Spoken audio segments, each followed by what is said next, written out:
Yes, ma'am. All right. Are both sides ready to proceed with the trial this morning? State's ready, Your Honor. The defense is ready, Your Honor. Okay. Let's go next one.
All rise.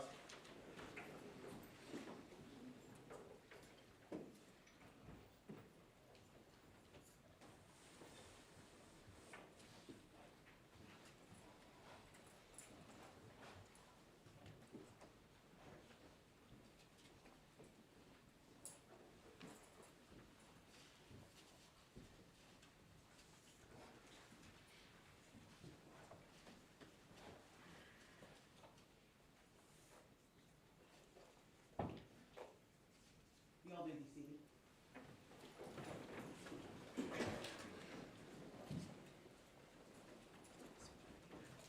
Good morning, ladies and gentlemen. Thank you all so much for being here early as you could. And I know traffic was impossible this morning, but you all made it here. Thank you so much for your patience. All right, so today, this trial will start in earnest. First, I'm going to have the clerk present the indictment. Thank you, Your Honor. May I proceed? Yes, ma'am. Ladies and gentlemen, this is the indictment. Provides the defendant notice and outlines the elements that the state must prove beyond a reasonable doubt. Indictment number F2500179.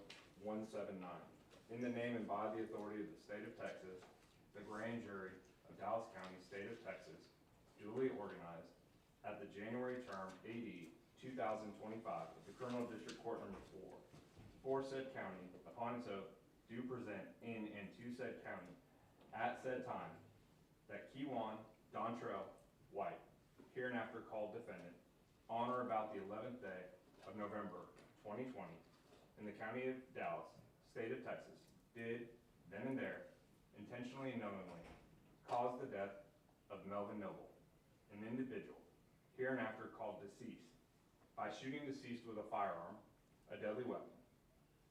And the said defendant did, then and there, cause the death of the deceased for remuneration, and the promise of remuneration from Marquise Conway, namely United States currency, against the peace and dignity of the state, signed by the foreman of the grand jury. Thank you. And to this indictment, what is Mr. White's plea? Thank you, Your Honor. Ladies and gentlemen of the jury, Mr. White pleads not guilty. Thank you. Does the state intend to make opening? We would, Your Honor. Okay. How many minutes do you need? 15? That should be sufficient, Your Honor. Thank you. May I proceed? Yes, ma'am. Ladies and gentlemen, I know it's been a long 2 days to start. The 14 of y'all are the ones that could hear the facts and evidence that are going to come from that witness stand, and for that we are thankful. You've heard a lot about the law. And I'm gonna try and give you a roadmap now of what I believe the evidence and the witness testimony is going to show you over the next 2 weeks. And it boils down to one simple thing. There was a hitman on the highway. And that hitman was the defendant, Keywan White. This case took place right around noon on November 11th of 2020 on I-35 as you approach into downtown Dallas, right before you get to the zoo. A man jumps out of a black Camaro after stopping at noon, broad daylight, cars all over the freeway. The victim, in a gold Honda, gets out of his car, tries to go to the passenger side looking for something, realizes there's nothing there or can't get to it in time. He takes off running. And it's not just my words, you're going to see it. Because a Kroger truck had a dash cam. And you will get to see the last seconds of Melvin Noble's life. As that man chased him down with a ski mask and hunted him like an animal. You're going to hear from witnesses who were on that highway. You're going to see some of their photos and see what appears to be Mr. Noble take even his last few breaths. But it wasn't just about that day. In fact, the defendant, at about 6 p.m. the night before, had gone over to the Arroyo Apartments in West Dallas. He sat there and stalked Mr. Noble like an animal. And then about 11:45 the next day, you'll see surveillance video of both of them leaving, going down Ledbetter, and then getting on the highway. What you're going to come to find out is Melvin Noble was known, not just in Dallas, not just in the state, but nationally and internationally, for his amazing talents as a rapper, an artist, but he was so much more than that. He was a son, he was a brother, and he was a father. What you're also going to learn is that in the years leading up to 2020, there was a beef that was going on in Dallas, Texas, between really two rising stars in the rap scene, a third rapper, I guess, named Trap Boy Freddy. But there was a beef between Melvin Noble, our victim, also known as Mo3, or Bubba, as his family calls him, and Yellow Beezy. Real name is Marquise Conway. You're going to hear testimony, and there's, as defense told you yesterday in Fort Ire, there's terabytes and terabytes and 250 witnesses. I promise I respect y'all's time enough to not call 250 witnesses. I'm going to try and call just the right amount for y'all to have everything that you need to go back there and find the defendant guilty of capital murder. But it will take some time to develop it. There'll be people from Dallas Police Department, Dallas Fire and Rescue. There'll be experts on cell phone mapping, cell phone extractions. You'll see financial records. You'll hear from the FBI. You're going to hear from the ATF. You're going to hear from Ms. Noble.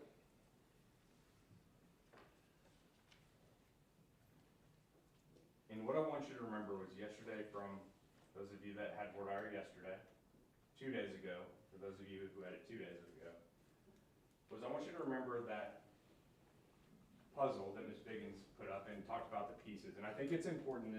I don't typically like to use that example, but in this case, more than any other, I think it's important. Because you're going to hear a lot of evidence that at the moment might not make sense to you. And that's okay. Just know that if it's being brought forward, it's being brought forward for a reason. So over the next week, week and a half, know that every piece we bring, every witness, it will tie in at the end. And I'm just asking that you be patient with us and know that we have a lot to get through in the years that came before this, and the investigation that took place in November of 2020, and the following investigation afterwards.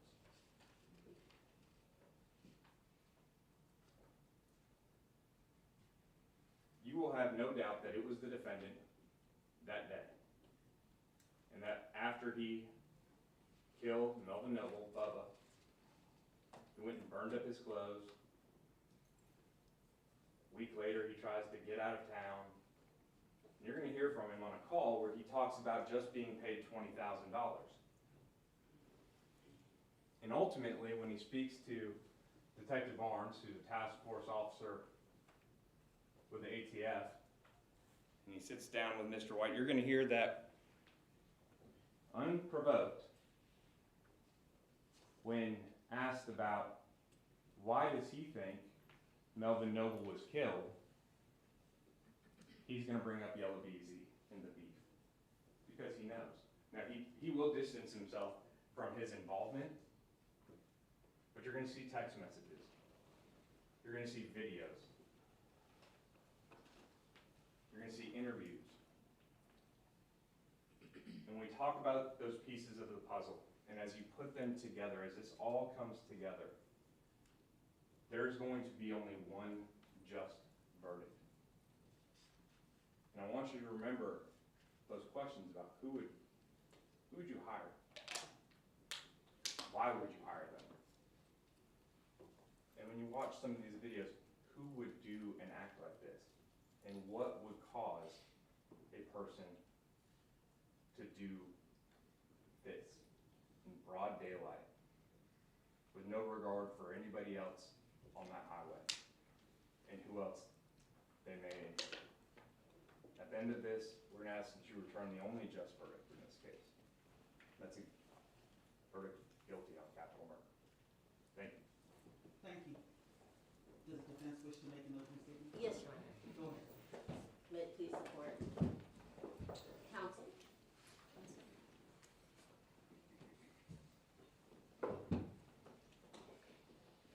If there is one thing that we can agree on, is that no one likes to be used.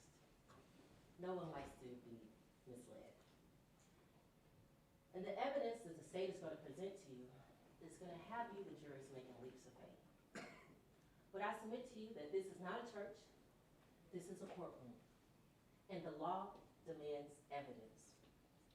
You're going to see that the state's case is riddled with speculation, assumptions, and flawed conclusions.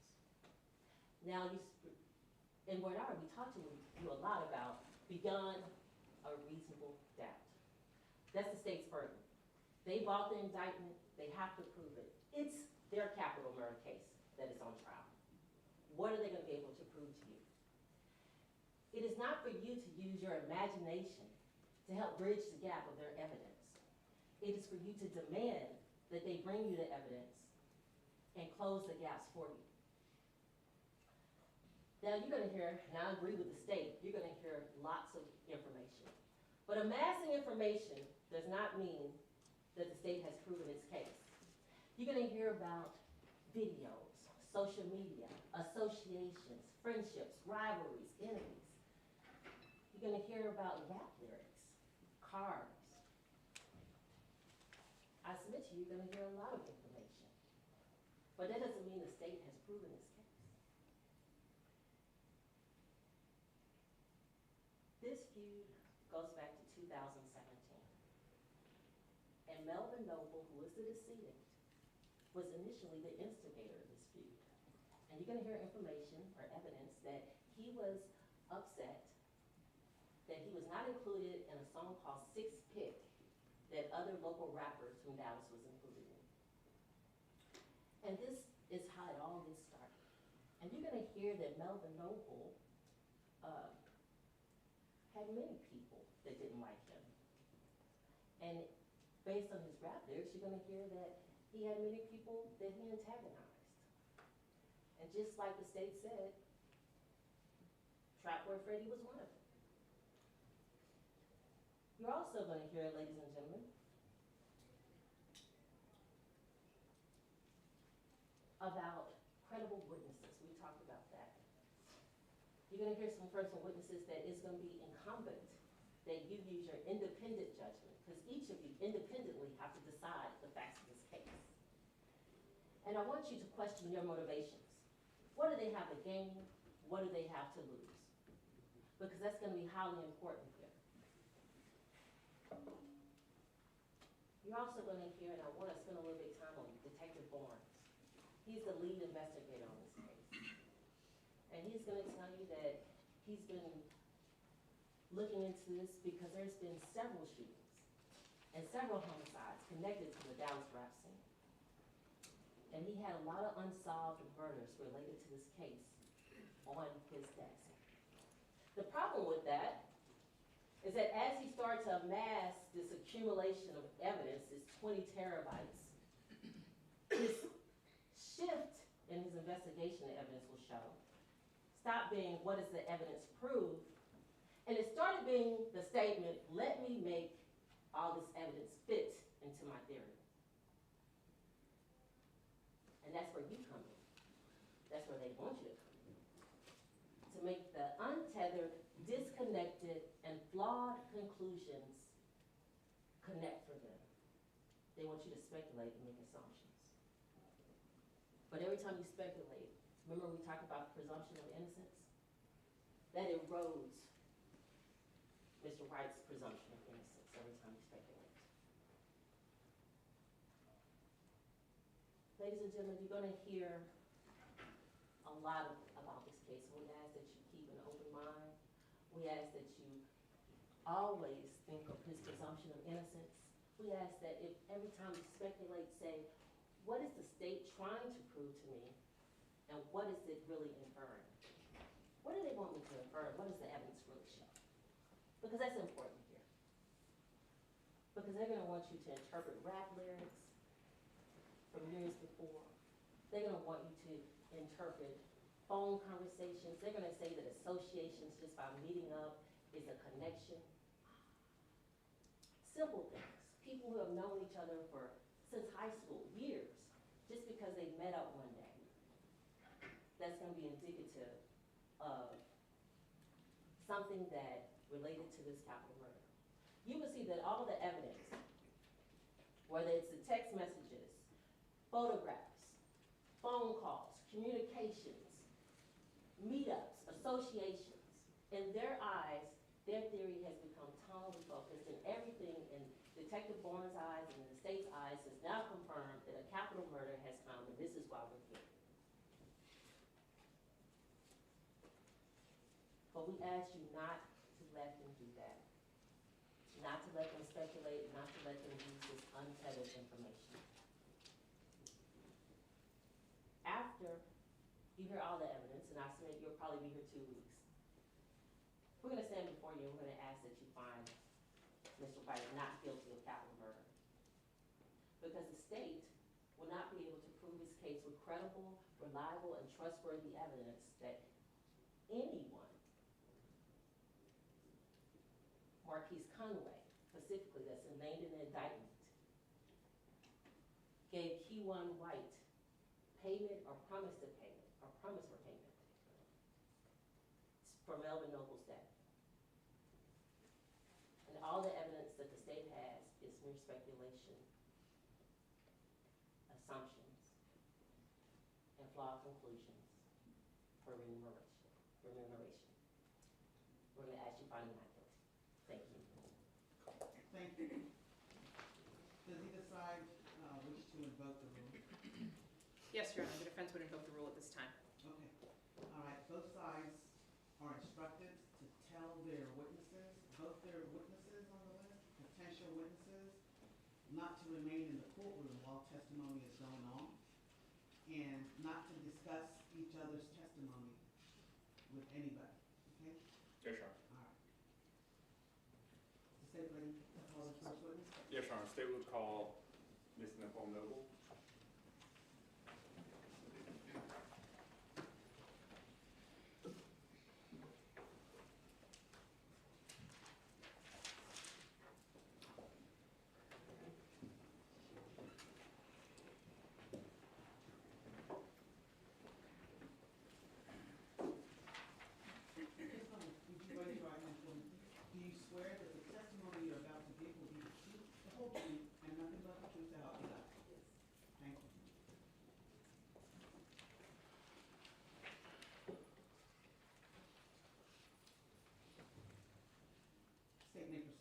Thank you, Your Honor. Good morning. You nervous? Okay. Would you mind just introducing yourself to this jury and spelling your name for the court reporter? My name is Nicole Noble, that's Nichole, last name Noble. I'm the mother of Melvin Noble.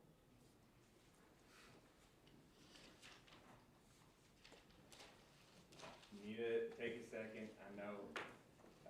Why are you nervous this morning? This has been a long time coming.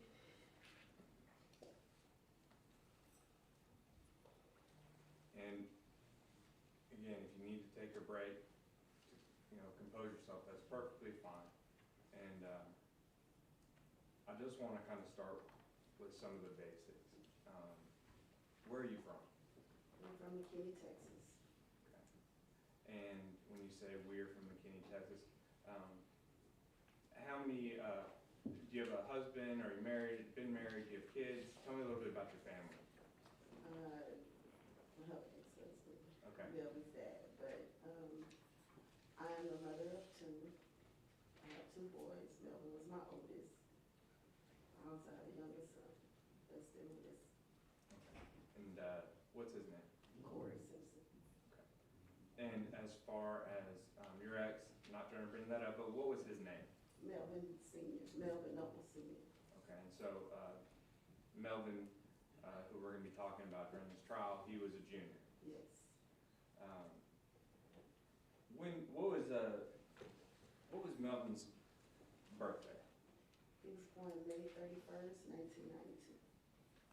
And I know I've been referring to him as Melvin Noble, and I said Mo3, but what did you call him as his mother?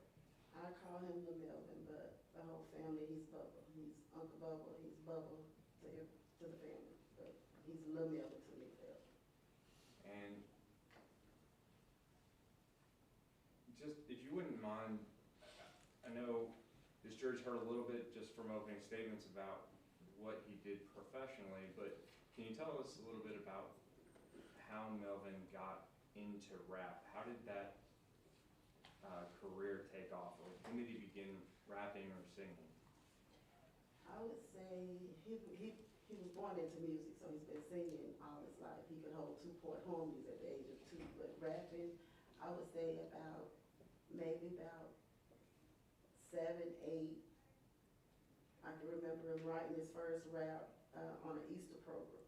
We used to have Easter programs, so he wrote his first rap on an Easter program.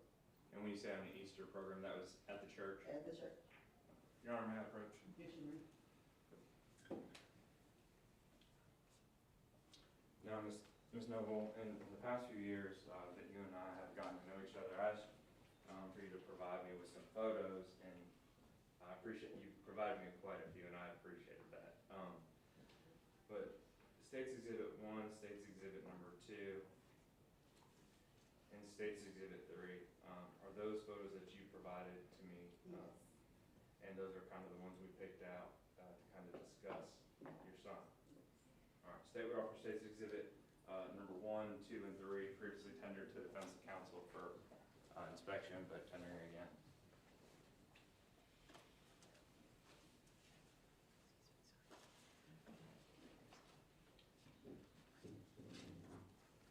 There's no objection, Your Honor. All right, State's Exhibits 1, 2, and 3 are admitted for all purposes.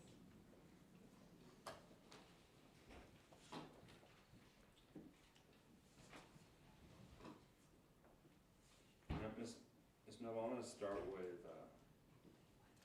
number 2. I kind of went back and forth for a little while, but if you wouldn't mind, I know there was a story behind State's Exhibit 2. Can you tell the jury just a little bit about State's Exhibit number 2? This photo, it was the last photo of my birthday when I was 48, so that's why that one meant so much. Because he sent me on a trip to Vegas, and that was our picture before I got on the plane. You came And to that the was airport. that was my last birthday with him. And what year was that photo taken?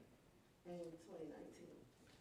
So, this was not too far before,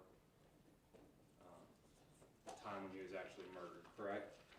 Well, that was December 2019.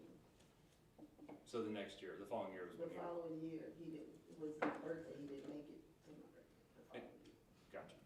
And Your Honor, permission to publish State's Exhibits 1, 2, and 3, if I forgot, I apologize. You may. Thank you.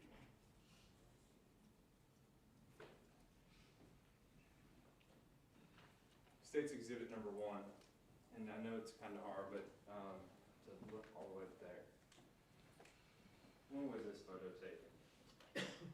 That one was taken in 2019 as well, of him and the kids. That was 2019 as well. And are these his babies? Those are his kids.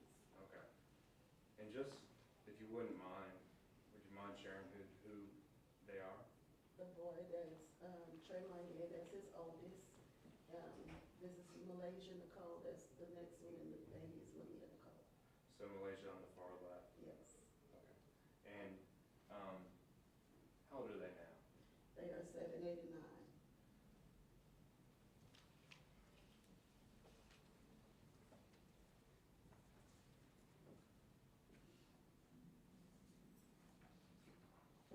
Can you just kind of let the jury know just a little bit about LaMelvin or Bubba, just not the star rapper. What would you like to know, or the jury to know about him as a person? Well, he was a family man, he loved his family, he loved his mama, I know that. But he was Lil Melvin and Bubba to us, it was never Mo3 at home, because it wasn't about rap at home. It was always, like I said, Bubba. He loved to make the family laugh, he was gonna be the clown, he was always our entertainment. He could turn any kind of day, I mean, we could be having a bad day, he gonna make it good. And he was just my baby, he was my baby. It was, no, I never referred to him as Mo3 till after he died, and he's still a Melvin, but it was never that at home. He liked to play Connect Four, he liked to sing, we did all of that at home. Like I said, he was our entertainment.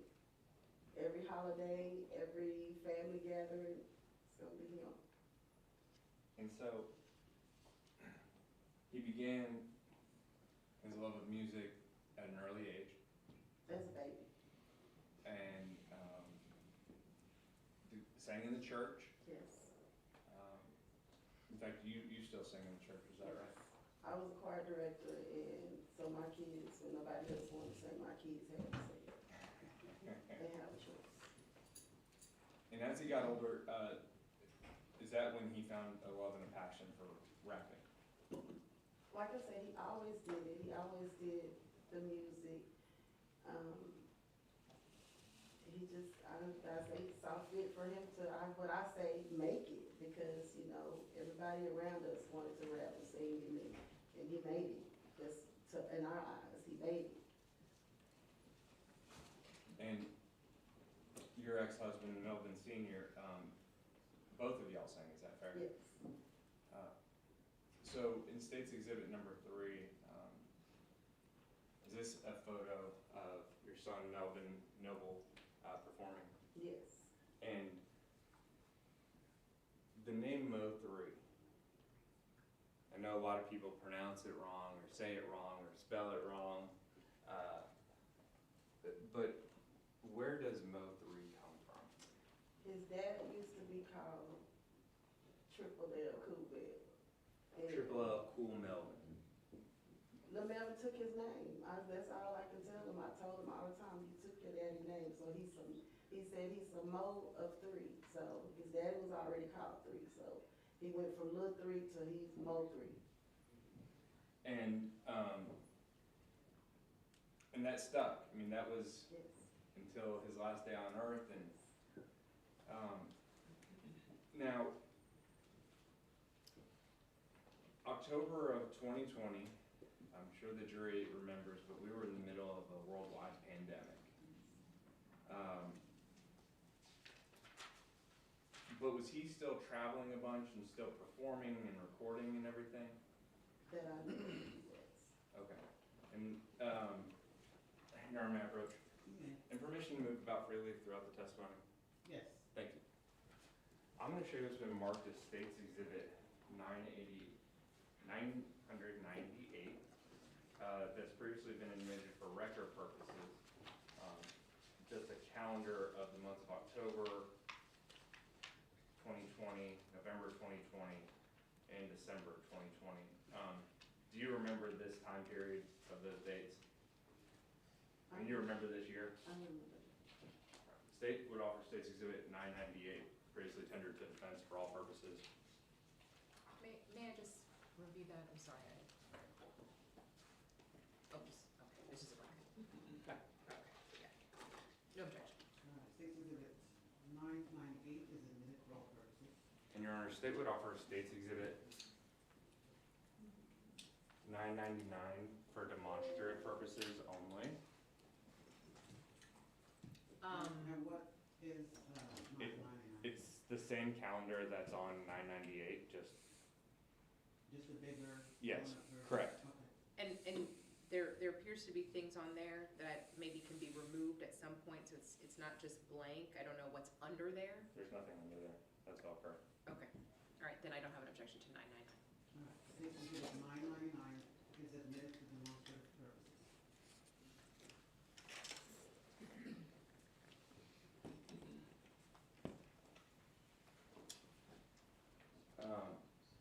Now, back in November of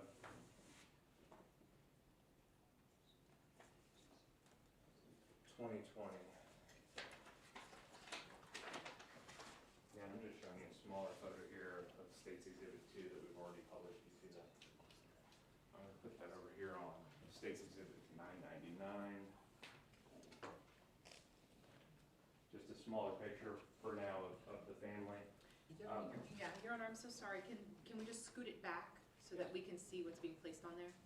Will the jury be able to see what's on it from that far back? I know, Okay. I just want to be able to see it. I know that something's already been admitted.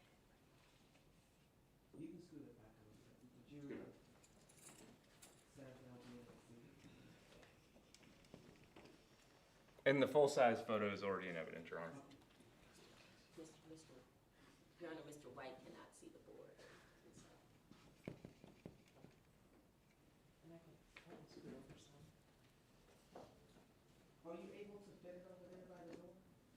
I'll try.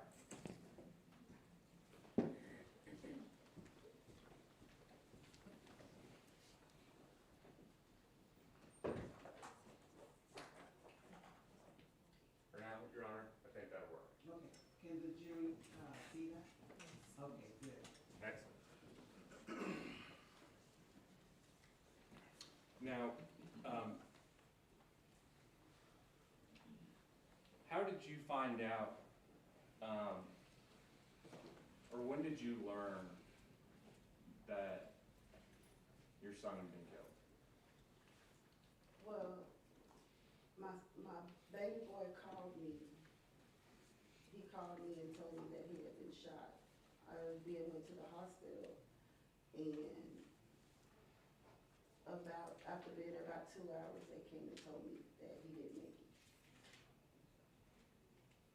November 11th of 2020. November 11th, 2020. Sorry. And so approximately what time did you? It was about, I say about 11, maybe about between 11:45 and 12 noon. Okay. And just again, what had you learned at that moment? Did you know if he was alive or? No, when I got the call, no, I didn't know. Okay. And when you received this call, where did you go? I went to, I think we were at the Methodist Hospital, here in Dallas. And when you arrived there, was there anybody else there with you? I came by myself, but the hospital was full of people. But yeah, I was there, I went by myself, but the hospital was full of people already. Okay. And when you say full of people because he had been shot? Yes. Okay.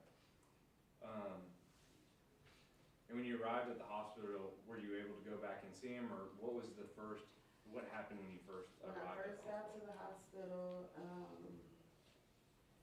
I went in, I asked for them, they told me, they put me in a room, they told me to wait on the doctor, so I was waiting on the doctor. And like I said, it forever, about 2 hours, then when the detectives and everybody came back, then they came in to tell me that he didn't make it. And was that a couple hours after? That was a couple hours after I got there. I had been there a couple hours.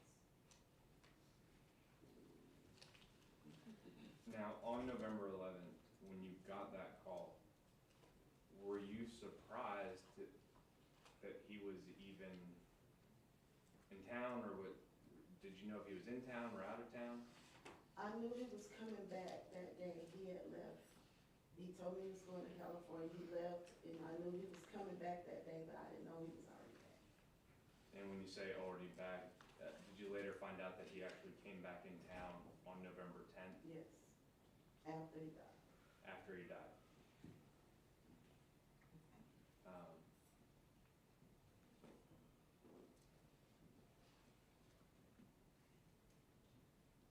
Leading up to November 11th, had you ever had any concerns about his safety or anything like that? I didn't like that because I didn't know, I'm old, so I'm not listening to rap. And so I didn't know, again, when he's at home with us, he's not the rapper. He's not Mo3 the rapper. He's Lamel, he Bubba. So we didn't have to worry about none of that at home. And I know you've heard a lot that's gone on in the years since, is that fair? Yes. But as a mother, that wasn't something that you were privy to or knew about?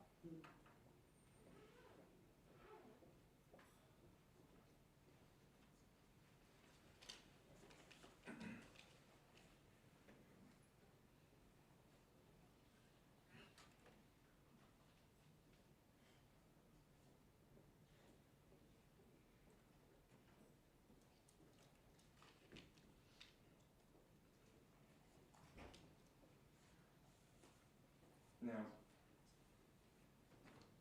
Ms. Noble, I know it's been almost 6 years. And before I go through this last exhibit, is there just anything that I've forgotten to ask you that you think is important for me to ask you about what took place in those days, and what you remember from the 11th that the jury needs to know? And I apologize, Your Honor, I'm gonna just object to that, as this is question and answer and not narrative. It's the same. And just a reminder, how old was your son in 2020? It was 28. And how old were his children? They were 1, 2, and 3.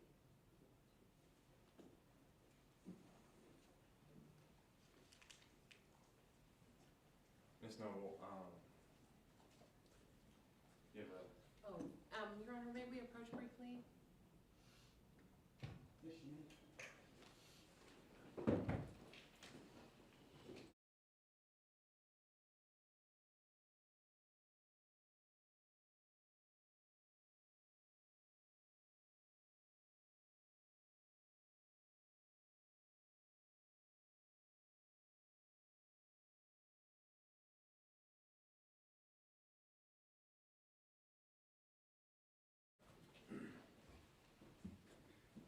Ms. Noble, you have a support group here with you. Is that part of your family? Yes.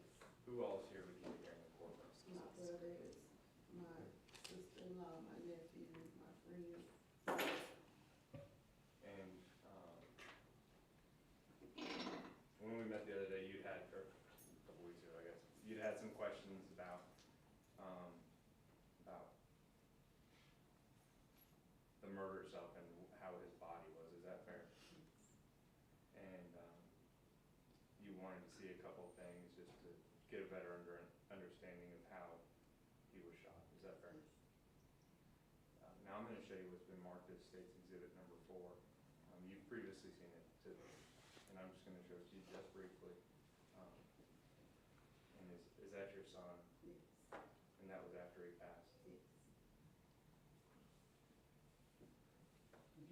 States Exhibit 4 for the record. Yes, Your Honor, State's Exhibit number 4, Exhibit over State's Exhibit number 4 for all purposes, which is the living photo, or the identification photo, excuse me, not live photo, identification photo after Mr. Noble had passed, that was taken at Swift's. Any objections?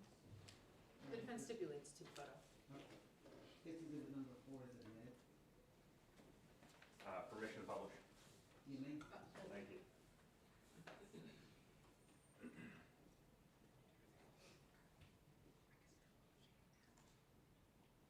And Your Honor, I'll be publishing that through the medical examiner who testifies later. That's fine, later on. Yes, Your Honor. Not with Ms. Noble on the stand. All right, thank you, Ms. Noble. Last witness. All right, defense. Thank you. Good morning, Ms. Noble. My name is Bree West. I'm going to just ask you a few questions. If there's anything that I ask you that you don't understand or is confusing, just ask me to rephrase it or repeat it. Is that okay? Okay. So Melvin Noble is your son, Yes. and he obviously you guys were very close. It sounds like. Is that right?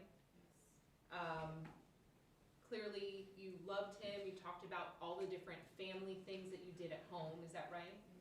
And how he would spend time with you and at your home and play games and things like that. Is that right? Yes. And then I also heard you say that Melvin was a different person when he was at home. Is that correct? Yes. Well, yes. Yes, he was your son when he was at home. Is that right? Yes. And in fact, you said that you never even called him Mo3. Is that right? That's right. And you didn't like none of the Mo3 persona was inside of your home. Right. And therefore, you didn't have any information about things that may have been going on as it relates to the persona Mo3. Is that fair? Well, I mean, as far as when you're saying anything going on, no. Now, we did listen to some of his music. Sure, I mean, so, you know, you're- we have you're gonna be supportive. Allow her to Yes. finish the answer. Go ahead. Yes, we did, like I said, so you're saying not knowing anything about the Mo3. Yes, we And- listened to his music. And let me but pause. not like, Let me stop you just 1 second. I think that I didn't ask a good question. Of course, I assume and believe that you would have supported your son's career. Is that right? And that you would have bought his music, listened to his music, you know, all of the things. Is that right? Okay. I'm talking about Mo3, the performer and the persona. That person, what I understood you to say, wasn't somebody that you spent time with. Is that right? You spent time with, because he wasn't rapping at home with us. right. He wasn't at home performing for us rapping. He did that when he was little, not when he became Mo3 the rapper. No, he wasn't doing that at home with us. Okay, and so when he became Mo3 the rapper, would you agree with me that Mo3 the rapper was a persona that he put out into the world? Yes. And that he did, you know, he grew that persona on social media, would you agree with that? Yes. And that he grew it through performing, and sort of online, is that fair? Yes. And that because that persona was separate from you, you didn't necessarily know a lot of the things that the persona had going on. Is that fair? Yes. In terms of any, you know, sort of any issues that the persona, Mo3, had going on. Is that fair? Yes. For example, you know, were you aware? I'm gonna object. She said she had no awareness of the persona or anything going on with the persona. So I think going into 4 examples of them, she said she doesn't. She's already answered it. And I just wanna make sure that, because it was such a generalized question, I just wanna clarify whether or not there's any information that she does in fact know. Okay, but tailor it down to what she does know. Specifically. Okay. So you perhaps didn't know about the issues or the problems or the instigation or whatever it is that Mo3, the artist, had. Is that what I heard you say? Correct. Okay. But you are aware that there was some conflict and some tension between him and his manager, Rainwater. Is that right? I don't know what you're talking about. I think. Okay. What you mean? That there were issues between him and his manager, Rainwater, that have extended into issues that you have with his ex-manager, Rainwater. I'm gonna object to relevance, Your Honor. I don't know how this is relevant at all to him being murdered.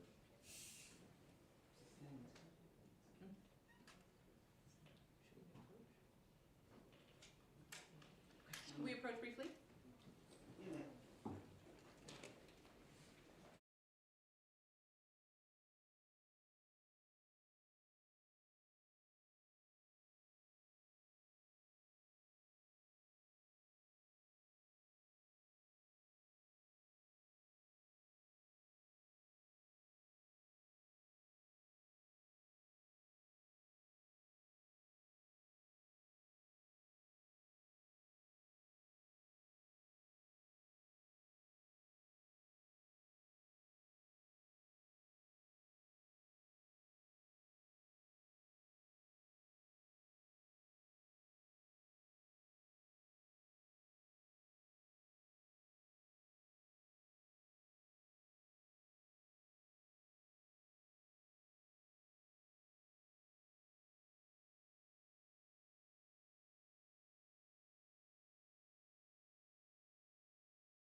Okay, and so what you're saying is, ma'am, that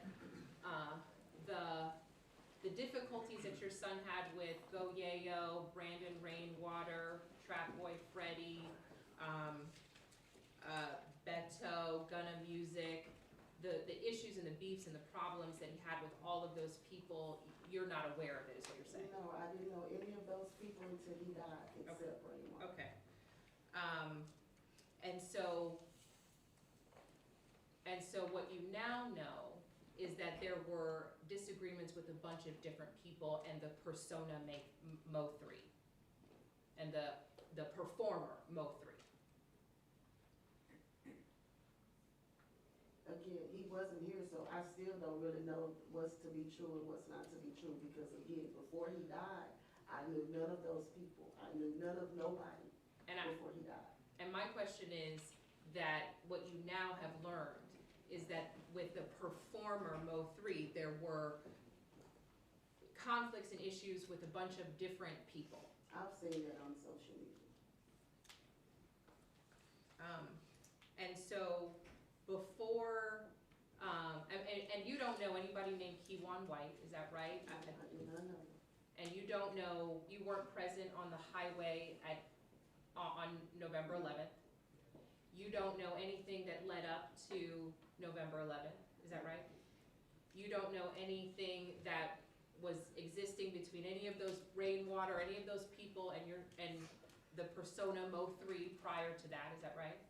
Rain and Melvin didn't have an issue that I know of, so I don't know what you're asking. You said, what's the question again? Because they didn't have an issue as far as I know of. Right, and I guess that's my question, that you weren't aware of that. No. Okay, but you don't know that there wasn't an issue. Right. Right.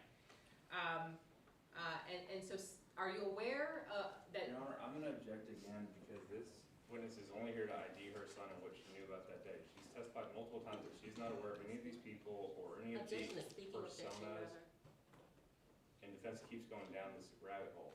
And I apologize, Your Honor, we were just learning about the persona of Mo3 and the person of Mo3, and there was a lot of information put out about that. So I'm just asking her questions following that, up on that. And I think she's responded that he was this person at home to them.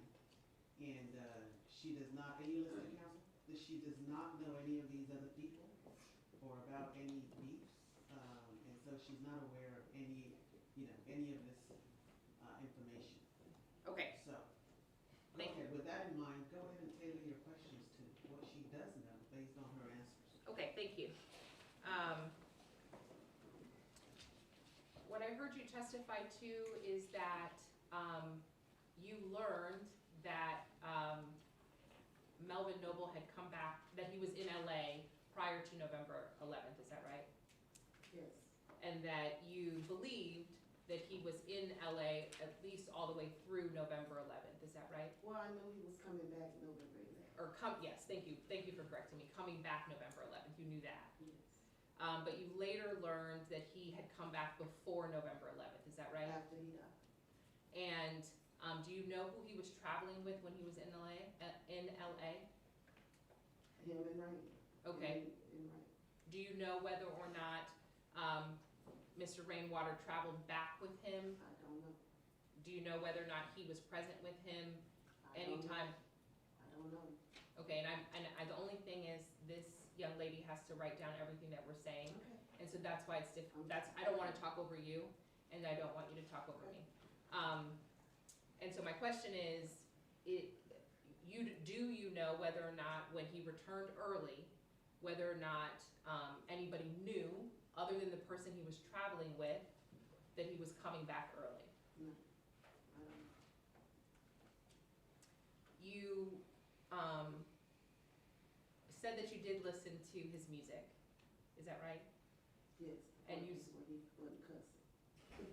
Okay, so a lot of his music did have cuss words in it, is that fair? Yes. Okay, and so are you aware of the content and the things that he was rapping about in his music? Now, but before he died, no, I didn't know, because a lot of it I listened to after. And so are you aware that his rap songs are talking about sort of money and shootings and drugs and all of that kind of thing? Okay, and what you're saying is that part of Mo 3 you didn't know, No, but you are not saying that that's not a part of Mo 3 that existed since he rapped about it. that's not him with me. Okay.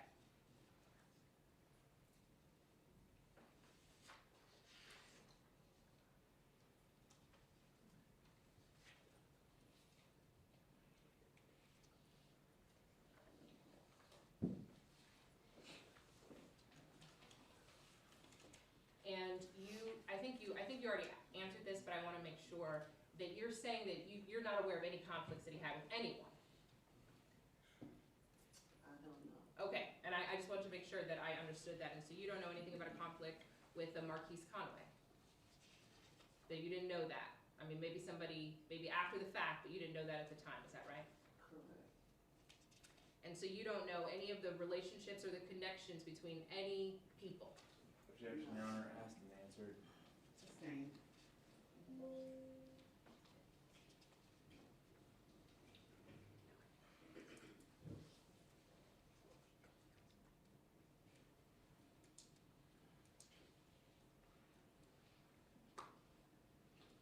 Ms. Noble, we're sorry for your loss, thank you.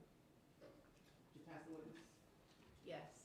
Thank you. State, Nothing further from the state, Your Honor. May this witness finally be excused? defense? No, Your Honor, we'd like to, The opportunity to bring it back. Okay. yes. Ms. Noble, you can step down for now, but please don't leave in case the defense wants to call you, okay? Thank you. Your Honor, can we approach? Yes, you may.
please introduce yourself and spell your last name for the court reporter? Yes, Tamatha Hopkins, Hopkins. And Ms. Hopkins, Spell your first name, please. Tamatha, Tamatha. Thank you. and, Ms. Hopkins, is it fair you don't particularly want to be here today? That's correct, But you've been subpoenaed and we've met, I think, twice now, is that fair? that's correct. Well, I do appreciate you being here. I wanna, just a couple of questions, are you nervous? Yes, Okay, and I'm gonna ask you a couple of questions before we start getting into some things. Where are you from generally? I'm from the Dallas area And how long have you lived generally in this area? since 1991. Okay. And as far as your involvement on this case in which you've been brought down here for, it's really only regarding one part of this case, is that fair? Yes, Now, November of 2020, are you familiar with that date? yes. And what were you doing on November 11th of 2020? I was en route to car dealership, And what roadway were you on en route to that car dealership? from 20 to 35. I-20 to I-35? Yes, And which direction did you take I-35, north or south? north. Your Honor, may I approach? You may. Ms. Hopkins, I'm gonna show you what's been previously marked and tendered to the defense as State's Exhibit 45 and 46. Have you had an opportunity to review these prior to your testimony today? Yes, And does that show State's Exhibit 45, a zoomed out view of Dallas, and then State's 46, a zoomed in of the area you're gonna testify about? that's correct. State would offer State's Exhibit 45 and 46 previously tendered to defense.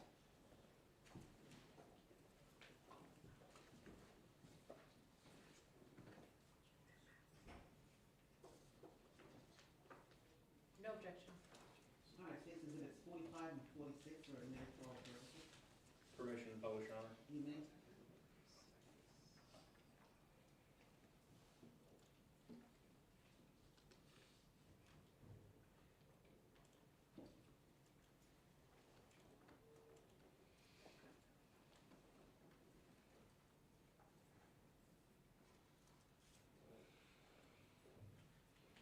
All right. Now, State's Exhibit number 45, zoomed out view of kind of southern Dallas County. Do you see that? Yes, And then on the left-hand side, we see a kind of a fork in the middle of two highways that come together. Is that where 67 and 35 combine? yes, All right. You're on I-35 heading north, and this is November 11th, 2020. What did you observe that day, or did you observe anything? well, I observed, right when I was exiting 20 to get on 35, I noticed a black vehicle coming up, approaching pretty quickly behind me from like the DeSoto area. And what time of day was this that you were on 35? It had to been 10:30 or 11ish. Okay. It was almost 6 years ago, right? Yeah, I remember I had a car appointment, so I think it was at 11, so, or something like that, so, Okay. Middle of the day. yes. Now, can you describe at that time, 35 I know is always under construction, but specifically at that time period, State's Exhibit 46 we see here, that is not, is that how we looked back in 2020 with clean roadways and everything? No, Okay. What was particularly going on in this area? I know there was a lot of construction near the zoo area, right before the zoo, which they was on. Okay. And so, right here in the middle of State's Exhibit 46, we see Clarendon running from the left-hand side of the screen to the right-hand side of the screen. Does that sound right? Yes. And as you were driving north approaching Clarendon, you see a black car in your rearview mirror. And describe for the jury what you saw it doing. And I would just, I'm so sorry, ma'am, excuse excuse me, I would just object to the leading. Sustained. What did you see the black car doing? Well, I noticed the black car before, right as I got on 35. At that point, when they were coming up pretty quickly, they were like changing lanes, trying to get over, because there was 3 of us at first. And so the black car was trying to weave in and out of traffic. I heard the noise behind me, and the black car was on the right side of me. And when you say, there was 3 of us, was there a third car? Right when I got on, when I noticed the black car. So that was what I know now to be, And I'm gonna object to what she knows now to be. Sustained. there was a gold car on the left, there was a truck in the middle, and then I was on the right-hand side, the far right. And when you said you heard a noise, what did you think you heard? I thought it was either a wreck or a blowout, or someone had a blowout. Okay. And as you drive north on I-35, did you see any car act erratically like it had a blown out? It happened pretty quickly. I knew something was happening to the left of me, and then I saw the black car kind of catty-cornered to the right of me, and so they came to an abrupt stop, and that's when I thought either they had been hit or had a blowout. And what did you do when that car came to a stop? And where were you? We were probably right past the zoo, a couple exits up from the zoo, On the highway? on the highway, Okay. yes. So when they came to a complete stop, what did you do at that moment? I came to a stop as well. And where was your car located? Were you on a shoulder, or was there a I was shoulder? in the middle lane, Okay, I was in the middle, middle of I-35. yes. And what did you do when you stopped? What did you do? I let down my passenger window. Okay. And why did you do that? I was trying to ask the person if they were okay. Sure. Just to make sure everything was. When you rolled down your window, did you speak to that person and check on them? Yes. And what happened when you did that? Well, the person was exiting the vehicle. He was getting out and putting the mask over his face.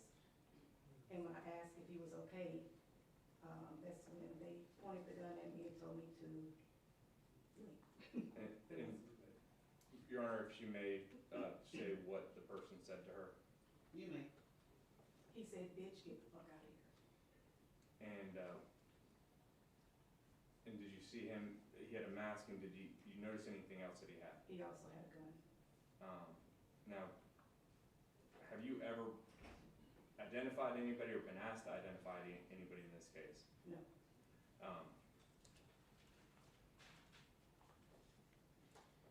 When he said that to you, what did you do? I left.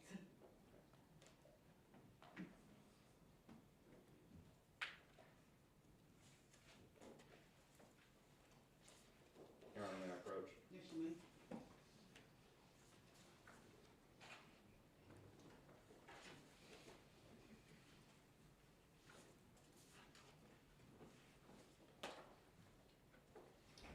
Now, we've met previously and we've gone over some exhibits, is that fair? That's it. State's Exhibit number 44, do you recognize, or let me start with this. State's Exhibit 43, do you recognize that? Yes. And is this the 911 call that you made? Yes. State's Exhibit 44, does this show what was going on the highway that day when you were driving? Yes.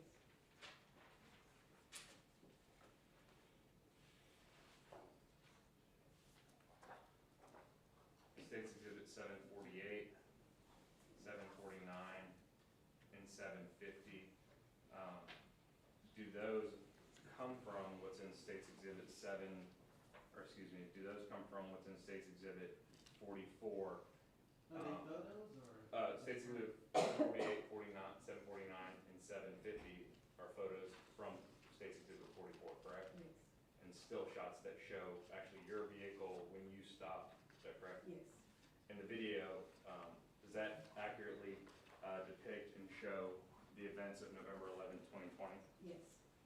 State would offer state's exhibits 43, 44, 748, 749, 750, for all purposes, and 56, excuse me, which is a business records affidavit, for the records, for the video that she's testified to. And that's, is that states 44? States 44 is a video. Okay. That's referenced in states exhibit 56? States 56 is the business records affidavit, and states 44 is the records for the business record affidavit. Any objections?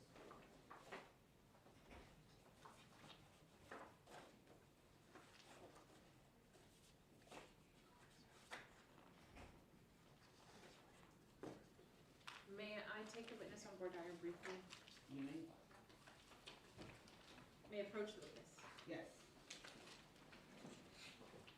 Ma'am, I just want to show you a few of these photos. Can you point out where you are?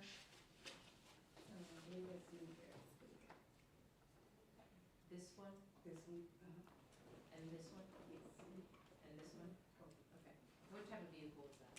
it's a BMW. Okay, thank you. No objection to the photos. No objection to Ms. Hopkins' 911 call.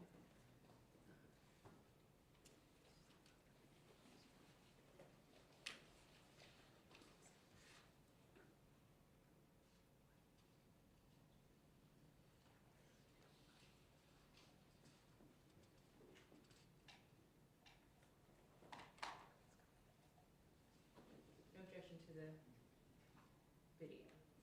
All right, states exhibits 43, 44, 748, 749, 750 are admitted for all purposes, and states exhibit 56 is admitted for record purposes. Thank you, Your Honor. And Ms. Hopkins, I'm just showing you a smaller version of 748. I know it's very small. Is that just a smaller version of it? Yes, yes.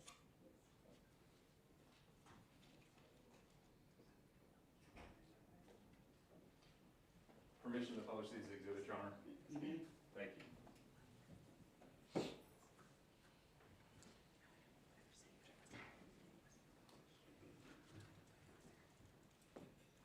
And I apologize. How soon did you call 911? Probably just a few seconds after I left the scene.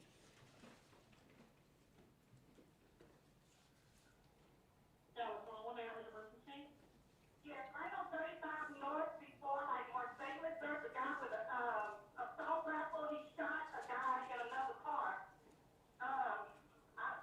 And he got out and shot at some more. You said northbound 35 at where? I'm up to past Marcellus. Past Marcellus? Yes, past Marcellus, right between Marcellus and 8th Street. I'm sorry, I don't know exactly where, but this is on the freeway of 35, correct? Yes, 35 North. Okay, the man was white, black, Hispanic, and had a weapon. He was a black male, light skin. He had on a sweater with a hoodie on it. It wasn't a hoodie, but sort of like a ski cap, but I could see his face. His face was only covered up like his chin. And when I thought the guy had a blowout, and I pulled up on side him, and he got out with his gun, and he told me to get the fuck away, bitch, and he pointed the gun. And that's why he had I don't know what kind of rifle it was, but it was some kind of assault rifle, and he shot like twice, and then he shot again like 4 times right towards the car. And a vehicle? He shot a vehicle? He shot at the vehicle. The vehicle stopped. I don't know if the guy got hit the first time, but the guy that was doing the shooting stopped and got out of his car and ran to the car that he shot at first. Okay, what kind of vehicle was the suspect in? It was a black, I want to say it was a Camaro, a black Camaro, and the suspect, the victim was in like a tan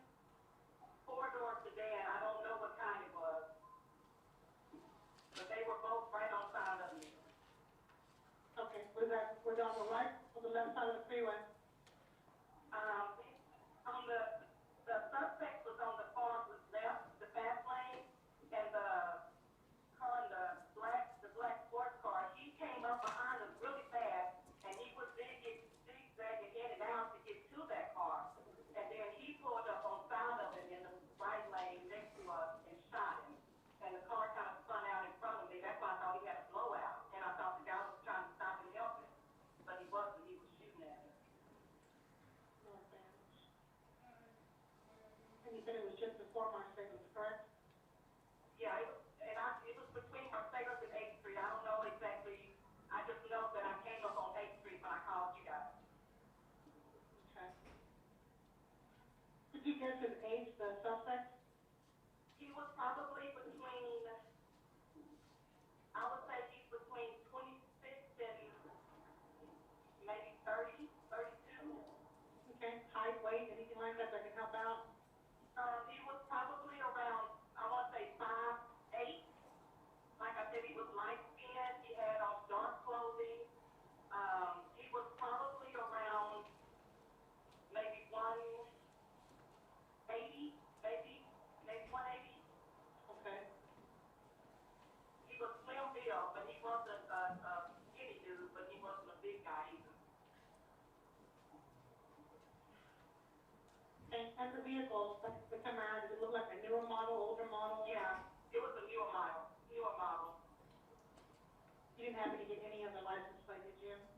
I didn't get any other license plate. No, you're doing enough. You're doing a lot. You're giving us a lot of information. Thank you.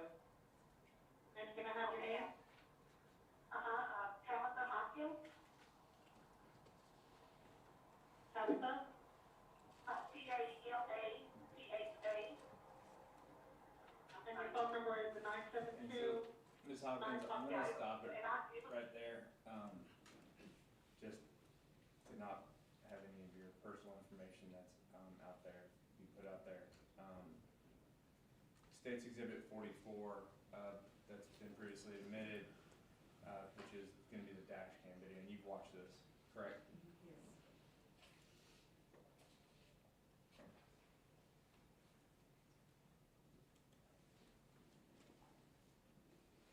Oh, and if Your Honor, just because it's kind of hard to see on this video, would you mind just giving me the light? Thank you, Judge.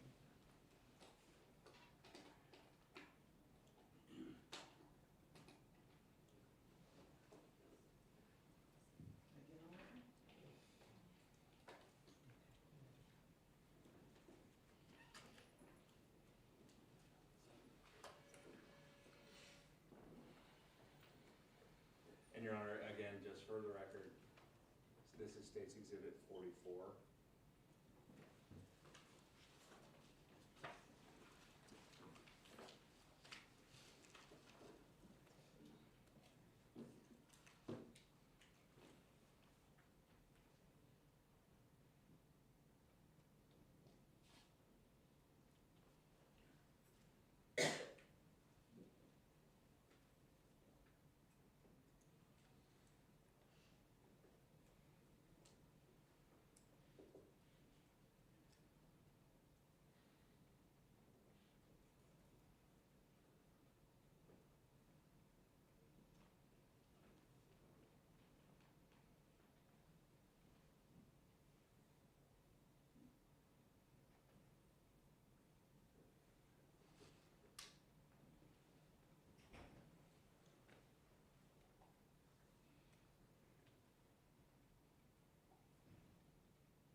And I'm gonna pause right here, if I can.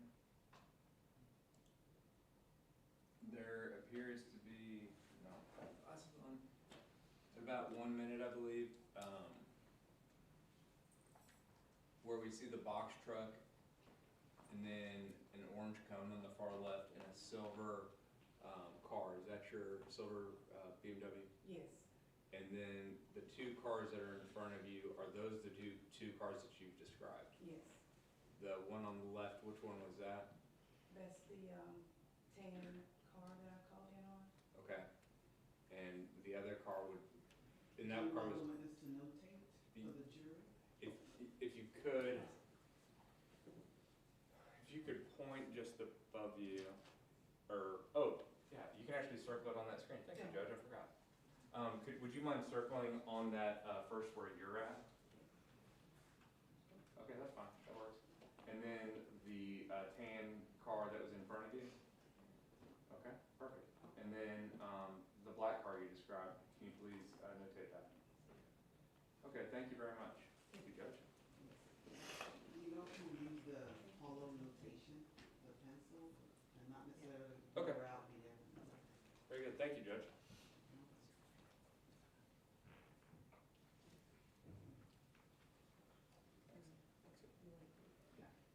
And as they were in front of you and you passed the truck that is recording, when did you first hear the first two loud sounds that you described? It was shortly after this, is when I heard the noise. Okay.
Now, Ms. Hopkins, I'm gonna rewind it just a tad. At the moment, we see in this video the gold, or tan car stop and the driver get out. Where are you located and where is the black car located? I am over in the far left, and the black car is, next to me on the right. Okay, and you testified earlier about the interaction you had with the driver of that vehicle. Is this the moment right here where that interaction takes place? Roughly, Roughly, yes. in the next couple seconds Yes. after our press play. And I will press play here in a second. Now, when you testified, you did describe some clothing, and just for the record's purposes, you did a motion with your face, like kind of a pulling motion. Yes, And did you, I can't remember if you said, did you say he was putting on a ski mask? yes, I know it's COVID time, a lot of us were wearing masks, but you described it as ski mask, correct? yes, it was a full cover, mask. And I'm showing you states 751, which is still like just a portion of that exhibit that already came in 750. Yes, Does that show what the person looked like when they were getting out of their car? yes, And this comes from 750 that's previously been admitted. Just a closer up view to be able to see what he had on as far as on his face and the clothing. yes, No way for you to identify who that person was, is that fair? not that. Your Honor, at this time, State would offer State's Exhibit 751 for all purposes.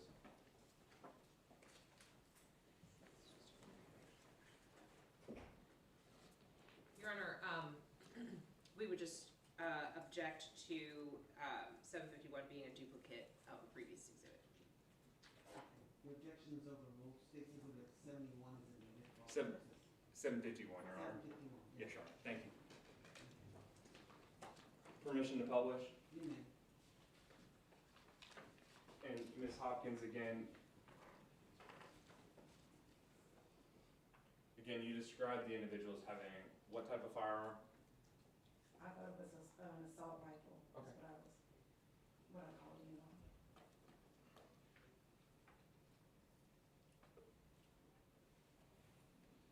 Do you remember if the weather was cold enough that day to be wearing a ski mask? No, It was not? no, it was not.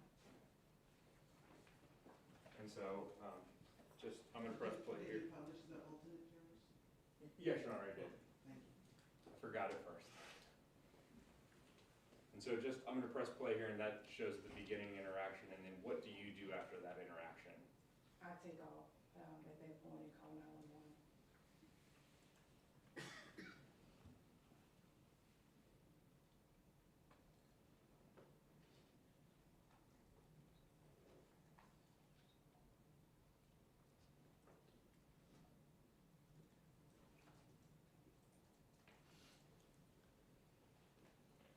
Ms. Hopkins, have you ever seen anything like this on a highway before? No, What was going through your mind once you realized it wasn't a blunt? What was going through your mind? well, I was frightened. I thought that maybe, the assailant thought that I saw his face enough to recognize with the gun pointed toward me. I didn't know if I was gonna get shot or not. Afterwards, I kind of got my bearings and then, called 911. But shocked. Sure. And again, we've talked about this. You've never Did you had. have to play more of the video? No, Your Honor, sorry about that. Um, uh, As far as the information and description that you provided that day on the freeway, was that the extent of what you could provide? Yes,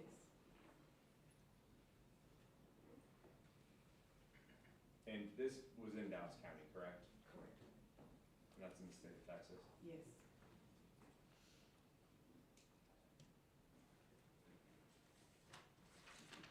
I'll pass the witness, Your Honor. Thank you. Defense? Thank you. Ms. Hopkins, on the video that we just watched, at least in the video that we just watched, you are driving in the far left lane, right? Correct. And the black car is in the middle lane, Yes. and that black car stops, is what we saw, right? Yes. And it appears that you stop, is that correct? That's correct. And you're there for a few seconds, and then you continue to drive, is that right? That's right. And in the video that we just watched, you drove off before the person in the black car got out, right? Before he got all the way out. Yes. Okay, so you're saying that the car he was putting on a mask, opening the door, pointing a gun at you, and yelling at you, and then you drove all at the same time, but then you drove off and then he got out, is what you're saying? He got out enough to, as I said, he was putting his mask on when he was getting out of the car. Okay, could you see inside the car? No, Okay, so you don't know who else was in the car? I don't know if anybody else was in the car. Okay, so you don't know if anybody else was, but you don't know that there wasn't because you couldn't see inside the car? That's correct. Okay, because you ultimately were just driving on your way somewhere on this day. Yes. And you said that in the video, once the two cars passed the box truck, they were in front of you now, you said that that's when you first heard the loud pop. Yes. Okay, and then you continued to drive, is that right? After the pop, yes. After the pop. And then, what you saw behind you was this gold car? I saw the black car first. Okay, I noticed the black car first. once you stopped, did you see the gold car or the tan car? No, Okay. Did you see the person in the tan car, what he was doing? no, Did you see whether or not he had gotten a gun? No, Did you know whether or not there was anybody coming out of the passenger side with a gun? of the gold car? Of the gold car? No, Of the black car? no, Do you know whether or not there was any other shooting? any additional shooting? Yes. And from I think you said that you heard a couple of more shots before you As I drove was away? driving off, yes. Okay. Do you know if there was any more shots after that? Not that I heard, Okay. And is that because you were obviously driven off at that point? that's correct. Okay.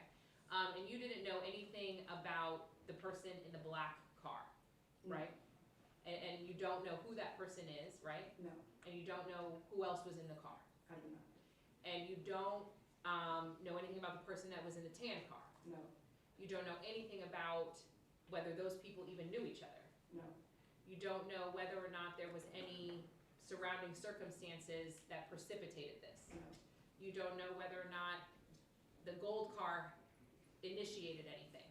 no, You just came upon a scene and just whatever it is that you described is what you described in the time frame that you saw it. that's correct. And the whole time, how long do you think that was? From the time I saw the black car or just from that interaction? From the, I guess what you described like a popping sound, That's correct. from like the popping sound. It happened so quickly, 15 seconds? no, it's probably longer than 15 seconds. Maybe 20, 30 seconds. 20 or 30 seconds? Less than a minute. Less than a minute, 20 or 30 seconds. And you said that the person in the black car had on a mask, right? Just putting on a mask. Was putting on a mask.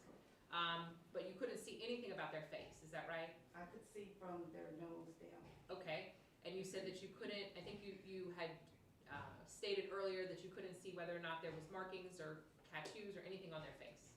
No, I don't think anyone asked me that. Okay. And you described them having on dark colored clothing, is that right? That's right. Okay. And when you say dark colored clothing, were you talking about top and bottom? I was talking about the top. You were talking about the top. So when you said clothing, you didn't mean bottoms. No, Did you describe the bottoms? I don't believe so. Okay. Did you describe anything about the lower half of that person's clothing? I don't believe so. Okay.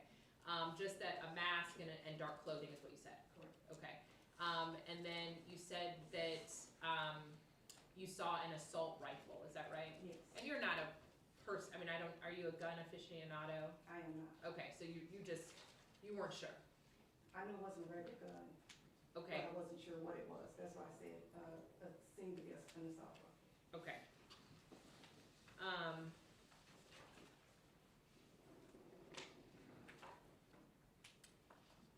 You said that you were subpoenaed to be here. Yes, Who subpoenaed you? the prosecution. Okay.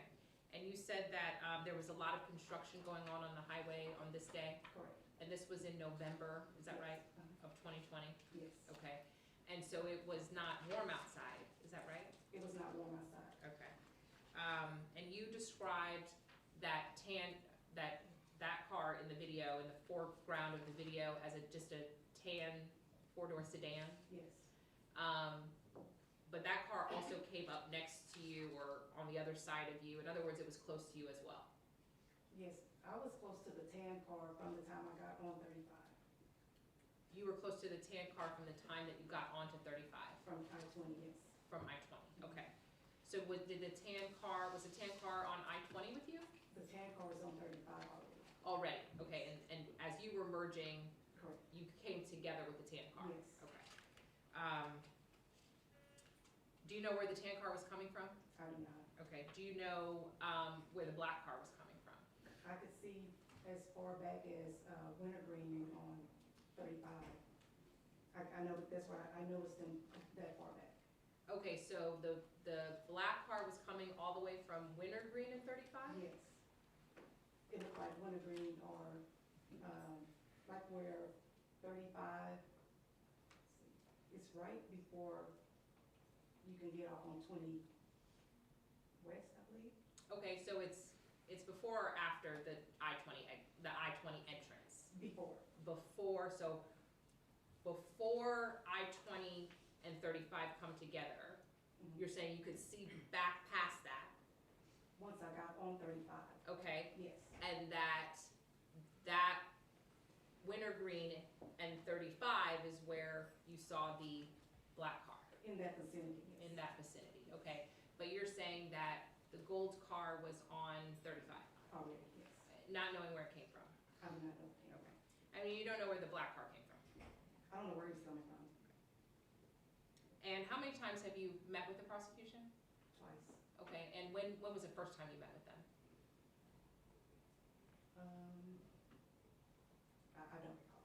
Okay, was it in 2025? No, Was it before 2025? no, Was it in 2026? yes, Okay, and so both times that you've met with the prosecution, it's been in 2026? to my recollection, yes. Okay, and during those meetings, did they provide you with information about the allegations in this case? No, Did they tell you the name Keywan White? I don't recall. Did they tell you, did they say anything to you about somebody named Mo 3? Yes, Did they say anything about somebody named Melvin Noble? yes, Did they say anything about somebody named Marquise Conway? yes, Did they say anything about somebody named Yellow Beezy? yes, Did they give you a description of what the allegations were? no, They just told you those names? yes, And did they ask you if you knew those people? yes, Do you know those people? I do not. I think you described the person on the highway as not skinny, but not a big guy, From what I could see, yes, okay? And that they were about 5'8", I was guesstimating, yes, okay, and about 180 pounds. correct.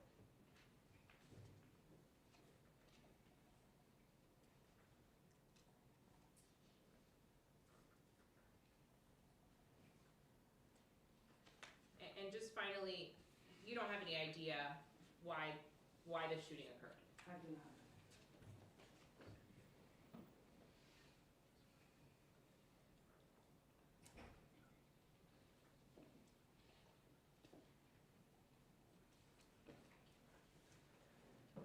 I'm gonna pass the witness at this time. State, Nothing further from the state. all right, may this witness be released? No objection. Defense, may this witness be released? Subject to recall, Your Honor. All right, ma'am, you are free to sit down right now, but please stay in touch with the state and the defense in case they need to recall you, okay? So, stay here? You don't have to stay here, Okay. but you are under my instructions not to discuss your testimony with anybody else. Yes, ma'am. All right, thank you.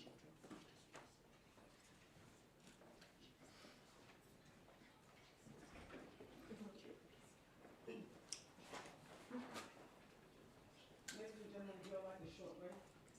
Yes? Okay, let's take a 15-minute break and be back at 11:30. All rise.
state your name and spell it for the record?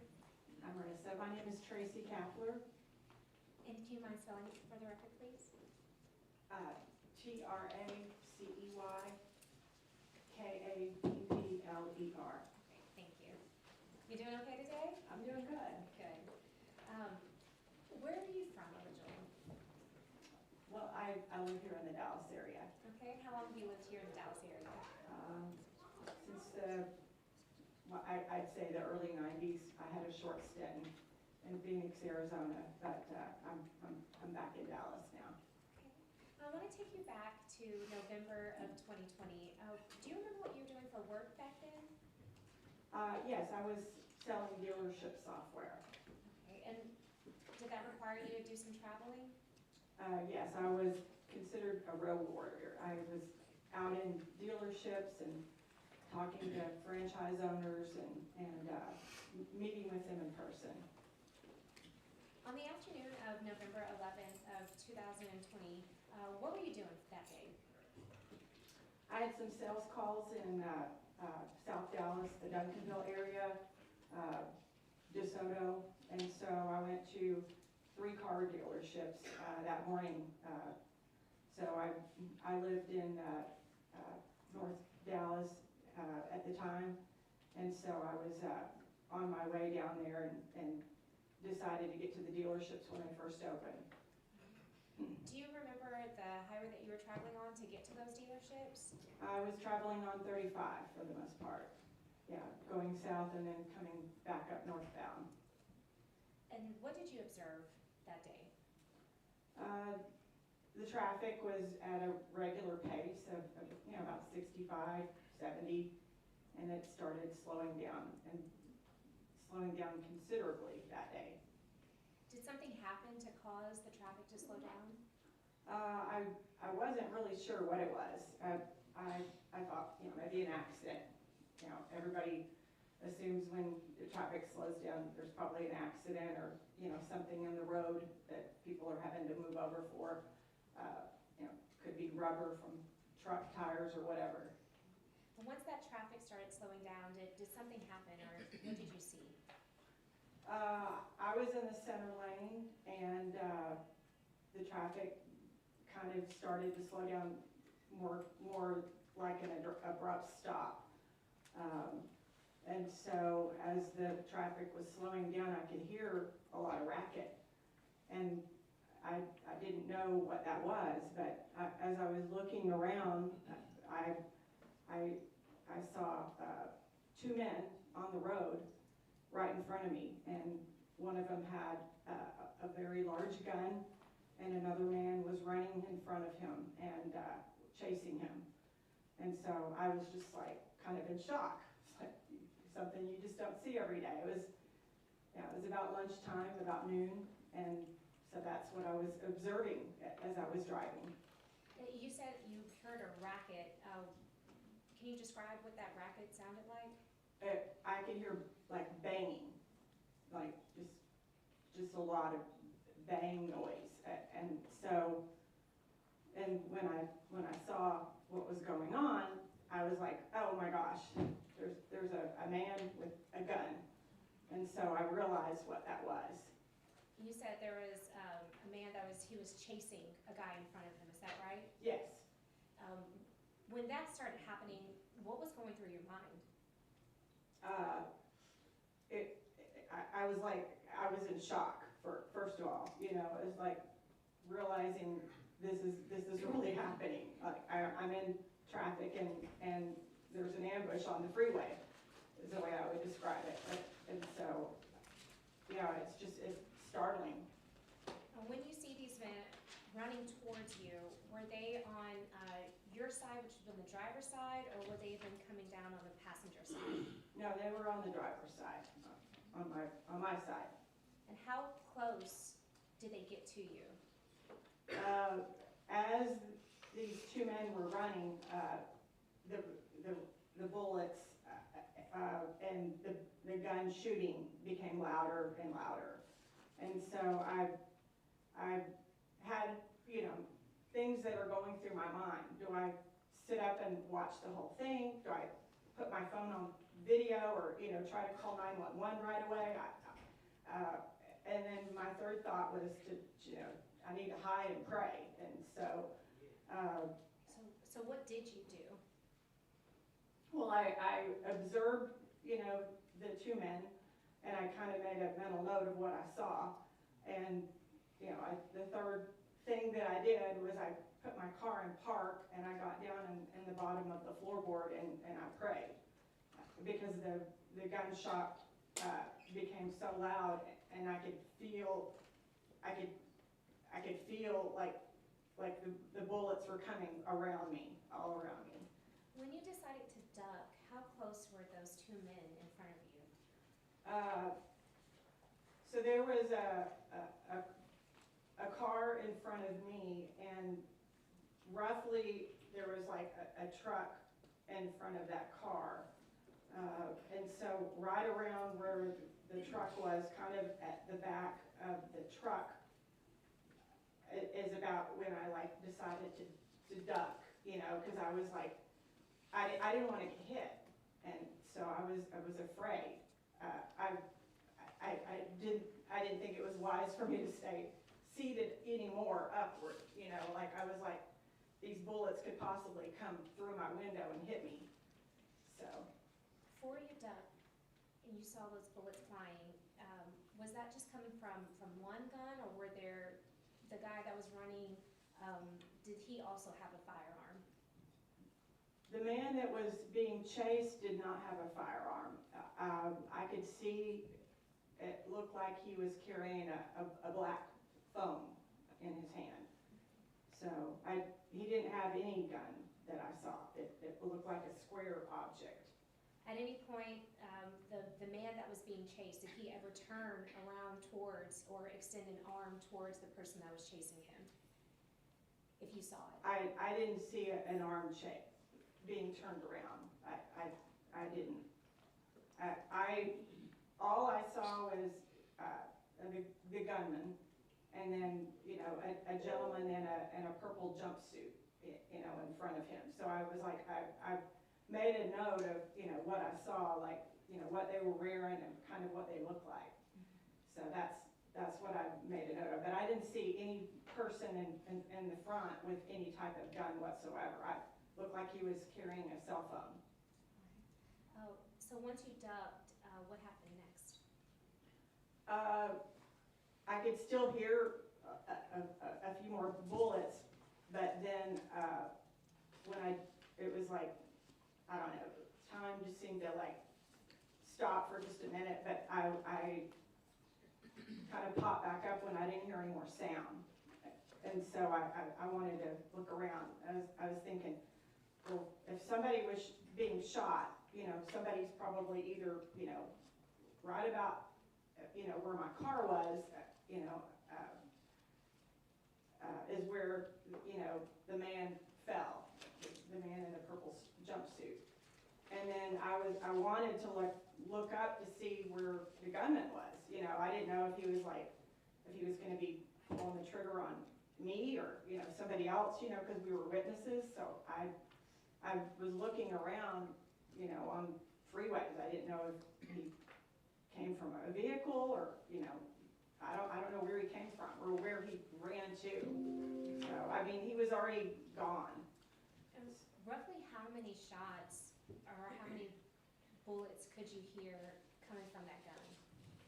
I don't know. I actually heard that they recovered about 44 shots. I don't know, but I heard, I don't know. Ma'am, I don't, excuse me. yes. When the parties say objection, you need to. Oh, okay, stop what you're saying, okay. And then I'll give my ruling. Okay. And then you can continue. Sorry about with that. That's okay. Okay. All right. Ask the jury to disregard Disregard what? her statement that she was, when we objected to her, say she was still talking. Okay, the jury will disregard what the witness said about what she heard. They- Go ahead. Ms. Kapler, if you can only just answer off of your own personal knowledge and what Okay. you remember. Okay, so you asked me about how many bullets I heard or what? How many shots Shots? did you hear? Was it one? Was it a couple? Was it many? I heard many. I didn't count the number of shots. Okay. this particular, I think, gun was, I don't Objection, know what guns are, but non-responsive. the guns, Ma'am, yes. as I said, when the attorney stand up to make an objection, you need to pause. Okay, Okay? okay, sorry. Objection non-responsive, Your Honor. Sustained. So you said that there were many though, There, right? there were many shots, yes. That's, What happened when you popped up again, once the shots stopped coming? the man in the purple jumpsuit was moving. He was moving from side to side. He was behind a car wheel, like in the back, like he had fallen over. And so he was moving. And then the man in front of me, in the car, got out and he was like in blue scrubs. So he must have put his car in park or whatever. and- Objection to narrative, Your Honor. Sustained. You said there was a man that was, he was parked in the car in front of you. He was Yes. wearing blue scrubs, is that right? Yes. What happened when he got out of the car? He went over to the man on the road and began performing life resuscitation. He was, pumping his chest and doing what he could. He was in blue scrubs. Did you get out of your car at any point? I did, eventually. I got out because I wanted to make a mental note of what I saw. Did you call 911? I tried and I couldn't get through. I tried, before I got out of my car, I tried to call 911 and I couldn't get through. And did you have your phone with you that day? I did. Did you do anything with your phone that day? I took a few quick shots of my surroundings, of what I saw in front of me, not to post them on social media, but to make a mental note. I saw shell cases around my car. I also was looking to see if my car got hit. I didn't feel that my car got hit, but I didn't know because it was really loud. So I was just observing what I saw. Your Honor, may I approach? You may.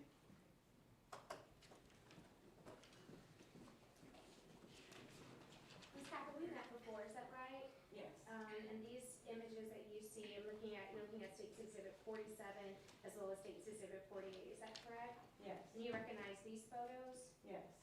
And I'm also handing you what's been marked as State's Exhibit 49, which is a disc. Do you remember that there were some photos on this disc that you took? Yes. And when you took a photo, what kind of phone do you have? I have an iPhone. Sometimes when you take a photo, does it have, it captions live photos, is that Yes. right? And what's a live photo? A live photo on an iPhone, when it's taken, you could see like repetitive images, almost like a short video. And those So, images, yeah, so, yeah, when I use it right now, it's like sometimes if somebody has their eyes closed, you might could go back a little second or go forward and have a picture with their eyes open. So a lot of times it's set on my phone. and the disc, it looks like it's videos, but it's not a video. In fact, it's just a live photo. It shows Right. movement, is that correct? Okay. Your Honor, at this time, State offers State's Exhibit 47, 48, and 49 that have been previously tendered to defense for all purposes. Would you describe 47 and 48 again for the record Yes, Your Honor, 47 and 48 are photos of the scene? Or from 49? of the scene, Your Honor. Okay.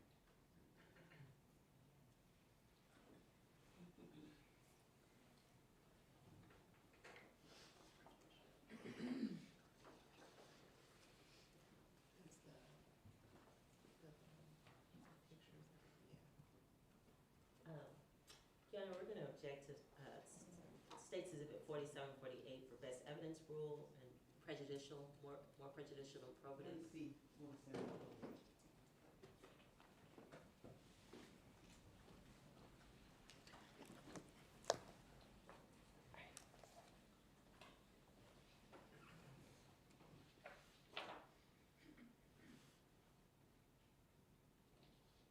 Okay, what's the state's response? Your Honor, this shows exactly what what the witness saw that day. I believe it's relevant to know about the murder and how the witness, how the victim looked. right after being shot? The objections overruled, State's Exhibits 47 and 48 are admitted. Would you like Any for me to- objections to 49? No objection, Your Honor. State's Exhibit 49 is admitted. Commissioner Polish? Yes, you may. Okay, Ms. Catherine, there's a screen to your left, in just in case if you can't see. State's Exhibit 49, these are the live photos that you took from your phone, is that correct? That's correct.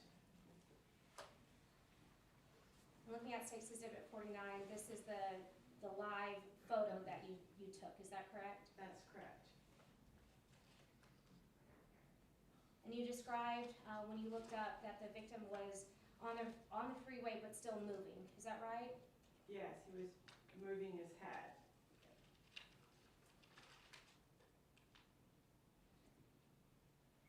On this image, you said that there was a man with blue scrubs that got out of his car that was directly in front of you, is that right? That's correct. And is this that man that was trying to perform life-saving measures for? Yes, that was the man that I saw. And the first photo, that was his car.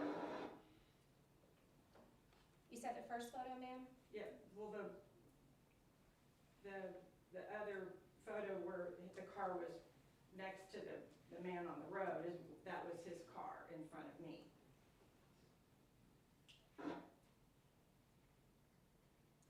This photo, or this live photo, this shows when Dallas Fire and Rescue and police officers have started arriving to the scene, is that right? That's correct. Yeah, I chose to get seated back in my car.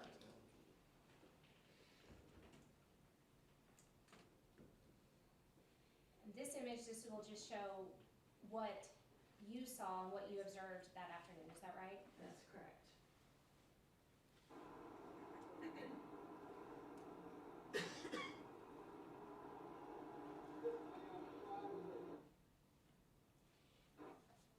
State's Exhibit 47, is this that screenshot from that first live video that we saw? Yes, that's correct. State's Exhibit 48, again, that's a screenshot from that live photo. Yes, it is. Did you, at the time that this happened, did you know who the man in the purple jumpsuit was? I didn't know who he was. I didn't know the person that was chasing him either.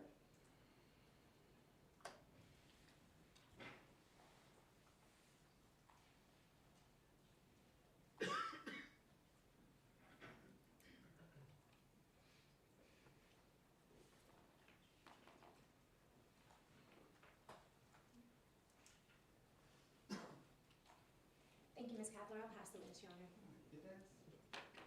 Mrs. Kaplan, a couple of quick questions. When you were on the freeway, do you recall where did you enter the freeway to get on 35 heading north?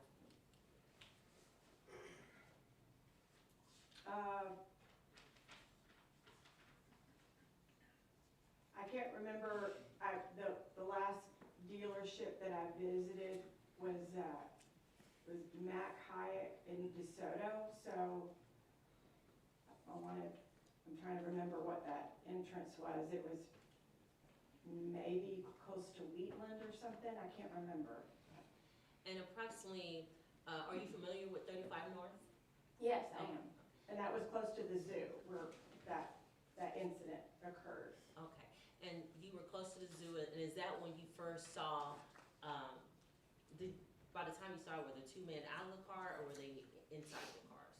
I saw two men out of the car. Okay, so you don't know what cars, or you would be speculating to know what cars each man got out of? I did not know that day, no. And were you, I suppose when you're taking these pictures, as we look at it, State's Exhibit 48, your car is behind these pictures, is that correct? Your car's no longer, it's not put in these pictures. Can you see your car in these pictures? Not that picture. Okay. No, there was I think another picture, you could see the front of my car. Okay. And you said when you saw, when this happened, you were behind the Kroger truck, is that fair?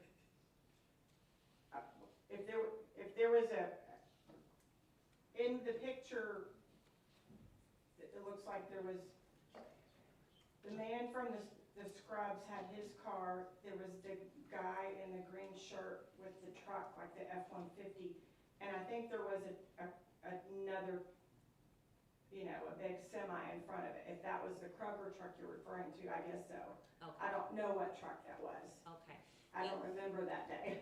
okay, all right.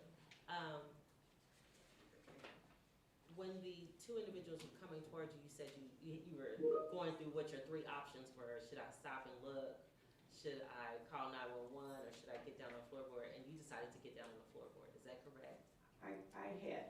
Okay. Because the bullets were, the noise was getting louder. Okay.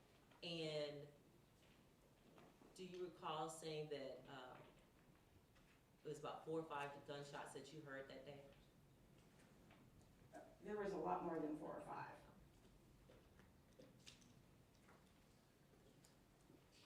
Do you recall telling the police that you heard about 4 or 5 gunshots?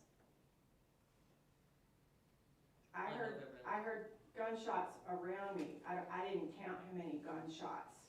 I don't know.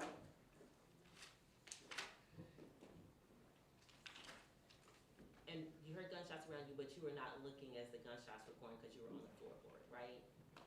I looked for a while, Okay. but as I saw what was coming down on the freeway, I saw a little bit before I decided to get in my floorboard.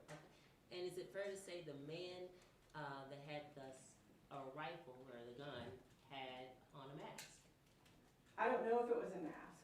To me, when I was seeing it, it looked like a dark hoodie with the hood up, and like the hoodie was zipped up. I didn't know if it was a mask.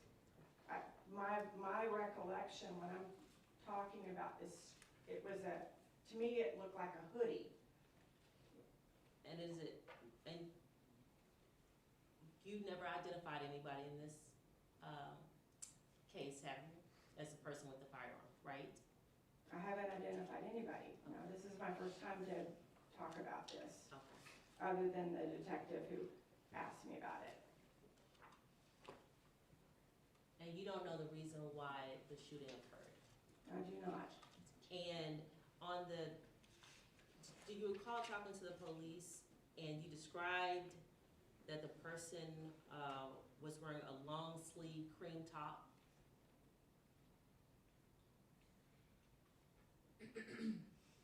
Do you recall that?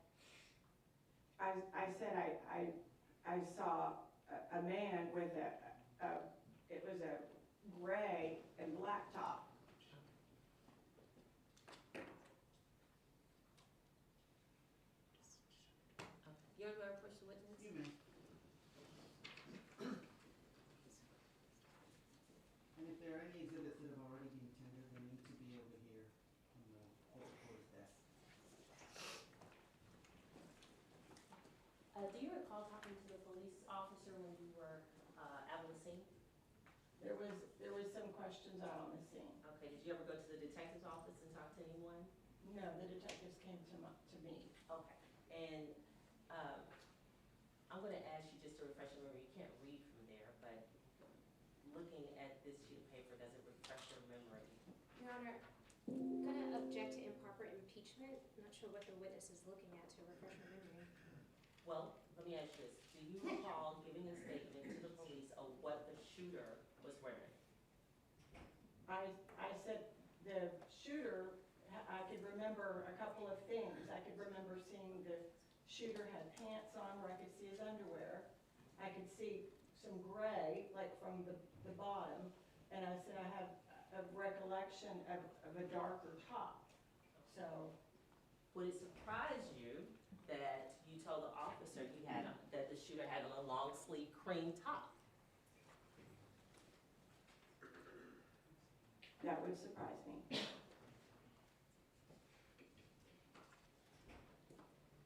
And you didn't give a written statement in this case, did you? I did not give a written statement. And you don't know if your statement to the police was recorded, do you? I didn't see any recording device. I didn't agree to any recording device on the side of the road.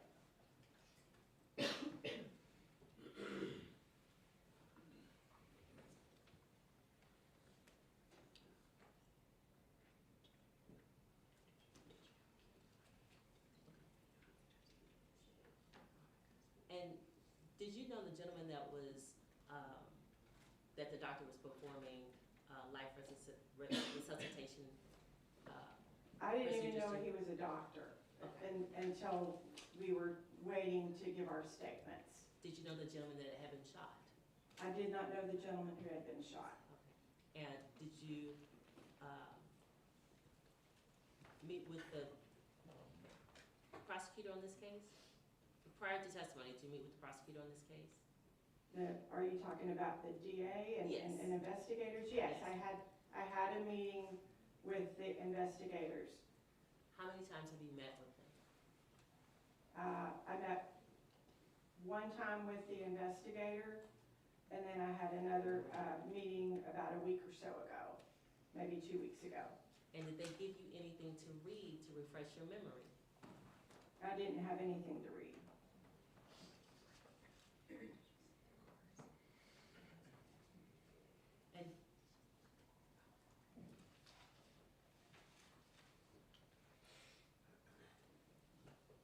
And did y'all, when you met with prosecutors, did they ever ask you about any discrepancies in your testimony as to what you may have told the police, as to what you may have told them when you were talking to them?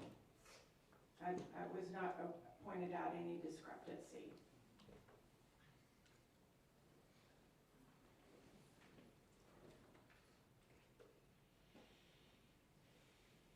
I said the man had a light face. That's all I Objection said. and non-responsive, Your Honor. Overruled.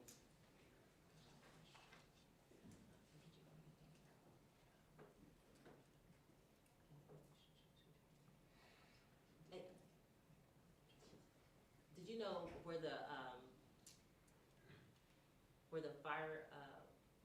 gentleman that was holding the gun and the person that was shot, did you know where they were coming from? Did you see them get on the freeway at all? I didn't see him get on the freeway. Okay. No, they were, the people were coming from north. They were running southbound, because I was going northbound on 35. And do you know anything about their relationship at that time on November 11th, 2020? I have no recollection of any, I don't know anything about those two men.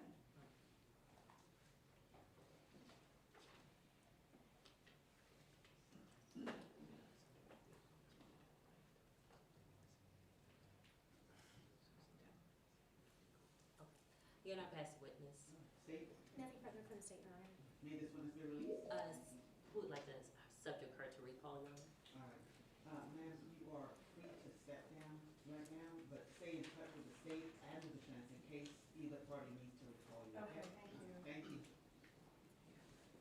Thanks, Marissa. State, call your next witness. State would call DFR Gallardo.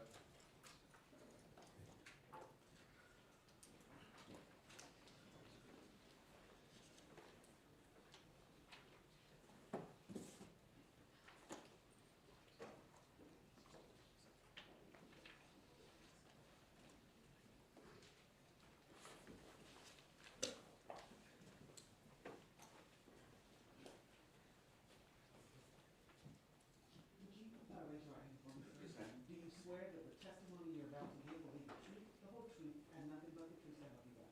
Yes, ma'am, I do. Thank you.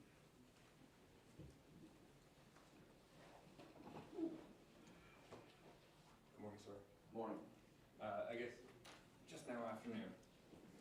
I know you're in your Class A's, but could you please introduce yourself for this jury and spell your first and last name for the court reporter? My name's Ricardo Gallardo, R-I-C-A-R-D-O. Last name Gallardo, G-A-L-L-A-R-D-O. And I am a fire rescue officer, paramedic for Dallas Fire Rescue. Gallardo, correct? Yes, sir. All right, if I butchered, I'm sorry. You're fine. All right, so you're with DFR, or Dallas Fire and Rescue, DFR for short. Sir. You nervous?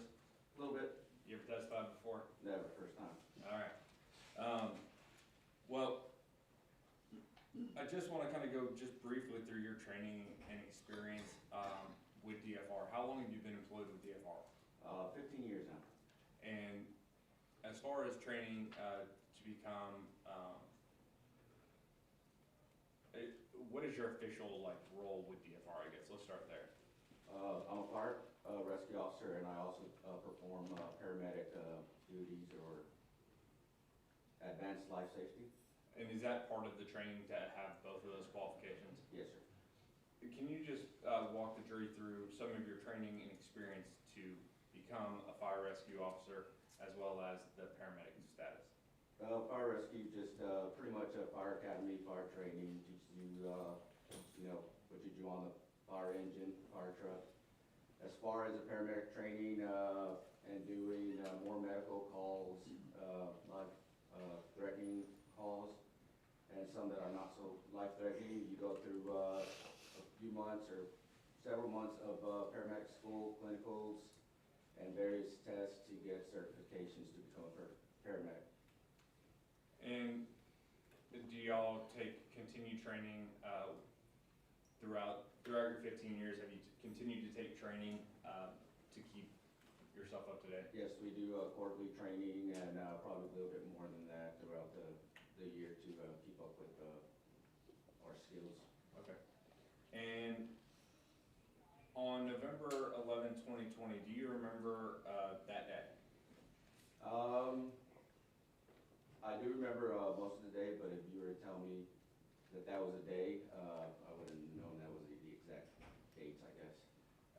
Do you remember, or do you recall an incident responding to an individual who'd been shot on the freeway I-35? Yes, I do. Okay. Your Honor, may I approach? You may. Now, I'm going to show you what's previously been published as State's Exhibit 48.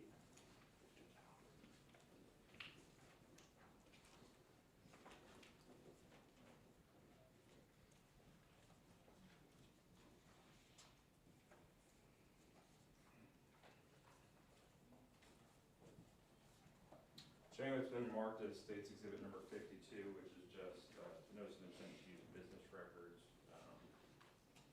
for the business records that I'm about to show you. State's Exhibit 53. Do you recognize State's Exhibit 53? Yes, that is EPCR, which is a report of all the interventions or incident that happened that we have to fill out regarding patients, every patient that we run across. And are these made every time you have to respond to an incident? Yes, they are. And are these made at or near the time of the actual incident that you've responded to? Yes. And is this incident, or is the incident that you responded to out on the highway reflected within State's Exhibit 53? Yes, sir. State would offer State's Exhibit 52 for record purposes and State's Exhibit 53 for all purposes previously tendered to defense counsel.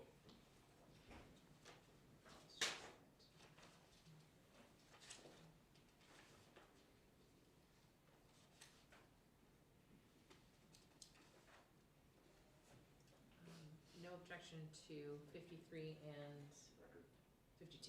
52 for record purposes, 53 for all. Thank you. State Exhibit 53 is admitted for all purposes. State Exhibit 52 is admitted for record purposes. Now, DFR Gallardo, you can't read directly from this, but I'm going to ask you some questions. If you need to refresh your memory, you can take a second to look at it and refresh your memory. But specifically on this, in States 48, is this the incident that you responded to on the freeway in November of 2020? Yes, sir. Where were you coming from that morning when, or I guess midday, about this time actually, where were you responding from to get to this location? I don't remember if we actually got our call from the station, which is on the north side of where the incident happened, but we were traveling south on 35 to come back and go northbound 35, where the incident was assigned at. And how would you describe y'all's ability, well, let's go through this first, I guess. in a situation where DFR were responding to where somebody has been shot,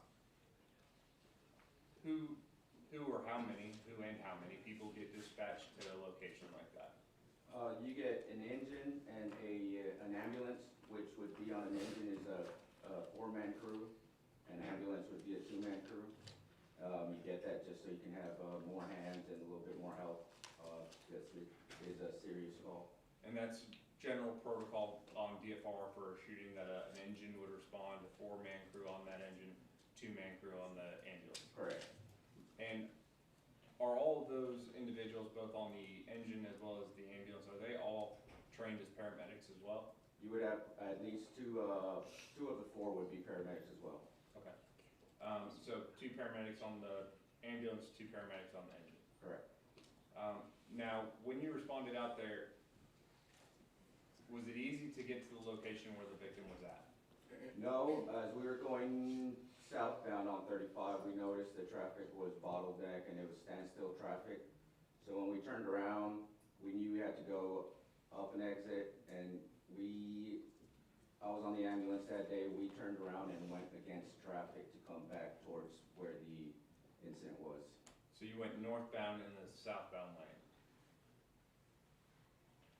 Or did you go No, southbound? we went southbound in the northbound 35 lanes. And at that time, I believe there was construction, is that fair? Honestly, I don't remember the construction, just because there was so much traffic and it was already standstill, but from my time being in that area, there was plenty of construction going on throughout those years. Sure. And once you arrived, what did you observe initially when you arrived on the scene? Was, here in State's Exhibit 48, it appears to be somebody wearing scrubs, trying to do life-saving measures. What did you observe as far as the victim and what was going on with the victim when you arrived on the scene? When the rescue arrived on scene, the fire engine had already been on scene before us. Okay. So they're the ones that radioed us in and said it was safe for us to come against traffic to get there. So when we got there, we had some of our members already performing CPR or trying to put pads for a monitor on the victim. I did not see this picture or this gentleman in scrubs performing any Okay. kind of life-saving activity on this gentleman. There was a previous ambulance there that I believe was a private agency, and they had their stuff on the ground or on the street trying to help, but as soon as we got there, DFR took control of the situation, and we took out our own equipment and started loading the gentleman onto a stretcher and into the ambulance. Sure. And these, I think we've all probably seen them on the roadway, some of these private ambulances. They are separate and apart from Dallas Fire and Rescue. Correct.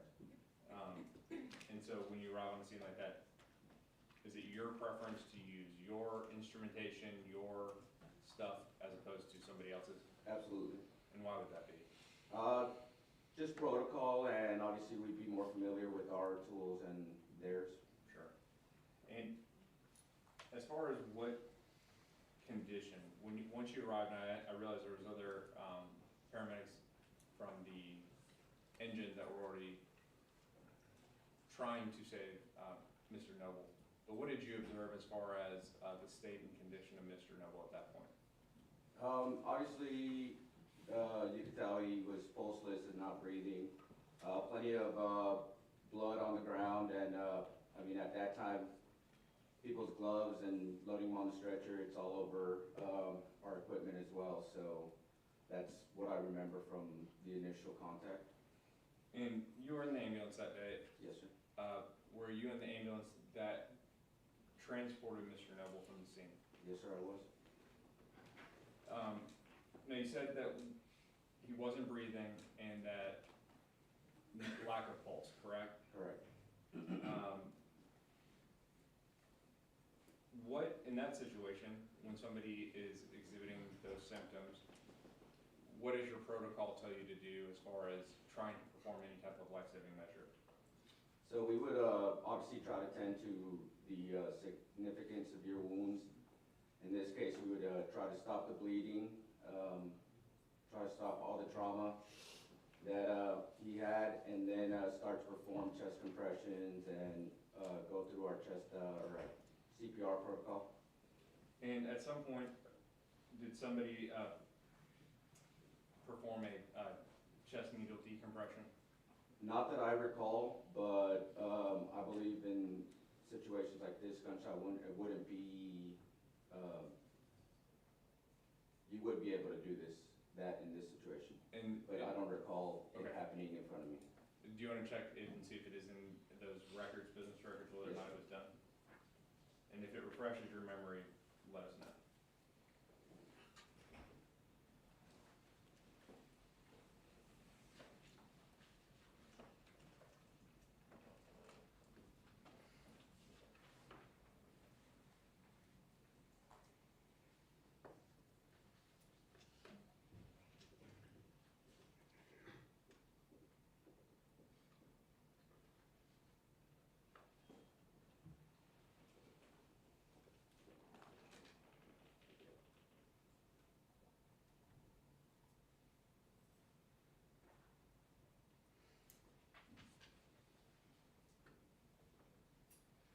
It is on there, it's marked on there, Okay. performed by another paramedic.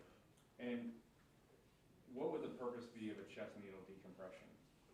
So usually when you get trauma like this to your body, you get some air in the chest cavity that compresses against your heart and prohibits it from working the way it does, or it's supposed to. So the needle decompression would pretty much pop that air pocket and relieve the pressure from the heart. And what would it do in terms of internal bleeding?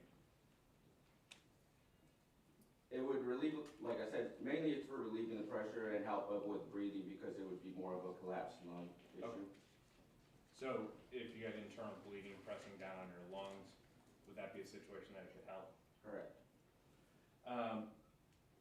Once you were able to, do you recall approximately what time you were able to arrive to actually get to the scene? No, I don't. I know it was right before lunchtime pretty much at the station. And once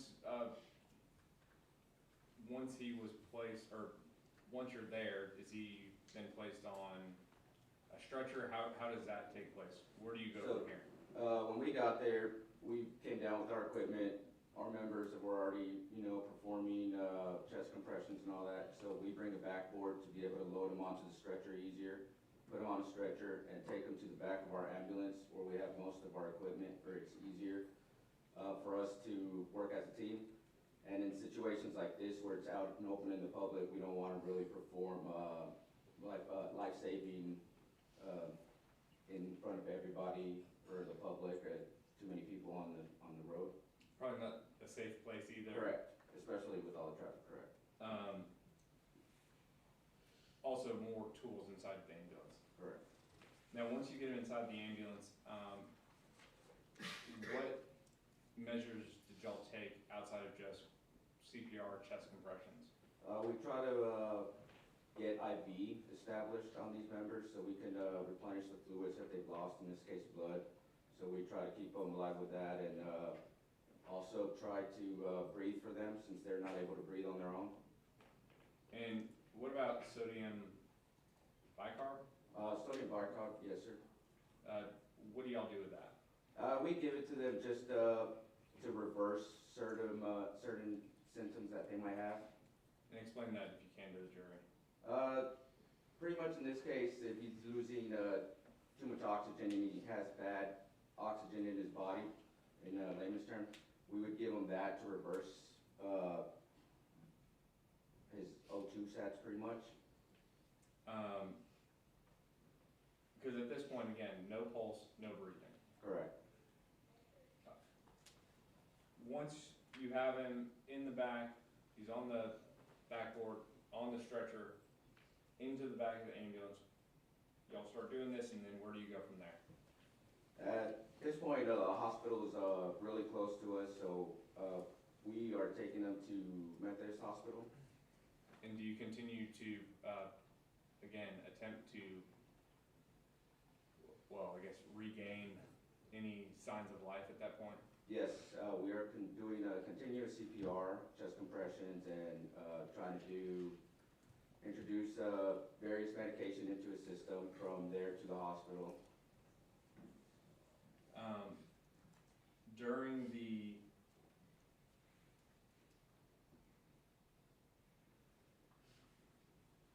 During the placement of him on the backboard and on the stretcher, are y'all looking to see or to identify how many times an individual has been shot? Yes, And did y'all do that in this case? yes. I don't remember the exact number of bullet holes he had, Sure. but we did know that there was at least more than 2 or 3. And how did you know that? Just visualizing him and all the blood that was being lost. How would you describe his clothing at that moment? He was wearing was drenched in blood, and he was wearing a jumpsuit, tracksuit, I Okay. believe. But when we had him in the back of the ambulance, you pretty much take trauma shears and try to expose his body to identify all the wounds. And you said it was drenched. Yes, When you have, I mean, you don't sit there and try to identify every single gunshot wound. Is that fair? I mean, for the most part, we're supposed to, and we're supposed to Try try to. and at least acknowledge, the most obvious ones, Sure. And what's the purpose of identifying those at that point? just to try to get the most serious ones out of the way and try to stop the bleeding on the most serious ones. And does that also help with once you take them to the hospital? Yes, absolutely. And how does that help when you take them to the hospital? Just pretty much getting a report to the staff at the hospital and letting them know exactly what we got so they can have an advantage in helping them as well. Sure. Trying to have as much information to provide to the ER once he arrives. Absolutely. Now, during your transfer, were you ever able to restore any sign of life, any vitals, pulse, oxygen, anything like that? No, sir. Did he show any sign of life once you arrived on scene to the time that you dropped him off at the hospital? No, sir. And just, I'm assuming it's been marked as State's Exhibit 54. Methodist was at the hospital that y'all ended up taking him to? Does that Yes. sound right? Yes. So State's Exhibit 54 is just a notice of business, notice of intent to use business records. State's Exhibit 55, which are the Methodist medical records for Melvin Noble. We'd offer State's Exhibit 54 for record purposes only, Your Honor, and State's Exhibit 55, Melvin Noble's hospital records for all purposes.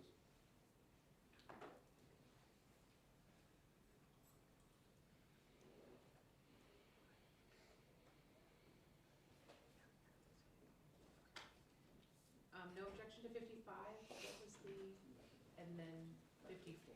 All right, State's Exhibit 54 is admitted for record purposes only. State's Exhibit 55 is admitted for all purposes. Now, once you transport him to the hospital, thank you, Your Honor, permission to publish all of these to the jury? Yes, you may. Thank you. Of course, the jury will have the opportunity to go back and look at all of this when they go back to deliberate, but once you arrive to the hospital, explain if you can just that transition of being in the back of an ambulance to somebody who's not showing signs of life and now getting them to the ER. Just briefly explain that, if you don't mind. So usually when we go to the hospital with a trauma CPR like this, we usually have 3 members in the back of the ambulance and 1 person driving us. Maybe at this time it was 4. But we're performing CPR, chest compressions the whole way over there. Our goal is not to stop, so as we're bringing him off the ambulance in the stretcher, we're still performing CPR, go in the hospital doors. Nurse pretty much tells us which room they want him in, still performing CPR. We transfer care, doctor walks in or head nurse walks in, we give them our report, pretty much tell them gunshot here, gunshot wound here as well. We have no pulls, we've never received pulls, or we have, and then just transfer care from there. And as far as your role in this case, was that the extent of what you did in this case? Yes, sir. This location is in Dallas County in the state of Texas. Yes, sir. I'll pass the witness. Thank you. Defense? Sir, how should I refer to you? sergeant or lieutenant or? No, fire rescue officer. Okay, fire rescue Paramedic. officer. Okay, so you were on the ambulance that arrived, is that right? Correct. And you indicated that your engine or the fire truck had already gotten there, is that correct? Yes, ma'am. And that you guys came after the fire truck? Yes. Okay, and when you arrived, there were 2 people in your ambulance? Yes, ma'am. And when you got there, it had taken you a while to get there, is that right? Correct. And you said that there was a private agency ambulance, is that correct? Yes, private ambulance. A private ambulance. And so how do private ambulances get on scene? I think they were just on the road at that time. And I'm so sorry to interrupt you, I don't wanna interrupt you, Oh, but I wanna sorry. make sure I can, make sure that I'm being clear with my questions. Yes, ma'am. So, do you know how a private ambulance was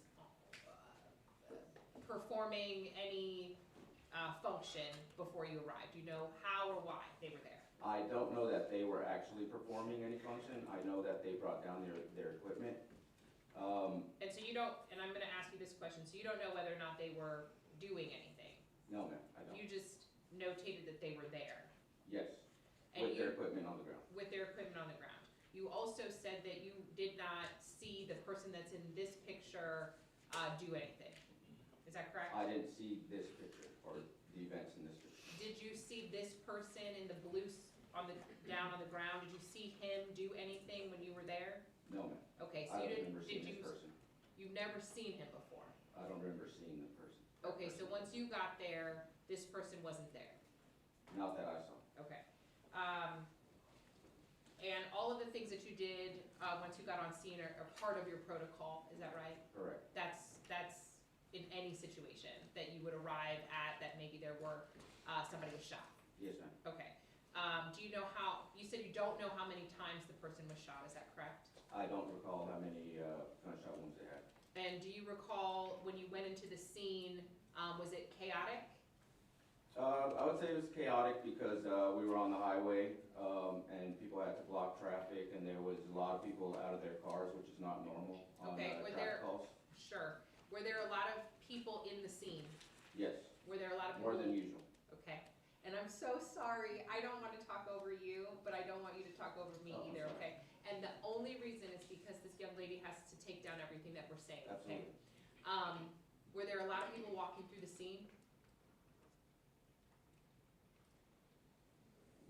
Not when I got there. Our crew that was initially there had as well, I mean, nobody was around us at that time. So from the point that I got there was nobody walking around where the patient was and we were.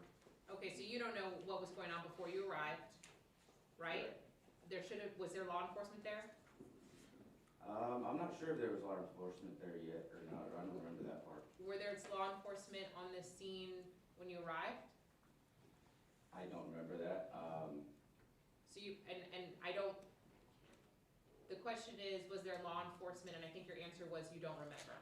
Correct. Okay, so you don't remember whether or not the scene had been secured by law enforcement? Right. You don't remember whether or not it had been blocked off by law It enforcement? had not been blocked off with tape or anything by law enforcement when we got there. And there were people that, at least prior to you getting there, were driving through the scene, I mean, the traffic was blocked completely. okay? So there was no driving, no cars going by us when we were there. As you were trying to get him on the stretcher, is that right? When you left, had the police arrived yet? I don't know, I was in the back of the ambulance, unable to look outside. Okay, so you don't know whether or not even at that point the scene had been secured? Right, You don't know whether or not any of the evidence had been collected? right, You don't know whether or not anything had been preserved? right. Do you know anything about how this person came to be shot? No, Do you know anything about who this person was? no, not at the time. Did you have any information about the car that this person was in? No, ma'am. Do you know anything about another car? No, Do you know anything about a third car? no, ma'am. Do you know anything about multiple people? No. So you don't know anything about anything? I'm Other, gonna object to argumentative. Sustained. may I rephrase? You may. You don't know anything about what occurred? You talking about now or at the time? I'm talking about at the time only. At the time, time, no. Obviously, we knew it was a victim that had gunshot wounds, and that's what we were tending to. Okay, and I wanna make sure that this is clear. Everything that you've testified to today, is that from what you know back then, or are you testifying about things that you've learned since? Things that I saw with my own eyes when I showed up on the scene. So you're testifying about things that you knew back then, Yes, ma'am. not things that you've learned since? No, ma'am. Okay, and then have you met with the prosecutors in this case? I have How many times? once, And when was that? sometime this year, maybe a couple months ago. 2 Okay. weeks ago. And did they tell you anything about the allegations here today? Can you explain allegations? What do you mean by the allegations? Did they tell you anything about the fact that there was a trial going on Oh, and yes. somebody's accused of something? Yes, Okay, what did they tell you about it? there's a shooting going on, and Did there's they a give trial you going any on murder. Okay, sorry. Did they give you any details about who anybody was involved? No, ma'am. I'll pass the witness at this time. See, Nothing further from the state, Your Honor. all right, may this witness be released? No objections. Defense? No objection. All right, thank you, sir, you're free to leave. Thank you.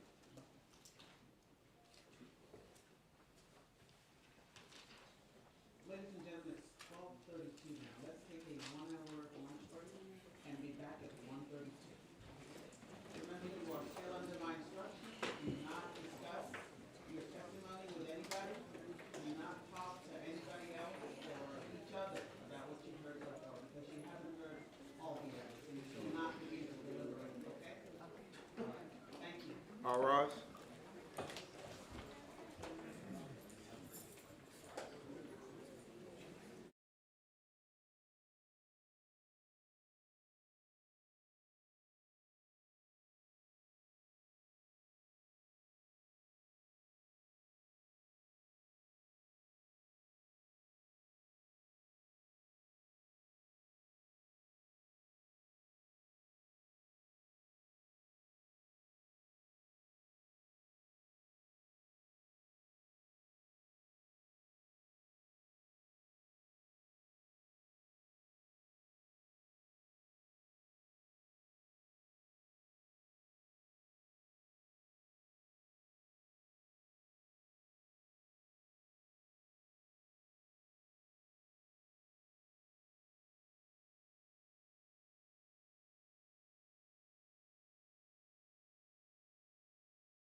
hope you all were able to get some lunch.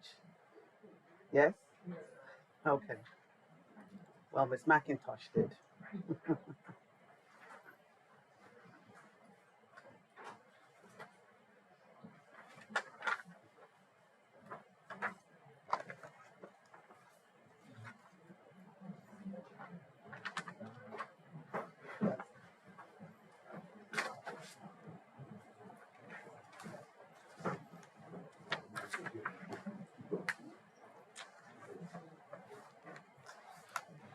Donna, Yes.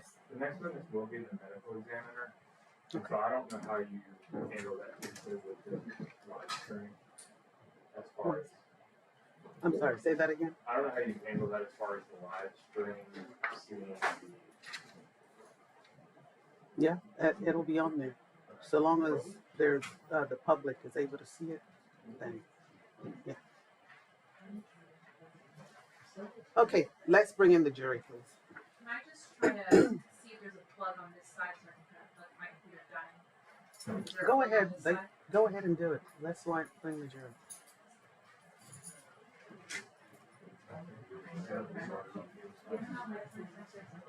All right.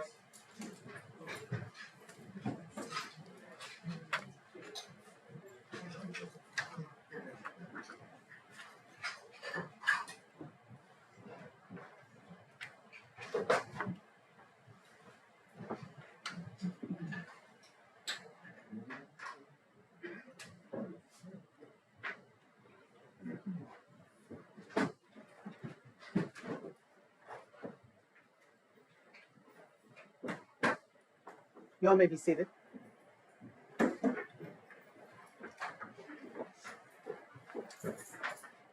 All right, we're back on the record.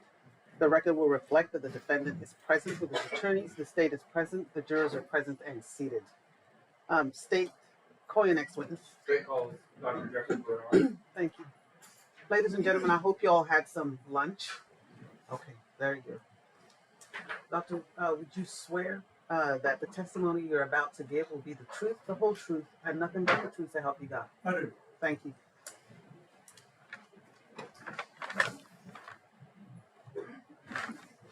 Go ahead, proceed, Your Honor. Yes, you may. Thank you. All right, good afternoon, doctor. Afternoon. How are you, sir? Would you mind introducing yourself to this jury and spelling your name for the court reporter, please? Jeffrey Barnard, B-A-R-N-A-R-D. And doctor, how are you currently employed? I'm retired from Dallas County, but I currently work on a part-time basis doing autopsies in California. And you said retired from Dallas County. How long did you work with Dallas County? Over 37 years. Okay. I want to kind of just go back in time as it relates to your background, training experience. I know you've testified probably hundreds of times in this courthouse. Maybe more than that. Yeah, I didn't want to say thousands, but you've testified quite a bit. So if you wouldn't mind just telling the jury a little bit about your training, background, and experience. And I attended Texas A&M University and received a Bachelor of Science in Medicine degree. I attended Texas A&M College of Medicine and received my MD degree. I served a general surgery internship at Scott and White Hospital in Temple, Texas. I served a 4-year combined anatomic and clinical pathology residency at Scott and White Hospital. I served a 1-year fellowship in forensic pathology in Long Island at the Suffolk County Medical Examiner's Office. I'm board certified in anatomic pathology, clinical pathology, and forensic pathology. I was and still am professor of pathology at UT Southwestern Medical School. I worked during my internship, residency, and fellowship on a part-time basis as an emergency room physician. I'm the current chairman of the Texas Forensic Science Commission appointed by the governor. And have you testified in state court, both state court and civil court, as an expert in pathology? Yes. Few or many times? Many. Your Honor, at this time, I ask for designate Dr. Bernard an expert in pathology. Any objection by the defense? No objections, Your Honor. All right, the court will designate Dr. Jeffrey Bernard as an expert in pathology. Thank you. And So Dr. Bernard, back in 2020, what was your official capacity with Dallas County at that time?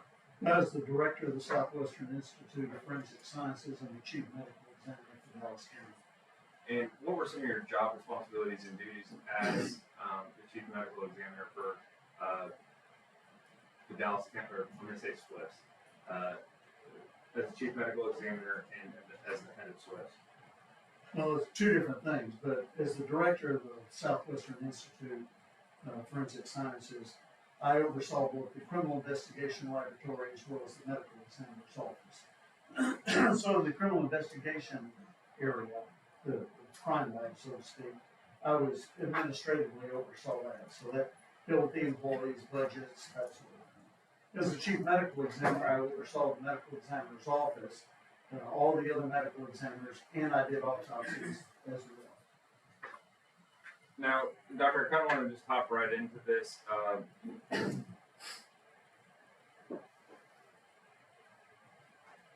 Did you perform an autopsy in IFS -20-21399-ME?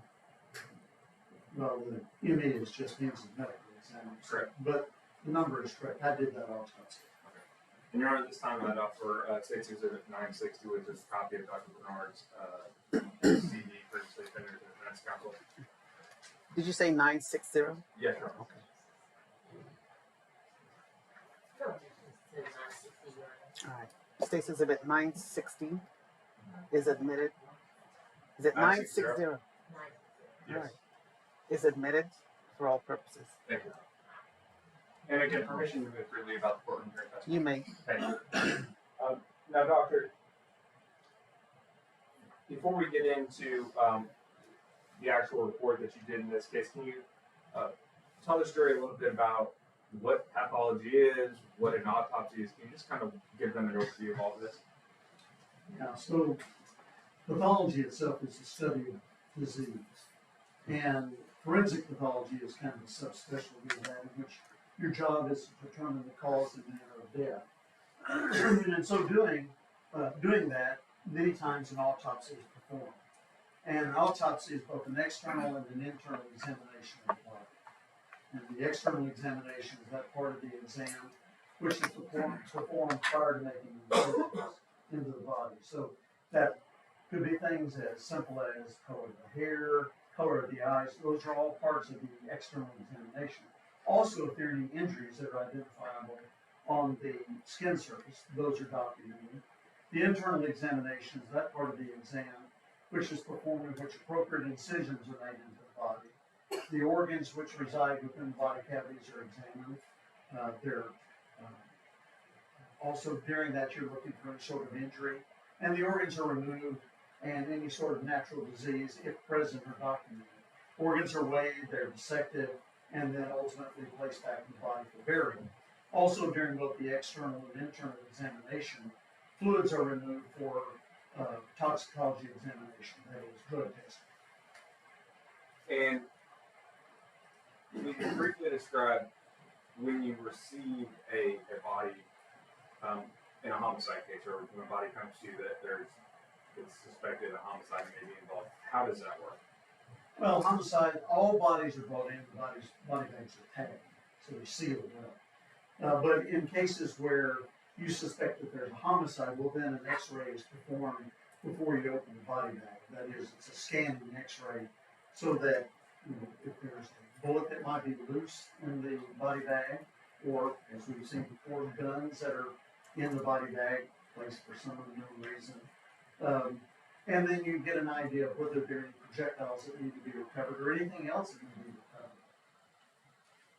Now, in IFS 20-21399, you stated that you did perform an autopsy, and did you perform or create a report regarding that autopsy? Yes. Doctor, I'm showing you it's been marked as State's Exhibit 5.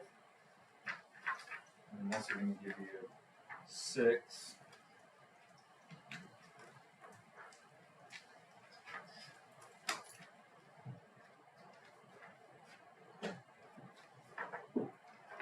6 through 35.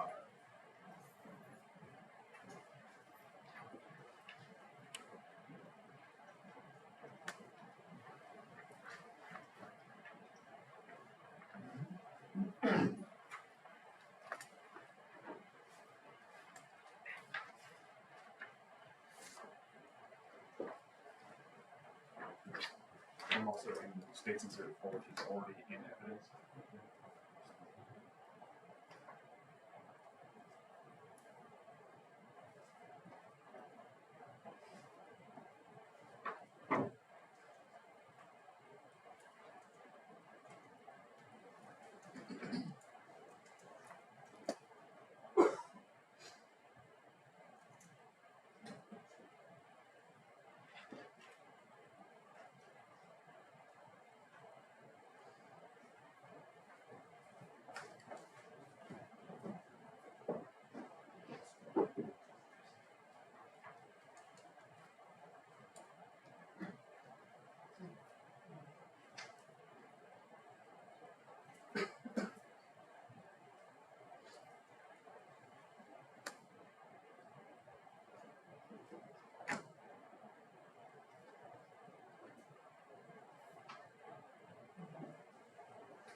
Doctor, are you familiar with States Exhibit 4, 5, 6 through 35, I believe? I am. And what are States Exhibits? We'll start with 5 and 6. What are States Exhibit 5 and 6? States Exhibit 5 is a copy of the autopsy report I generated from the autopsy. 6 is actually part of the autopsy. It's the diagram where I listed out all the entrances, exits, gunshot wounds. And in the back part of that is the cause of death sheet. 4 is an identification photograph. And the rest of the photos 7 through 35 are autopsy photographs that I took at the time I did the autopsy. Okay. And when you do an autopsy and you take photos, how many photos do you think you take, especially on an autopsy like the one we have here?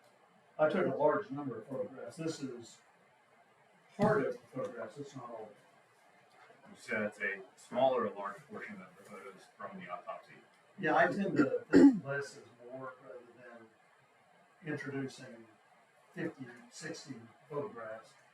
Trying to get representative photographs is what I think is more important. So this would be a small number relative to the total. Sure. And in preparation for your testimony today, you and I have met. Yes. And that was the group that you called as representation for this jury to understand your testimony. Yes. And also, I prepared a PowerPoint to use during the demonstration. Do you believe States Exhibits 5, 6, and 7 through 35 would help aid the jury in understanding your testimony today? Yes, I do. State would offer States Exhibits 5 through 35 for all purposes, as well as States Exhibit 36, which is just the PowerPoint for the presentation.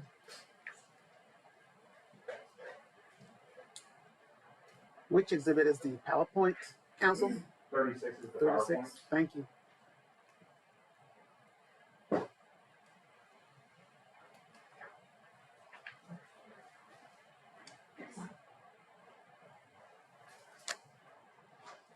Do you want 4? Oh.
have no objections to State's Exhibit number 5, State's Exhibit number 6.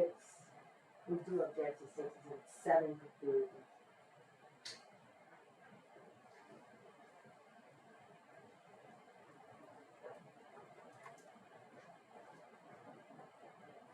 that's been overly prejudicial. Let me see it. Exhibit 7 through 28.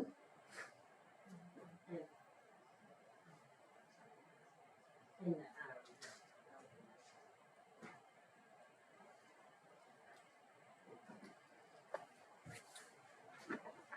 This way.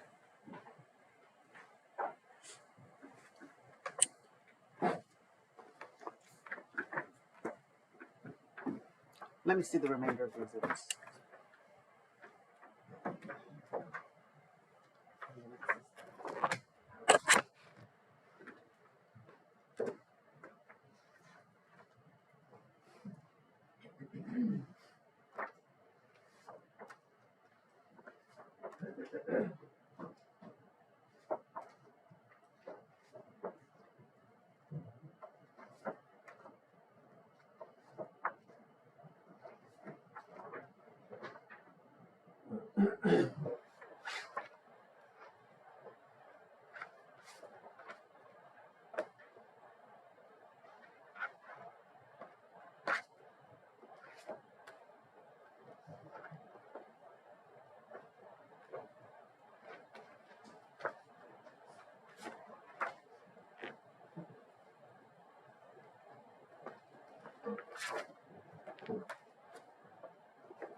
All right, what's the state's response to states 7 through 28?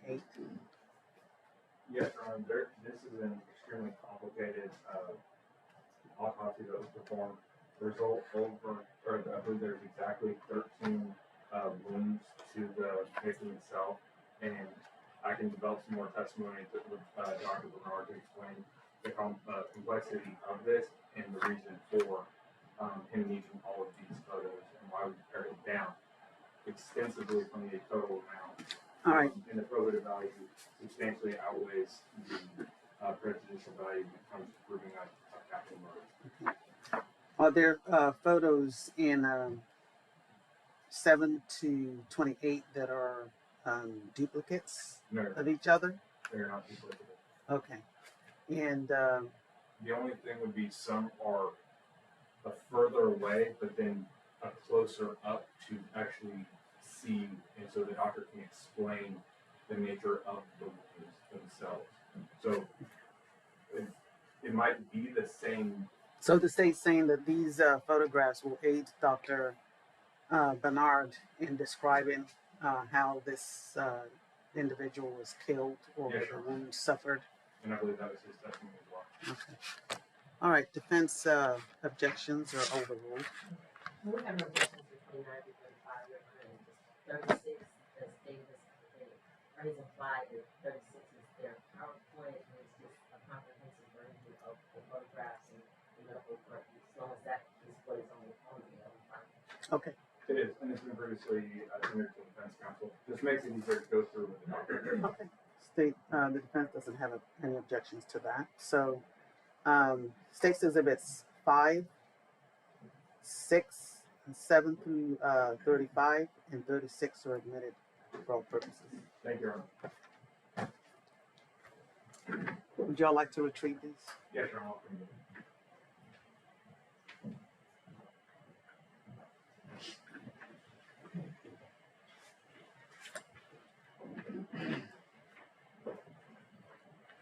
Court has determined that the probative value of said exhibits outweigh the prejudicial effect. Thank you, Your Honor. Permission to publish. Yes, you may. The state would also offer just for demonstrative purposes, State's Exhibit 6A, which is just a demonstrative so Dr. Bernard can testify to the photos and where they're at. State 6 is in it. So are we showing the one that's in evidence plus this one? I mean, I don't know how many he needs to be able to testify. This is the same thing that's already in, it's just for demonstrative, so he can show it while he can point to the location while the photos are up on the screen. State's Exhibit 6 has already been admitted into evidence. Correct, this is just a demonstrative of State's Exhibit 6. No objection to that. Okay, go ahead. All right, State's Exhibit 6A is admitted for demonstrative purposes. Thank you.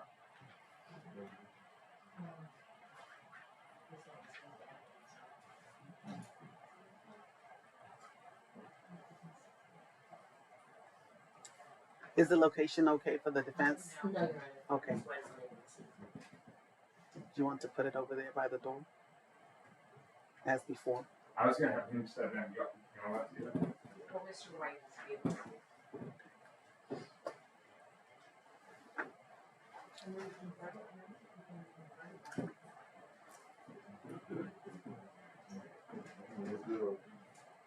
Good.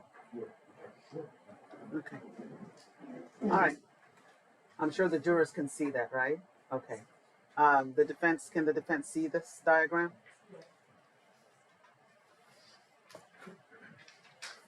All right, may we proceed, Your Honor? Yes, you may. Thank you. All right, now, Doctor, I want to start with State's Exhibit 5, and you have a copy of your autopsy report, is that correct? I do. I want to start with State's Exhibit 5, first page here. What do we see in State's Exhibit 5? Well, on the first page is the upper portion is kind of the administrative aspect of it. That is the name of the individual, the case number, when the date and time of death, and then when the examination was performed, body weight, things like that. The middle box is where all the organ weights from the autopsy are listed. And then the next part begins the external examination. So the lower half is the external examination. Now, as far as... One second. I see the members of the jury struggling to see some of the. Do you all see this one as well? Okay, this is a bit closer to some of y'all. Oh, there's a glare? Is that better? Or worse? Better? This one's the best. That one's the best? Okay, all right.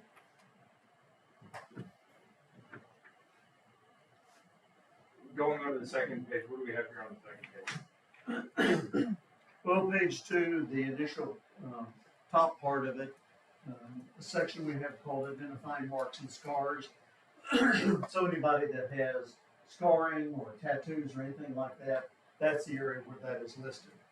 Then the next part is evidence of therapy, so that whatever resuscitative procedures were performed, that's listed there.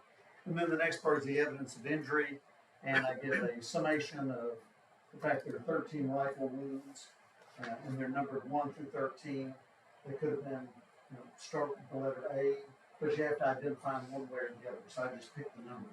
Does not mean that that's the number in which they occur. And so then I start out with rifle wound number 1, and then moved on through all 13. Okay.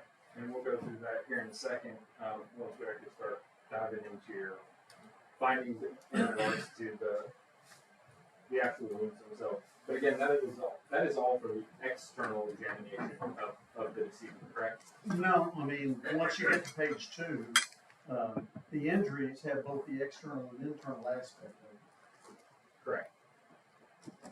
This next portion on page 6 is where you go inside the body, is that fair?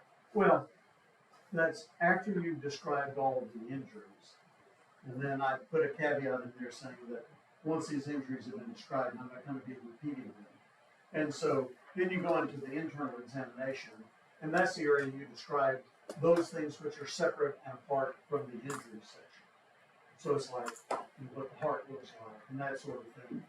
But if there was an injury to that organ, it would have been described above. It's not being described in the next part. Correct. And so toxicology and all this is all coming, weights of organs has already been described you have everything kind of sectioned out in this report, is that fair? Right, I mean, it's a format that we fill in, and then there is a way that the report is generated. And so, you know, you're doing them in a certain sequence, but then when it's all put together, it's in an organized fashion.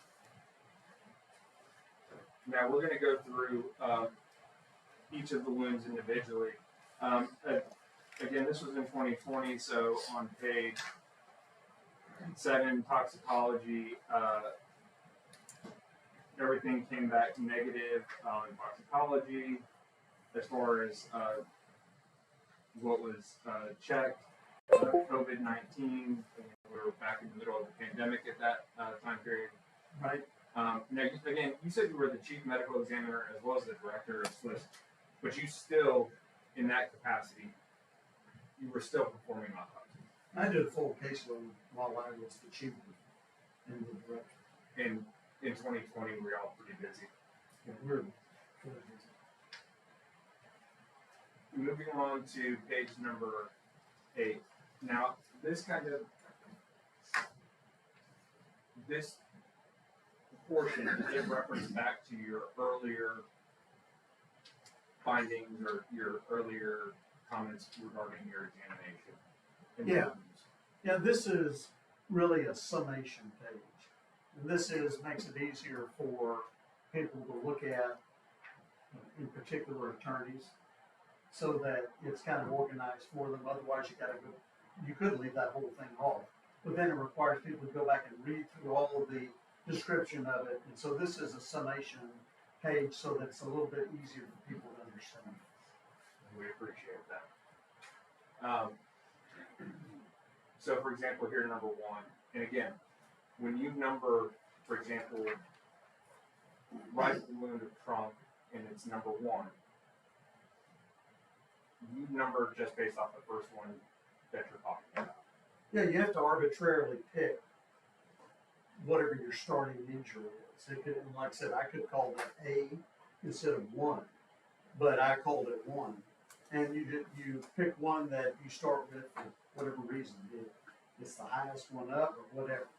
So it's my determination what I'm going to call number 1. Sure. Your Honor, I'm going to move this over there actually by him so that as he's talking about the wounds, it makes it a little bit easier. That's fine. And Doctor, if you want to, as you described it, you want to point at any of these as we go through, especially as we're going through some of the photos. Sure.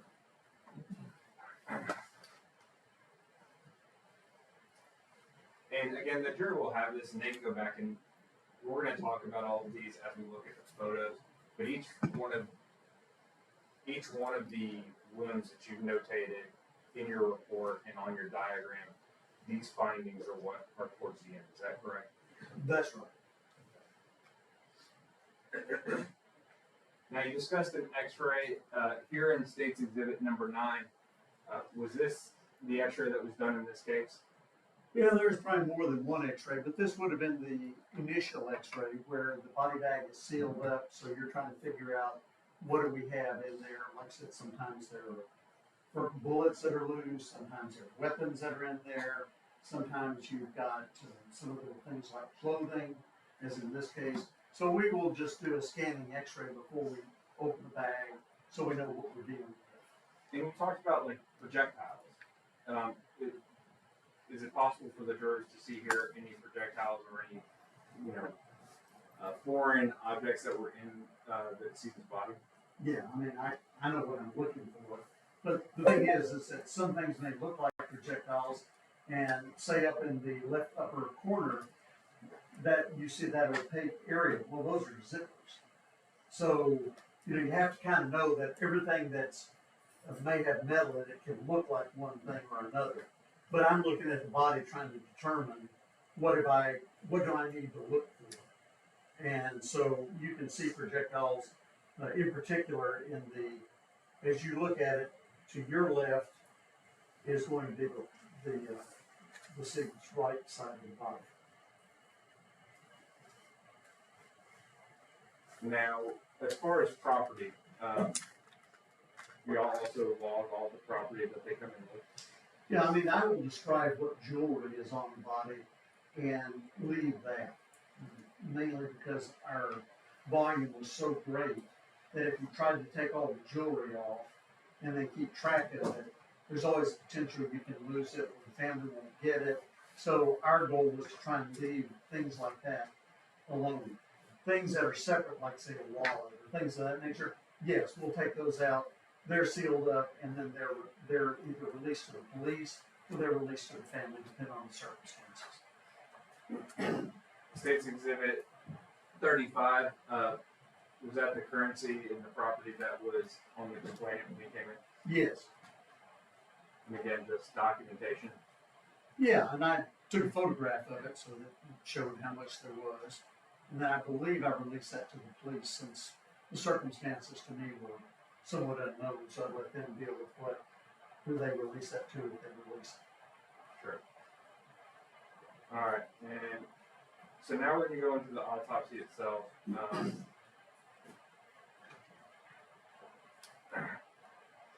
Now, in State's Exhibit 6, and we have it here in the PowerPoint, can you describe to the jury what position is this when you use this position? All right. So what you're seeing is what we call the anatomic position. And that's a standard position. So it's an individual standing up with their palms out.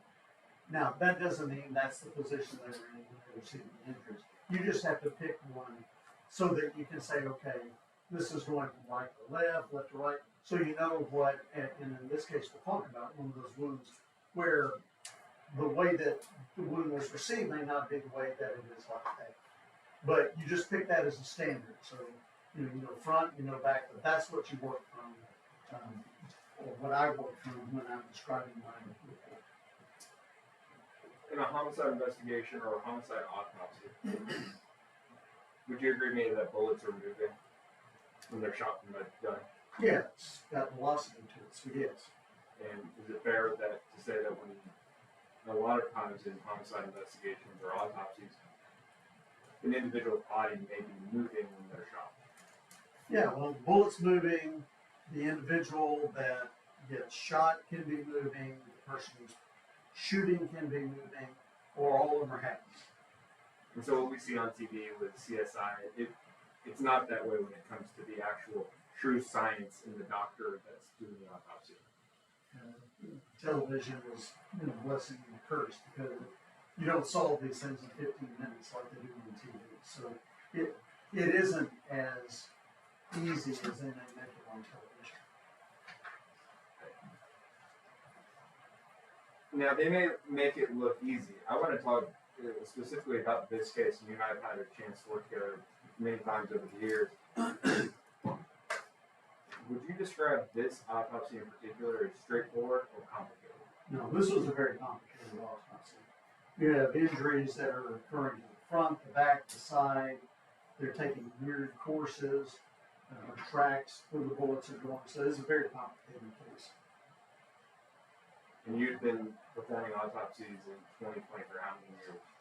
Well, since 1987 in Dallas and 1986 in New York, so a long time. Sure.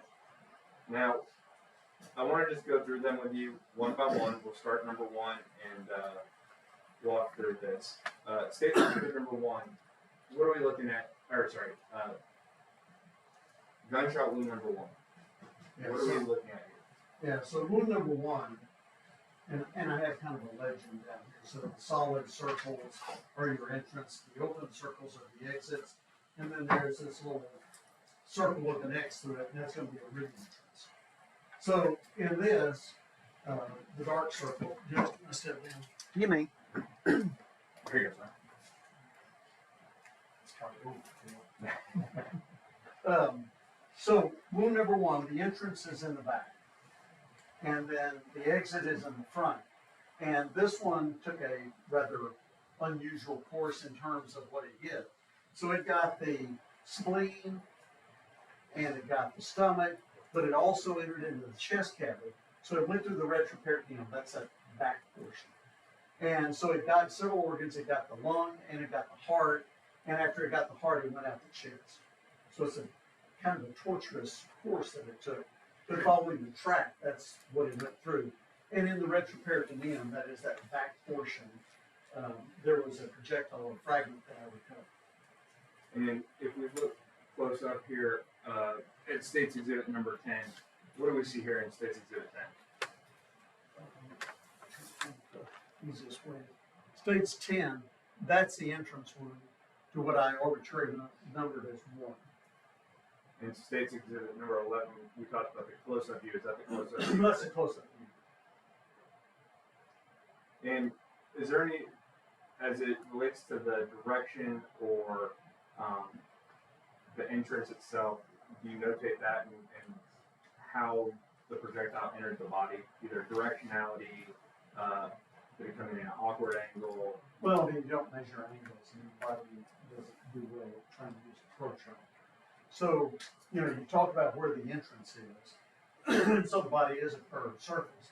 And, you're talking about whether there's residue, there's no residue surrounding. It's got an abrasion, that little scrape around the surface, and that pretty much defines it as being an entrance wound. And so when it went through that, it went from back going to the front, went from the left going to the right, and then it went up. So that was the entrance. Over here on the chest in State's Exhibit number 12, what do we see here? That's the exit wound for gunshot wound or rifle wound. Moving on to wound number 2, what do we have here? Yeah, wound number 2, as I chose this as number 2, was a wound in the presacral region, so it's right at the sacral area. That wound then went through the musculature and exited over on the right lateral chest. So it was going from back to front, from left to right and upward. And it went through muscle. Didn't get into the cavity to hit organs. So again, back here at State's Exhibit number 10, State's Exhibit 10, you have like a little placard down there. Yeah, that's the wound right there. And State's Exhibit number 13, is that close up of it? Yes, it is. As you can see, the lower part's a little bit of a crease where the sacrum comes together and the buttocks come together. Now, the exit wound on State's Exhibit 15, but that is the exit wound of State's Exhibit, or sorry, wound number 2, is that correct? Yeah, there are 2 wounds that are in this. Okay. So in this is the exit wound of number 2. That's the entrance of number 10. And then these are not entrance wounds, though they can look kind of like, but they're not. And again, the complexity of this autopsy. Yeah, there's a lot of interposed material, be it concrete, be it glass, be it car parts, whatever it is. Something that also struck the body.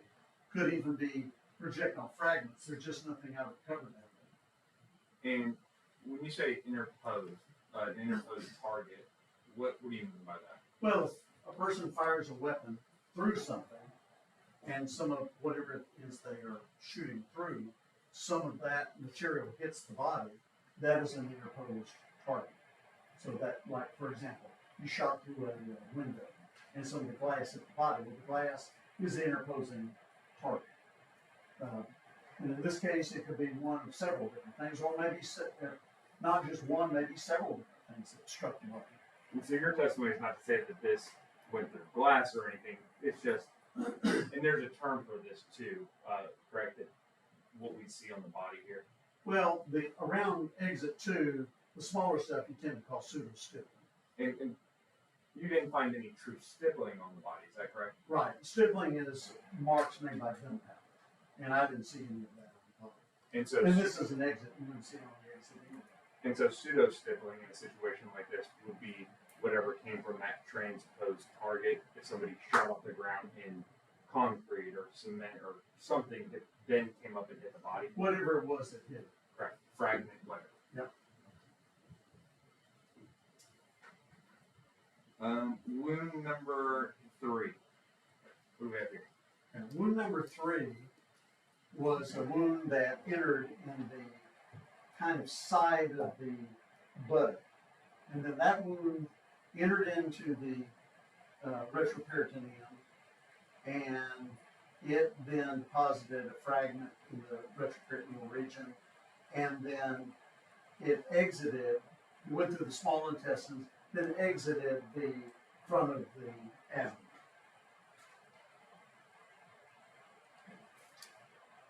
Here in States Exhibit 16, where do we look?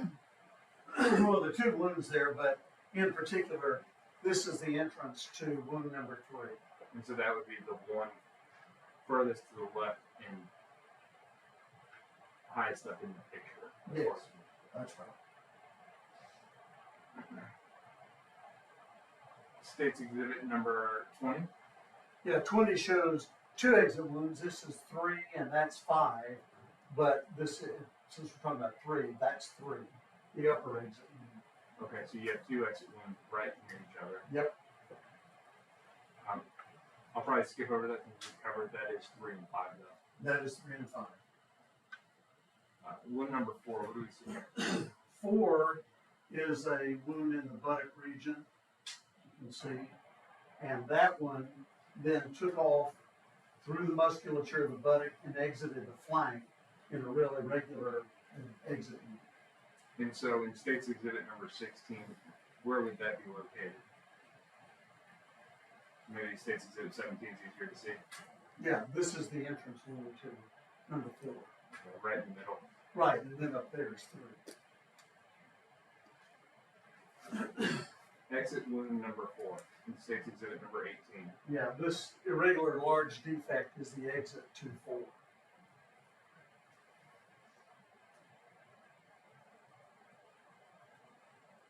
Wound number 5. Yeah, wound number 5 is a rifle wound that entered in the medial or inner aspect of the left buttock. It then went through the pelvic region, hit the bladder, and then exited, well, as we saw earlier, right below exit number 3. And it's up there on States Exhibit 19. It's kind of hard to see. It is right here. Another glare probably doesn't make it very easy, but we've already covered the exit wound on 5. Yep. So wound number 6, what do we have here? Wound number 6 is a wound in the left side of the abdomen, and adjacent to it, or a little bit inner aspect to that, and a little lower, is wound number 7. And the reason I'm describing it like that is that 6 went through the intestines, went through the liver, and hit the right chest wall. 7 went into the abdomen, hit the intestines, hit the liver, and hit the chest wall. Because of the proximity of those wounds, I couldn't necessarily separate out, because there was one of them that dropped a projectile in the chest cavity, one that was in the chest wall. I couldn't separate out which one went to what. But they went together that direction. And in States Exhibit number 18, is that the entrance wound? This is the entrance number 6 at the top.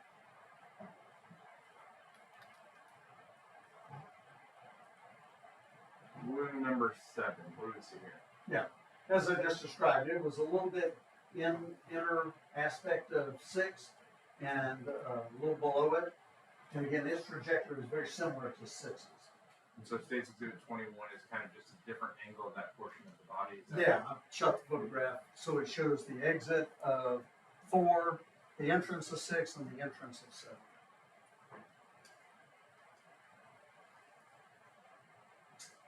Wound number 8. Now, 8 was a wound in the side of the left thigh, and that one went up through the muscle and embedded a projectile in the anterior abdominal wall. And where is that portion of the abdominal wall? Well, I mean, it's in this general area right in here. Below the belly button.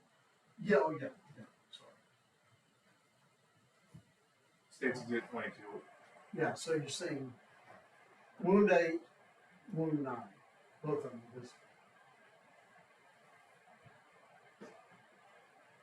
States Exhibit 23. What is that showing? Yeah, so 9, I just showed you that on the other photograph. It was on the front part of the thigh. This one went up through the muscle, it exited on the inner aspect of the left thigh, grazed the scrotum, and re-entered into the right inner thigh and ended up in the chest wall. And so, and I'm sure sometime during your career, I've possibly done it at some point, ask a medical examiner, can you tell me what angle this person was shot at based off of what you see in your examination? Yeah, it's very difficult to do that other than I use the probe to show just the kind of angle, just to get the line of entrance, exit, and re-entrance to show you. So the body has to be rotated in the format that when that shot occurred, it's going up this direction and the projectile's ending up in the chest wall. So that was 8 and 9. Yep. Which was multiple entrances, exits, re-entry. When a bullet goes through either a transposed target or some tough material inside the body, whether it be a bone or something or an organ, or goes through and re-enters, what can happen a lot of times? Well, you're losing, it's kinetic energy is the force that's forcing that's driving the projectile along. So at some point it loses its energy. When it loses its energy, it stops. And so in this case, if that's the question you're asking, Sure. is it's going through all of this and ultimately comes to rest in the chest wall. And sometimes will there be a deformity to the projectile as well? Well, there can be if it hits something that causes it to be deformed, whether it starts out hitting something first or hitting it along its course. That's what I was hoping to hear. Wound number 10, what do we see here? Well, 10 was an irregular wound, and I described it earlier. There were 3 defects, and you can see it here. So you had the exit to 2, you have the entrance 10, which is big and irregular, a couple other fragments that don't really go anywhere, and then you got other defects, and again, those only stay confined to the skin and the very soft tissue under it. So 10, it went into the side of the chest wall, and there's a projectile under it. So that one had to have lost all of its energy before it really hit the chest wall, and so it didn't go very deep, and it stopped there. Would that be consistent with that projectile hitting concrete? Could be, yeah. And is that consistent, hitting concrete, would that be consistent with having this other pseudo-stippling on that right flank of the body? Yeah, you're getting a lot of other material striking the skin surface. Whether some of that was other fragments, I didn't recover them, so they weren't there. But something did that. And something that was hit, and it was superficial, and this other one had lost its velocity before it hit really the skin surface, so it didn't go very far. So if somebody was laying on the ground and someone were to shoot into the ground, the bullet loses kinetic energy, you could create a situation like that. Yeah, I mean, if it hit something and then hit the body, sure. Let's see, number 11, what do we have here? Yeah, number 11 is a gunshot wound, a rifle wound that hit the forearm. So in anatomic position, it entered on the front of the forearm, on the little finger side, and exited the back and thumb side. So it doesn't tell you what position the arm was in when the injury occurred, but when you're describing it anatomically, then it's going from front to back, it's going from right to left, or medial to lateral, and up. Is that what we see here in State's Exhibit 25? It is. You can see the entrance over here, and the exit is on that side, front side. Number 12. Number 12 is a wound to the back of the left hand, and a lot of times you really can't tell which way it's going, but in this particular case, there's an abrasion there. So my opinion is that it went from the index finger side towards the ring finger side. Superficial, but it did travel that direction. But then when you put it in anatomic position, you're turning it this way. So if the wound was received this way, it's still going to, in anatomic, we're describing it, it's going the opposite direction. And then wound number 13, what do we have here? Yeah, 13 is a grazed wound of the elbow, and I could not see, it was superficial enough that I could not get directionality as to which way it was going. I can't tell if it was going from above downward or from below upward. So when we go back and we look at all of the wounds that you've identified, both superficial and not superficial, how many of these wounds would you describe as lethal? Now, well, you know, all of them potentially can be lethal if you don't get treatment, you got infection and bleeding, but there were several that were rapidly fatal. So the most rapidly fatal was one, because that went through the heart, went through the lungs, went through the spleen, but 6 and 7 went through the intestines and went through the liver. So those are lethal, would be rapidly lethal. And then 3 went through the intestines, 5 went through the bladder. So all those untreated are lethal, but some are more rapidly lethal than others. And I think when we talked previously, I think we counted it up and it was 5 rapidly lethal wounds. Does that sound right? That's probably right. Objection, reading right? Overall.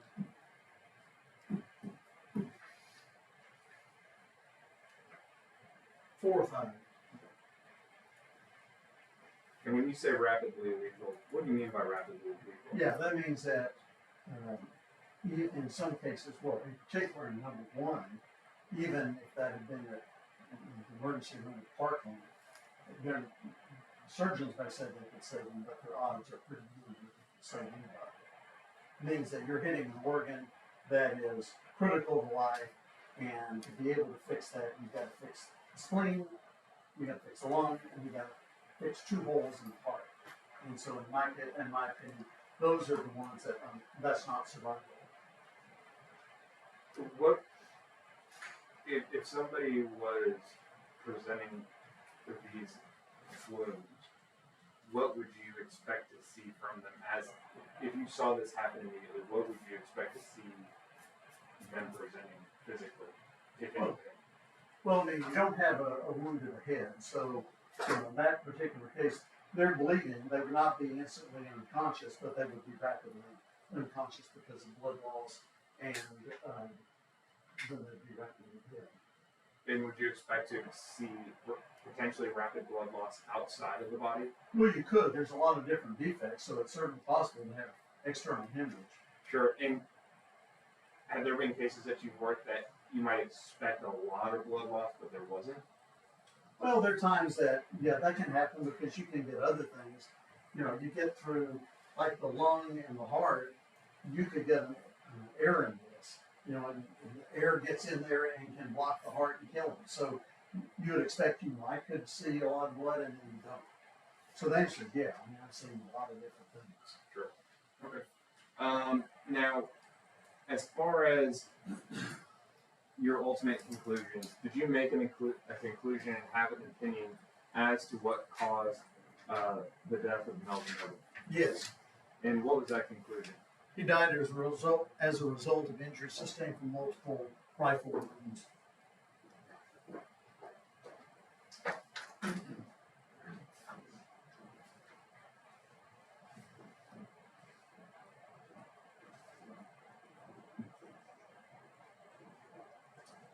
And in your cause of death report, manner of death, Homicide. what does that mean when you classify manner of death? Well, homicide, you're asking me what I define as homicide? Correct. Death at the hands of another person. As far as the recovery of projectiles, did you recover projectiles in this case? I did. Yes. Thank you. Showing you State's Exhibit number 30. Do you recognize what's here in the picture of State's Exhibit 30? Yes, and that's the barcode that has the number on it, And that projectile from the retroperitoneum would have been associated with wound number 3. And again, we see the IFS number. Is that something that carries along with this case? Yes. And then you've documented on here where those were recovered from and what it was. Yes. State's Exhibit 33. That's anterior abdominal wall. That would have been from wound number 8. State's Exhibit 34. Right chest cavity, that would have been either 6 or 7. And since I couldn't separate out the 2, I can't tell you which one of the 2 it is. State's Exhibit 31. That would have been number 7 or 6. Could have also been wound number 9, but probably it was the 6 and 7 because they were pretty close together. State's Exhibit 32. Yeah, right lateral chest wall, because you can see the projectile is deformed, is probably associated with 10. And again, you're not testifying to what caused the deformity or anything like that. No.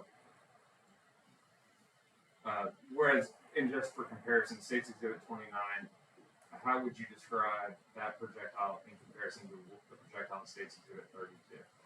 32 is, I'm sorry, which one is that? So this is 29 29 is not deformed. versus 32. The tip of it is deformed. And the State's Exhibit 29, this was a projectile that you recovered from where? Right lateral chest wall, probably number 9. And again, the reason for saying probably is because of the complexity, of this autopsy. Yeah, you have a lot of intersecting tracks, you have things ending up in a similar area, and you're trying to follow the track to be as accurate as you can, but sometimes you can't really separate them totally out. But I recovered all. Your Honor, may I have one moment, please? Yes.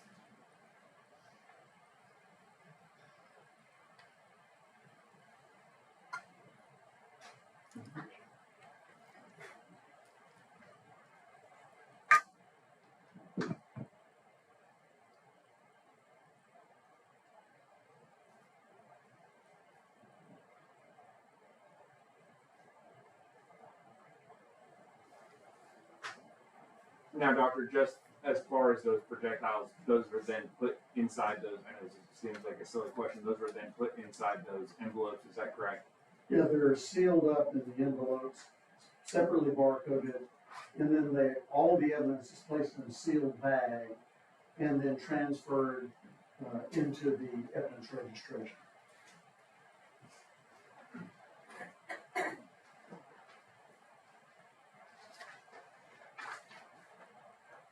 Your Honor, may I approach? Yes, you may.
Sorry, Judge.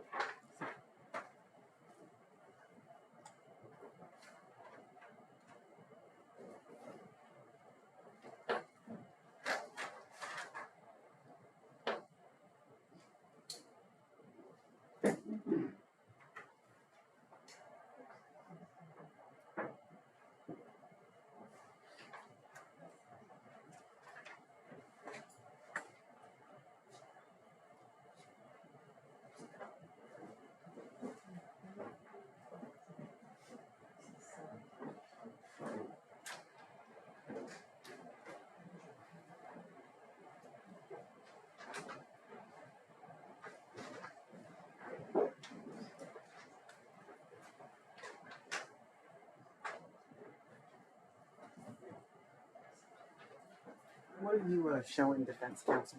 The projectile from an autopsy.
Dr. Insurance marches 37 through 42. Please take a look at those.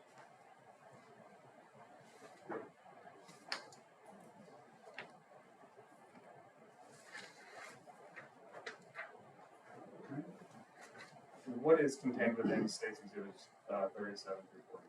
Well, these are sealed envelopes with the projectiles that I recovered at the autopsy. State would offer State's Exhibits 37 through 42 for all purposes, previously tendered to defense counsel for all purposes. Go ahead, Jason. All right, State's Exhibits 37 through 42 are admitted for all purposes. Now, Doctor, the projectiles that are in State's Exhibits 37 through 42, these are also, so we put the photos in, right? That's what's inside these photos. Yes, And they're biohazard stickers on as well. yes, there are. Doctor, as it relates to firearms, is a firearm a deadly weapon? Yes, Is it capable of causing serious bodily injury or death? yes, Is shooting somebody 13 times, or at least 5 times, would you, as an expert on this, would you consider that an act clearly dangerous to human life? yes.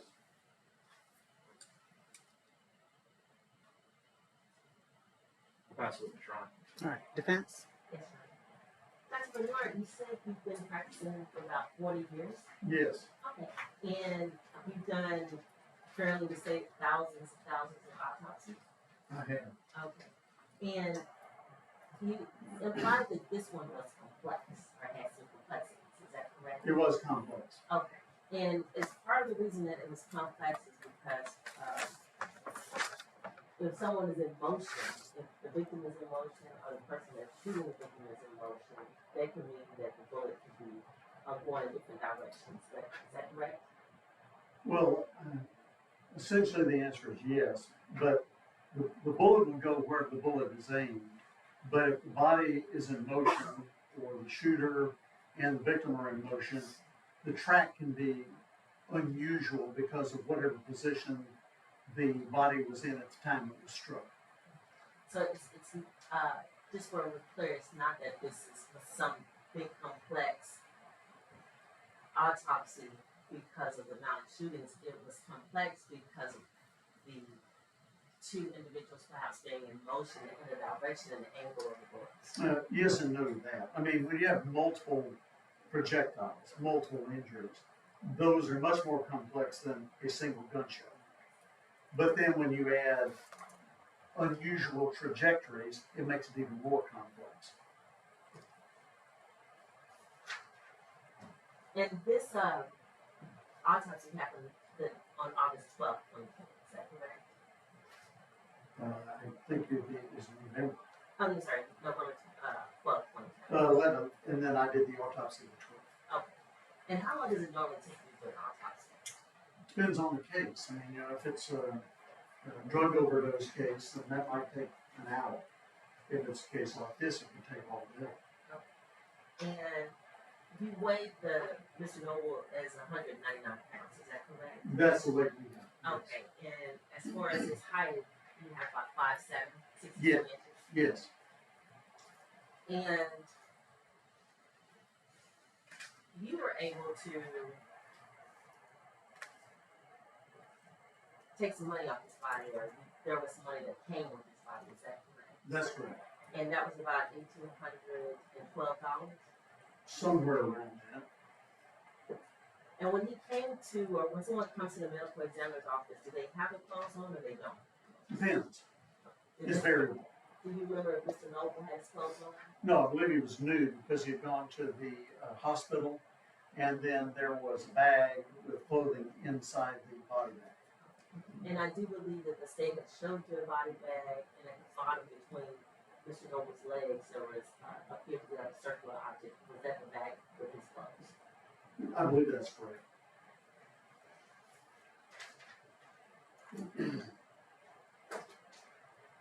And I want to talk to you a little bit about some of your findings. Can you tell the jury what is stippling? Yeah, stippling, as I said earlier, if a barrel tip is close enough, mainly you see this in handguns, but if a barrel tip is close enough at the time of discharge, then you can get some of the residues from the barrel tip at the time coming out of the cartridge case that can strike the skin surface.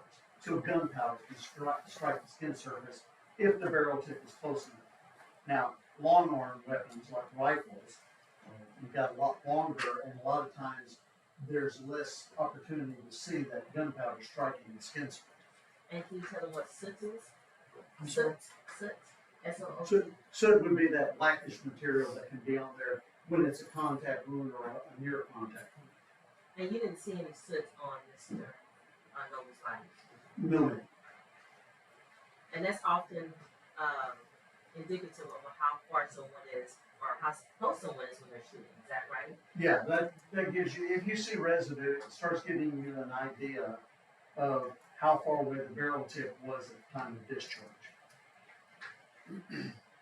And on, I think you noted 13 wounds to Mr. Or 12 wounds, if I'm not mistaken. 13. 13 wounds, okay, on Mr. Noble's body. Out of the 13, you noted that there was like one that had a pseudo stiffening, is that correct? And you didn't know any of them were suits, is that correct? Yeah, pseudo stippling, just to be clear, is not real stippling. It's some other material that has caused an impact to the skin surface, but it's not gunpowder. And so that could have been if he was on laying on the cement, Yeah, could be. or it could have been glass. Potentially, although I didn't see any glass on it, and sometimes it'll make a kind of definitive pattern. I didn't see that. Maybe I'm gonna approach the witness. You may.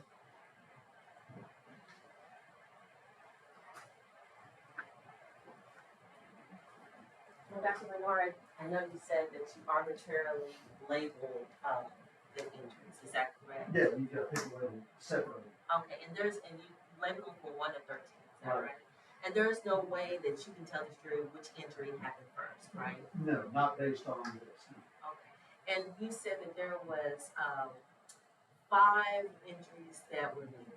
4 or 5 that would have been more rapidly lethal than the others. Some of these could be lethal over a period of time. That is, bleeding, infection, but those that would require emergent surgery, there were at least 4 of them. Okay. And with those 4 injuries that would require emergency surgery, is there an estimated time based on your experience and training that someone, if they were able to receive help, could have survived? Well, number 1, I don't believe you have to survive that. The others, you'd have to get in and operate on the liver, the intestines, but potentially you could get to an operating room and maybe they'd survive and they wouldn't survive. But what I call number 1, I don't believe any surgeon could save. And how quickly can someone bleed out for the other injuries, the other 3 injuries that you were seeing? The others, well, that would be slower bleeding than through the heart, but it's trying to give you a specific time period. I wouldn't be able to do that. The liver is a very vascular organ, so you could bleed out quickly from those injuries. Okay. And then the other, and you noted that there were some superficial injuries as well. Is that correct? Yes, ma'am. And that means that they didn't enter the body, it just kind of contacted the skin. Is that correct? Yeah, I mean, some of these are at weird angles. They're hitting the hands, they're grazing the arm. Like 10, which is already deformed by the time it hits the body, doesn't go very far. So those are coming at weird angles, a lot of them, or the positioning is weird when it happens.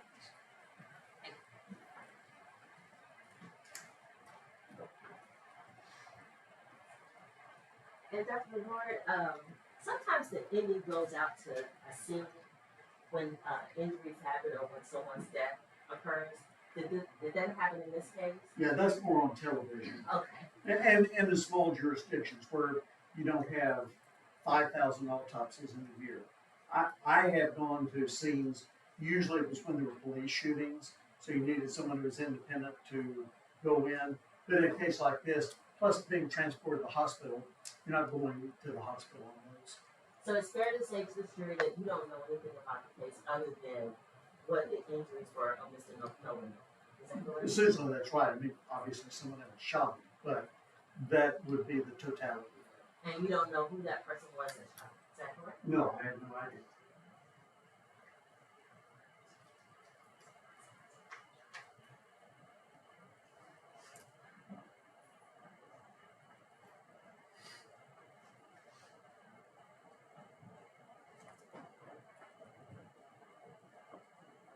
That's the question, sir. All right. State, Nothing further from the state, Your Honor. This was excused. defense. Yes. All right. Thank you, doctor. You're free to leave.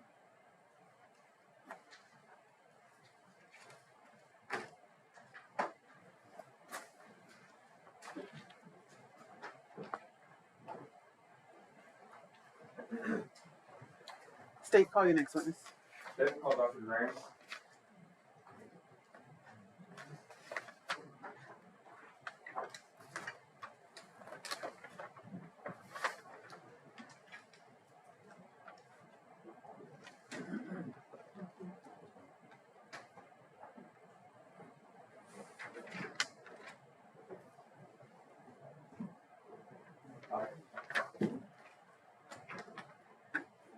Doctor, would you raise your right hand for me? Do you swear that the testimony you're about to give will be the truth, the whole truth, and nothing but the truth to help you God? I do. Thank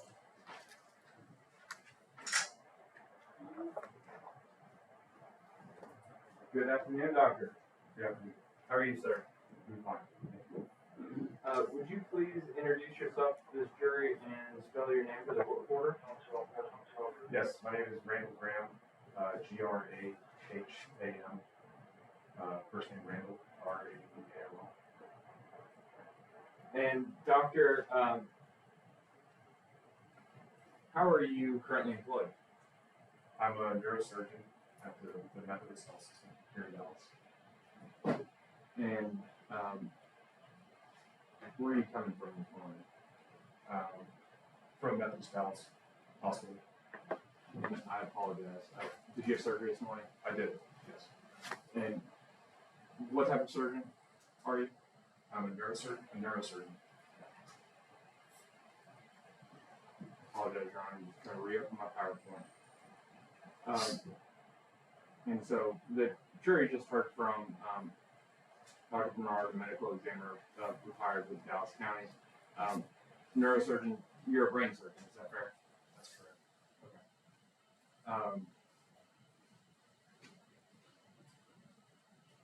I want to kind of just jump right into things because I know you've had a busy day, and I appreciate you coming down. November 11th of 2020, do you remember that day? Yes, I do. And I'm going to put this calendar that's in for demonstrative purposes up next to you. November 11th of 2020. What were you doing that morning?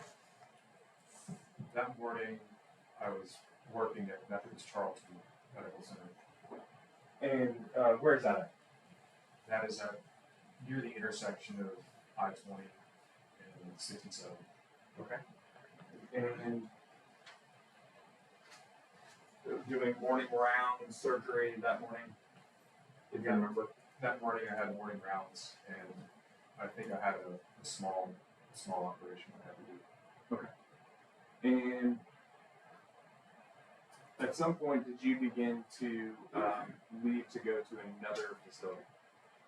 Yes. Or hospital, excuse me. Yes, I left Methodist Charlton to go to Methodist Dallas.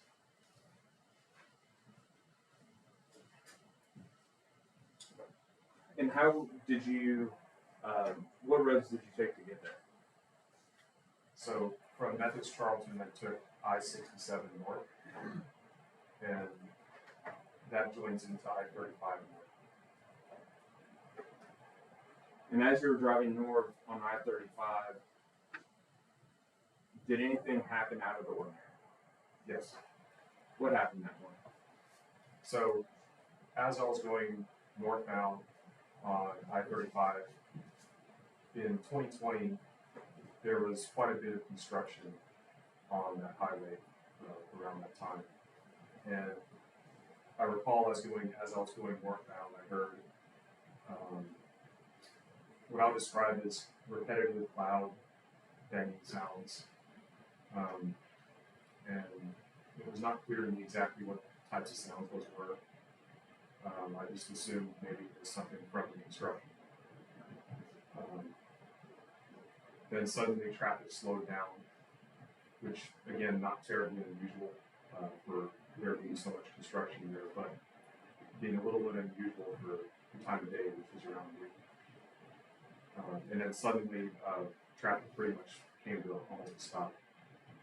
And just, I want to stop you right there for a second. When you originally heard those sounds, in anything in your mind, what did you think those sounds were? At the time, I really thought it was just something to do with the construction. I didn't have any sort of context or knowledge of what that sound was. And as you talked about the highway there, were there any shoulders or any sides? I mean, was the highway kind of completely under construction at that time? Do you remember? Yes, at that time there were no shoulders. It was almost a sort of an overpass situation with guards on the side. And so, as the traffic comes to a stop in front of you, is anything going through your mind at that moment that this is anything but traffic or anything like that? At that instant, I thought it was just traffic from construction. Sure. And then as you, did you come to a complete stop there? I did. Okay. And what happened once you came to a complete stop? Shortly after coming to a complete stop, there was an even louder sound of essentially like almost an explosion on my windshield. And that was a very different sound, followed by some glass and shrapnel pretty much going in my face and neck. At first I didn't really know what was going on until I looked up the windshield and saw a hole in the windshield. And I just immediately thought that must have been a gunshot. And once you saw this thing that you believed might be a gunshot, or must have been a gunshot, did you look around and see anything out of the ordinary? Yes, very shortly after that, a black male essentially sprinted by my vehicle, in front of my vehicle, in front of the passenger side, and ran alongside the passenger side of my vehicle. And then chasing him was another black male with what appeared to be an automatic rifle. And the second gentleman stopped at the front passenger headlight of my car. And he appeared to take aim. He took what I remember to be 2 shots. turned and actually looked at me through the windshield. He was wearing a mask. And we locked eyes for probably a second or two. And then he turned around and ran off, going north. And what was going through your mind at that? I mean, I really thought that was going to be the end of my life.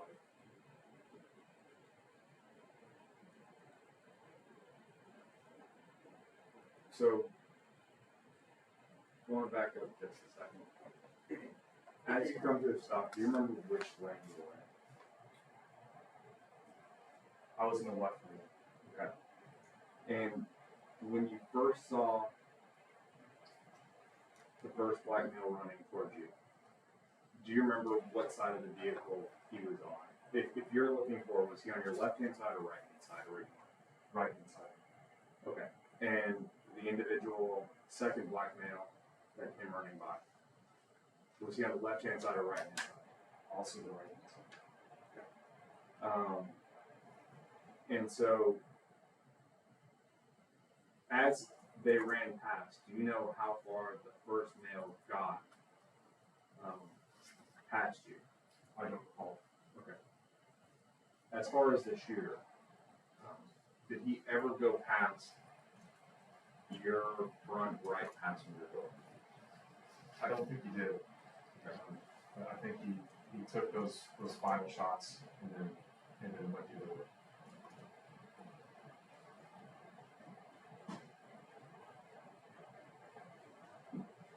We're going to show you what's been marked as States Exhibit 47. Do you recognize the vehicle in States Exhibit 47? Yes, I do. And I have a smaller photo here just on that. Do you see that? Yes. The States 47 is already in evidence. Whose vehicle is that right there? At the time, that was my vehicle. Okay. And did you know that the victim was laying there behind the back right tire when you were in your car? I did not. At this point, it appears that the gunman is gone, correct? Correct. What were you doing at this moment when you were in the car, if you remember? I remember collecting my thoughts or trying to for a few seconds, and then I called 911 from my car. And then from this spot right here, at what point did you realize that the victim was on the ground at or near this location? I didn't realize that until much later. And did you stay here in your vehicle? Sorry. Did you stay right here in your vehicle that we see in States Exhibit 47? At this moment, when this picture was taken, I must have been in the vehicle in the driver's seat. And why do you say that you must have been in the vehicle still? Well, after I talked to the 911 dispatcher, I actually pulled forward and pulled my vehicle over towards that right guardrail, probably about 25 yards north down the path. Okay, so we see that vehicle to the right-hand side. Correct. Is that where we see the billboard kind of in that area? Is that kind of where you move your vehicle? Yes.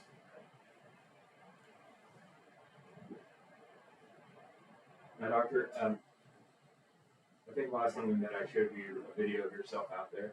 Do you remember that? Yes.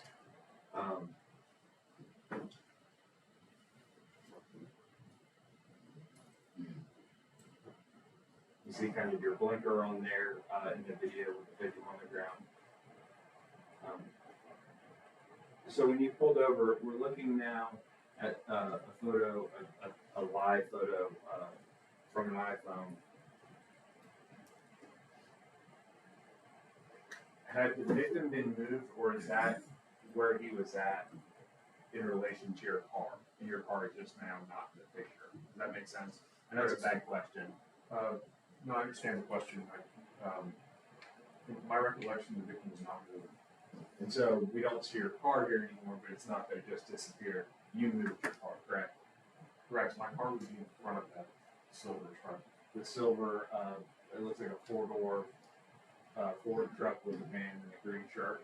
Correct. And so that last, or in State Secret 47, you can actually see the billboard that's on the other side of the truck a little bit better. But can you describe to the jury what you're doing in this video with the victim? So I'm administering CPR. And at what point did you realize, how did you find out that the victim was on the ground right there? Well, after I pulled my car over, I got out of my car, and there was a group of Hispanic women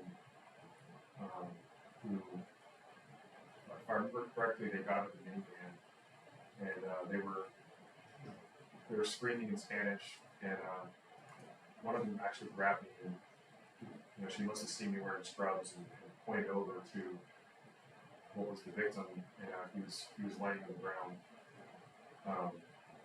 And so that's when I approached him. Now, you talked about when what must have been a bullet struck your car, you were hit with debris or shrapnel, is that fair? That's correct. Did you know how seriously you had been shot or wounded at that point? I did not. But you still got out of your vehicle and came over and started performing life-saving measures, or attempting life-saving measures. Yes. Explain that, just how that works in that situation for yourself. Well, I mean, I think there was a lot of adrenaline in this situation. It was all very confusing, and it's just, I think at that time, what people do under situations of that type of stress is they sort of go back into their most basic training. And so,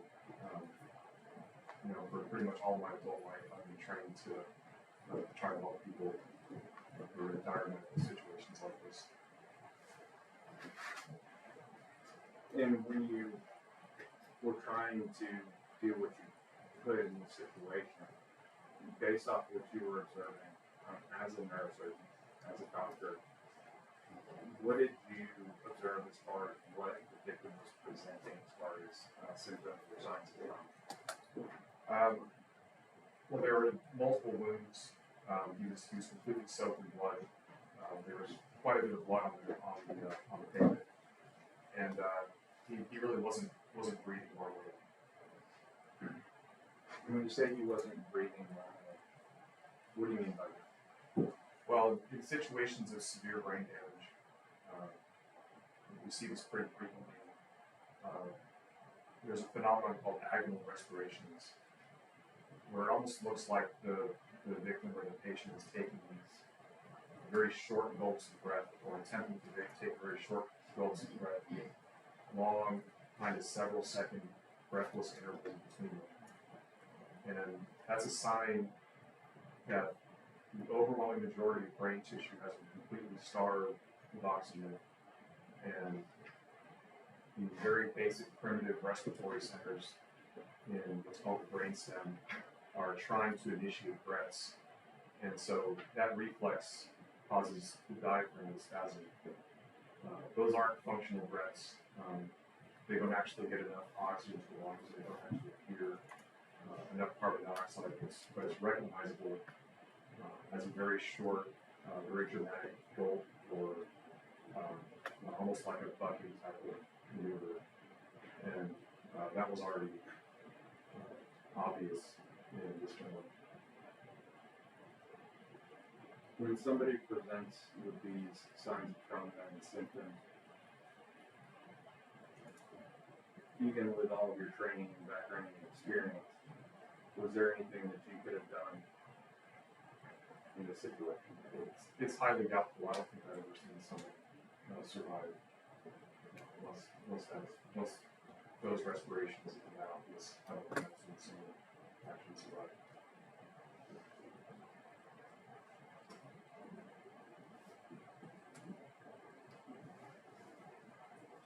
I'll pass it over to John. Thank you. Defense? Good afternoon, Dr. Graham.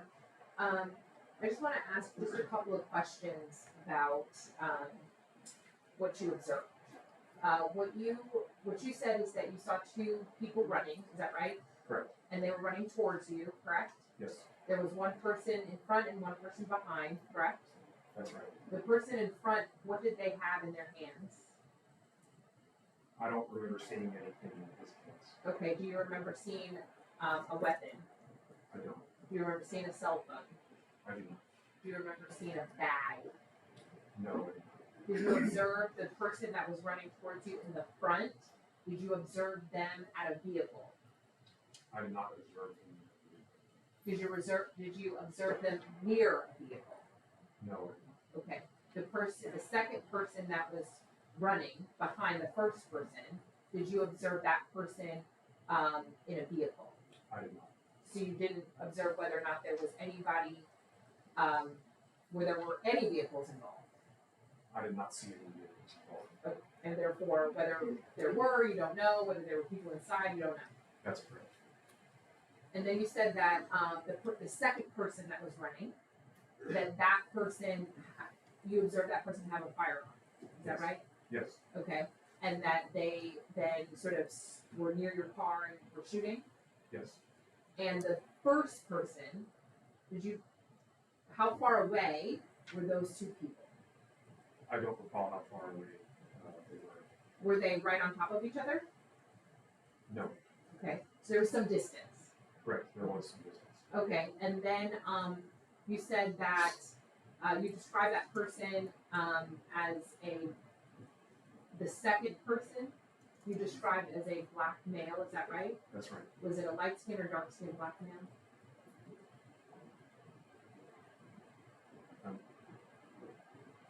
Probably between, I would describe. Like a medium skin? Brown medium- skin, Brown skin? black, Okay, correct. okay. But it was a black male that was brown skin versus say a Hispanic person that was brown skin. Yes, Okay. And what type of, did you describe any clothing? yes. He had some sort of a vest on and he had a face covering. Okay. And I remember him wearing a shirt that was like a greenish brown type of shade. Okay. So greenish brown shirt with a vest.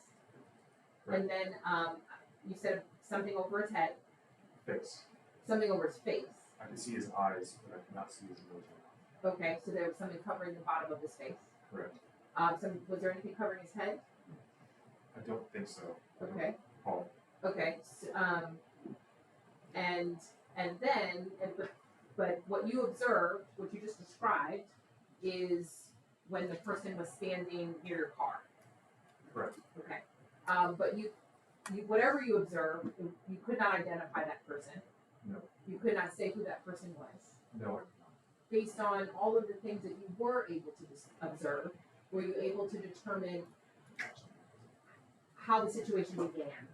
No, Were you able to determine where the people, other than them running, could you tell whether they had originated from the north or the south? they had originated from northbound because they were coming from northbound. They were coming from northbound. They were coming from north of where I was situated. They were in front of you. Correct. Okay. But do you know where they had originated in terms, they didn't, obviously appear just randomly on the highway. Do you know where they originated? I'm Like sorry. just prior to being on the highway, do you know where they came from? Oh, no, I did not. Okay. Do you know anything about any of the parties involved? I did not. Have you met with the district attorney's office? Yes, How many times? twice. before this. The first time, was that in 2025?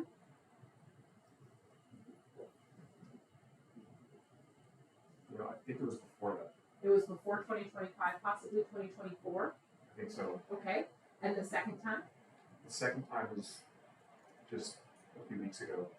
And were you, when you met with them, were you told about what was going on? What the accusations were? I was told about the charges.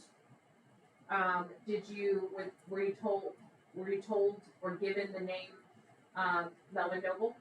No. Were you given the name Marquise Conway? No. Were you given the name Keywan White? No. Did you talk to any of the other witnesses? I did not. Did you talk to anybody that was out on the highway After, I'm sorry. when I at the was- time? Excuse me, I'm so sorry, and I don't mean to cut you off, sir, I do apologize No, for no that. At the time, did you talk to any other people that were on the highway? So during the incident, Correct, yes, I did. okay. Once Mr. Noble had been put into an ambulance, he eventually was put into an ambulance, is that right? Sorry, who's Mr. Noble? Once the victim, the decedent was put into an ambulance, did you stay at the location? No, I did not. After you were sort of relieved of your duties or you weren't doing anything to help the decedent, did anybody come talk to you or ask for a statement or ask you what you remember or anything like that? Well, I was taken to the hospital to treat my own injuries. Okay, and then at the hospital, did anybody come? No. Okay, and so when's the first time that you talked to a law enforcement officer? At the scene, So you did talk to somebody at the scene, yes. okay? And did you tell them what you told us today? I described what happened to the best of my ability. Okay, and what you described was a person that had on something covering the lower part of their face, right? Right. They had on a greenish brown shirt, Right. a vest. Yes. Did you say anything about what they had on the lower part of their body? No. Okay, and that they had a firearm. Right. And that there was another person that was in front of them that was running after them. The person who you described as having the gun was running after someone else, Correct. from your perspective, Yes. but you didn't have any other information. I did not. Did you watch any of the videos prior to your testimony today? For example, the video that the state just showed you? Yes. You had seen that before today? Yes. When did you see it? I saw it in the district attorney's office Do you recall when? a few weeks ago. Okay, and then what about in the meeting in 2024? I watched it then too. Okay, so you watched it twice. Correct. Okay, and why was it shown to you so you could remember what was going on? What's the question? Did they show you the video when you met with them to help refresh your recollection about what had happened in 2020? I didn't ask them why they showed it to me. But they just did. They just did. You didn't ask for it. No. Did you end up, I heard you say that you talked to the police at the scene before you left, correct? Yes. Did you talk to any civilians, non-law enforcement? Yes, I did. Okay, and who did you speak to? While I was doing CPR, a gentleman who told me he was a resource Oh, and I'm so officer. sorry. I'm so sorry. You can't repeat what somebody else told you, but my question is, did you talk to, you said you talked to another gentleman out there, is that right? Yes. And then anyone else? An EMT who was looking at my injuries. I spoke to him too. Okay, and any other civilians, like just regular people? Called my wife. Okay, sure, and I mean, that makes sense, of course, but I'm saying just on the highway, regular people, non-law enforcement, non-medical, other than the resource officer that you just talked about. I also called my office and Oh, the okay, people I was supposed to do surgery on. sure. I mean, Told just the them no. people that were physically there with Oh, so you. there are people on the highway to be able Yes. to finish his. Yes, your surgery. objection's sustained. Counsel will allow the witness to finish his thoughts. Absolutely, and I just wanted to clarify my question. So I'm sure you make phone calls. My question is about people that were physically there also. Anyone else that was non-medical, non-law enforcement that you spoke to? Other than the resource officer, no. Okay. Dr. Graham, I'm sorry for your injuries. Thank you. I'll pass the witness this time. State. Yes, just briefly. Doctor, who all did, can you please finish the question you were answering about who you called while you were at the scene? So I called my staff to let them know I probably was going to miss the afternoon's appointments and surgery. and I called my wife after I spoke to police and spoke to EMTs. And from there, where did you go? From there, I was taken to the Methodist Dallas Emergency Room to be evaluated. And were you treated there? Yes, Do you see what's on the ground in the video behind you? Was that your phone? Or do you know whose phone that is on the ground behind you? I don't know whose phone that is. And in State's Exhibit 47, that's your vehicle, correct? Correct. And we see it there, correct? Yes. Do you see what appears to be a shoe? Yes, it does appear to be a shoe. And then what appears to be a phone? Yes. State's going to offer State's Exhibit 50, which is a notice of intent to use business records, and State's Exhibit 51, which is Dr. Graham's medical record from that day previously tendered to the defense counsel.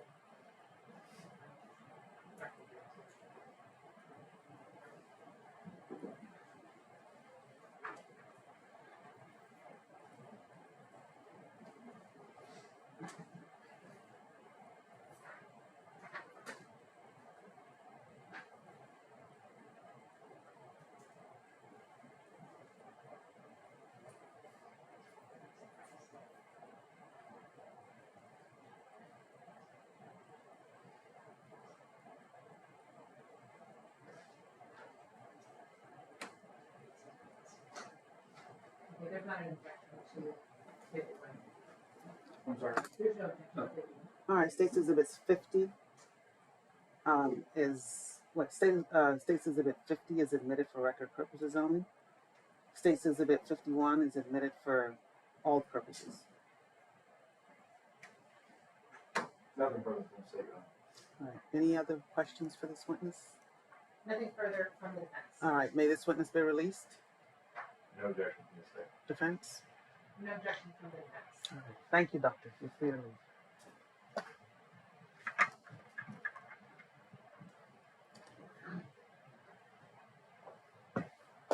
Ladies and gentlemen, do y'all need another short break before we continue? All right, let's take a 15-minute break and be back at, let's see. Let's be back at 3:40. No, 3:35. All right.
so as far as you're aware, included in the search warrant that authorized you to go into the house in Britain, you're not seeing anything that is referencing an allegation of murder that occurred on November 11th, 2020.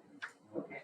And then in the items that you either photographed or seized, do you recall, you tell me if you want to come, if you want me to bring your pictures back to you, do you recall any information, physical piece of evidence, writing, letter, document, anything that referenced, identified, or talked about somebody named Kewan White? No. Was there anything that you recovered from this house at the address on Britain that you have learned specifically is belongs to, owned by, operated by, controlled by, anything Kewan White? Not that I can say. And then, can I reapproach the witness, please? Yes.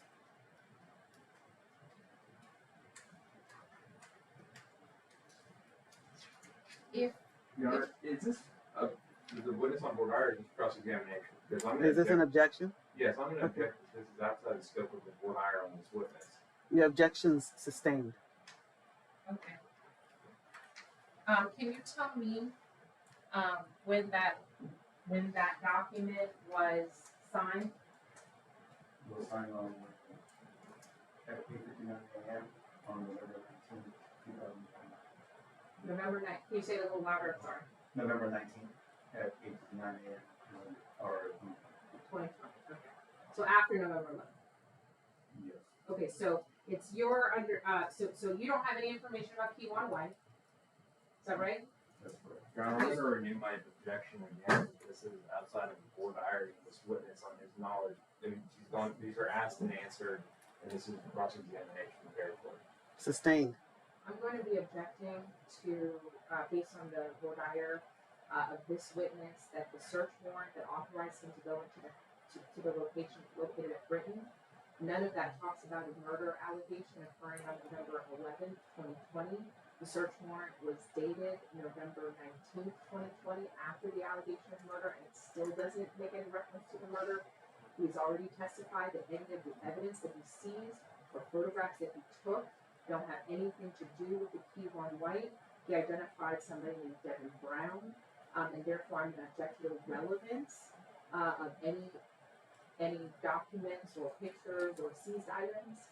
I'm going to further object to the prejudicial impact of anything that he would testify to that has zero connection to my client or the allegation that's pending against my client.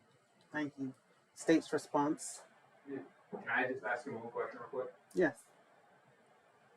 I can ask him a couple since You may. Detective Zahn, I'm showing you. Do you recognize what's in front of you? Yes, sir. I do. What's in front of you? These are the Dallas Police Department crime scene field notes. Okay. So, you got you can- What, just in regards to this, are these your field notes? yes. Now, you were not the lead investigator, you were not a homicide investigator, you were only a crime scene investigator on this case, correct? That's Can you tell me what the purpose of you being called out for the offense in this case on your field notes was for? well, the purpose was to process the house to retrieve evidence that was used in the offense. Is it possible to investigate a murder before a murder happens? So if you were doing a follow-up investigation on a murder, it would have had to have happened after November 11th, correct? Or the day of? That's correct. Couldn't happen on November 10th. No. This case number here at the top, 201916-2020. What is that number associated with? That would be the number that's associated with the murder. That happened on Okay. But your only involvement was to search this house? yes. And under offense, what was the reason or the offense that you put? I actually put F/U, which was a short note for follow-up. And what's the next word that you have on there? Yeah, So this was a follow-up for the murder. But the legal mechanism, you weren't the person who got the search warrant from a judge, right? No. But a judge signed off on allowing y'all to search, and you processed it for a follow-up to a murder. And the case was for, Matt, I'm gonna just object that he's reading from a document that's not entering evidence. Sustain. what was the purpose of you searching 3030 Brandon? To pretty much process the house and recover any possible evidence that might have been or could have been using that money. And are you in the best position to talk about how this connects this defendant to that house, or are you only testifying to processing this house? I'm only testifying to what I had after this event.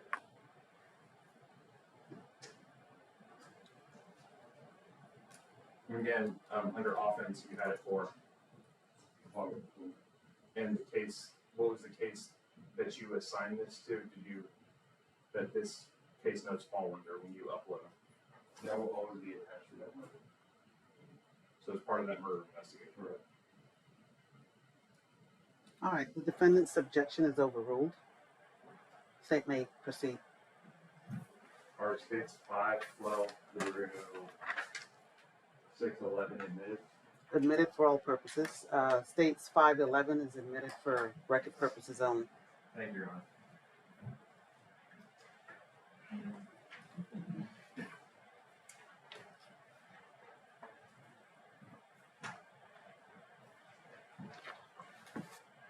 There's quite a bit of photos here. I'm going to try and move through them quite quickly because I know we're getting towards the end of the day. And I'm sure the jury's tired of us. States 512, aerial photo. 513, what do we see here? That's just a placard stating the date and time that the scene was processed, and it has a case number and the photograph taken by me, which is my initial and last name. So if other people process other scenes associated to this murder, including the murder scene itself, would that case number be on the placards as well? Yes. Or should be, right? Should. This is the house in 514. Yes, that's just a very formal shot of the house. And when you process a house, just briefly, I think you're the first time seeing person, so I don't want to rush you too much, but when you process the house, is there a certain protocol or standard that you do in processing a house, as far as photographing, documenting, collecting, preserving evidence? Well, usually, the way I used to do it was I would always photograph the house first, just to show, just to show where I was at. And then the next shot should probably be either a close-up of the numerical address that should be on the post. And then from there, I work my way into the house as I'm taking pictures. And I usually start from the left for some reason, so I would take a picture of the first room, do a complete 360 of the room, and go to the next room, and then try to have pictures lead to the next room. So if you were to lay down all the pictures, it should be a complete 360 of each room. And as far as, sorry, Don, one second.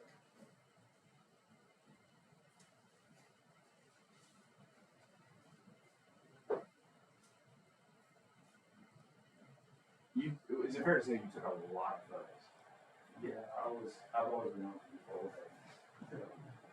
So even though there's 100 photos here, that is just a small portion of how many you actually took. Yes. Well, you can never take too many photographs, and sometimes you just have to follow the scene. You know, sometimes the scene is complex. There's a lot of stuff to photograph. There's a lot of evidence that you have to take pictures of. So you have to work the scene, and if the scene requires a lot of photographs, then you have to. And then also, you kind of, if you're collecting a piece of evidence or find a piece of evidence, you kind of do a far out. Yes, so what we do is we take overalls and we take mid ranges and close-ups. So if I was gonna see that red button, for example, I would take an overall picture, understand where you're at taking the picture, and I'll take a mid range shot, and then I'll take a close-up shot to show you the progression of the seizure, as opposed to just a red button in the middle of the wall. We have no idea what's that. And then I would proceed with the same series of shots with the evidence marker next to it. And then even then, when you take it to the property room in Baylor Street, photos there as well, right? Yes, also photographs there, if it needs to be photographed. Most of the time, like a weapon, like a knife or a screwdriver or a firecracker case, and more photographs. And it's okay with me. You like taking photographs. Alright, thanks. Alright, and I'm gonna move through some of these again fairly quickly. Jumping into 516, we're moving into the house. And again, each room you go in and kind of take photos. Is it clockwise? Is that how you typically do it? I would try to do it clockwise, but a lot of times you have to be able to adjust the scene. Sure. Again, just moving through the house, 518. The first room we see 519 entering into the room, 520. Kind of again moving through the room, 521. Is this you, 22? Just documenting everything as you walk into the room and take photos. Yes, you go in from one corner and just hand them the opposite end. 523, 524. Again, all photos are just moving through the room. 525. Then you get a different angle, 526. And what do we see if they're on the TV in 526? Looks like that's security footage. 527, would this be a closet? Yes. And then back out in the hallway, 528. 529, what do we have here in the hallway closet? That would be a little hall closet with a water heater, I believe it's water heater or AC is located. It's a DVR that's all hooked up. And was that one of the things you seized from that location? Yes. May I approach, Your Honor? You may.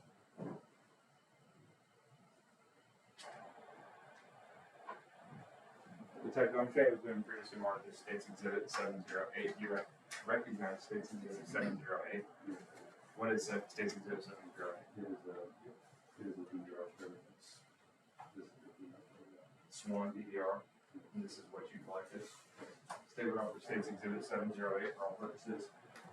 I'll object to the relevance for all of the reasons I just named, but also the relevance of the physical box. Thank you. Your objections overruled. State's Exhibit 708 is admitted for all purposes. Thank you.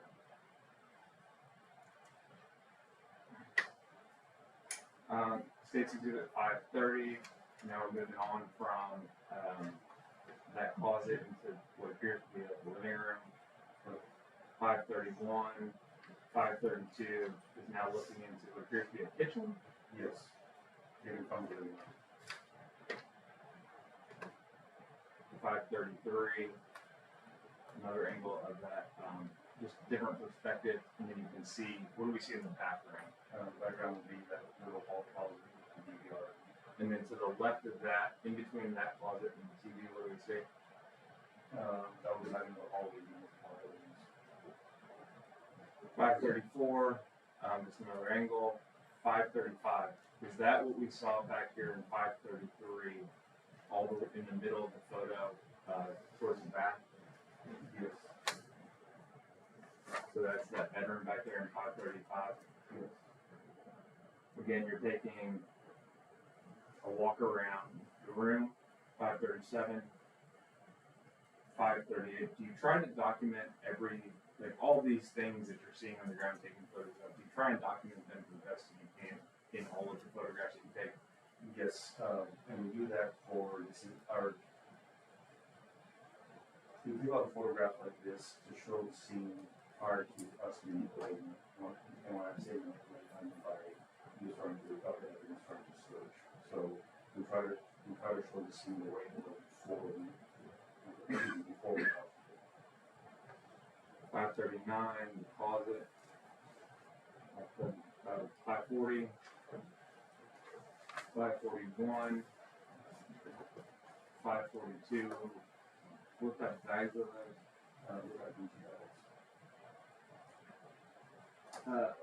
543. What do we have here? That would be a receipt from Manhattan Jewelers in Arlington, Texas. And the name appears to be for Chicago. Yes. Does that jewelry, excuse me, jewelry store mean anything to you? And does the name Chicago mean anything to you? No, not at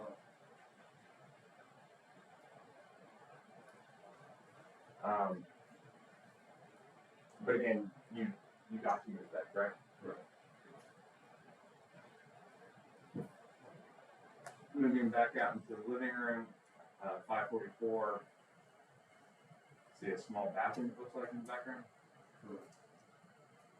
Documented some more. 546, table. 547, 548, 549. What do we see in 549 that you were photographing? That was a cell phone on the floor, kind of underneath the top. And you put, and so you photograph like that, and then you put a placard next to it in 550, Yes. and then zoomed out with the placard. Correct. States Exhibit 552. What do we have here? That is a pistol on the floor in between what I labeled as the couch and the sofa. States Exhibit 553. Is that close up of it? Yes. 553. That's an old watch. 555. What do we have here? That was an AR-15 style rifle that was located underneath the sofa. And then is that it with placard number 3 in States Exhibit 556? Yes.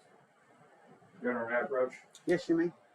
Now, these guns have been declared clear by bailiffs as well as Detective Barnes. I was assured of that fact. Thank you.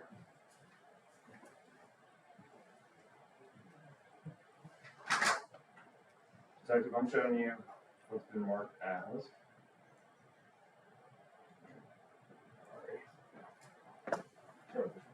841.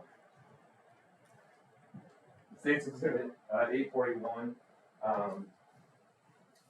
What type of firearm is that? This is an AR-15 Smith & Wesson model 18-15.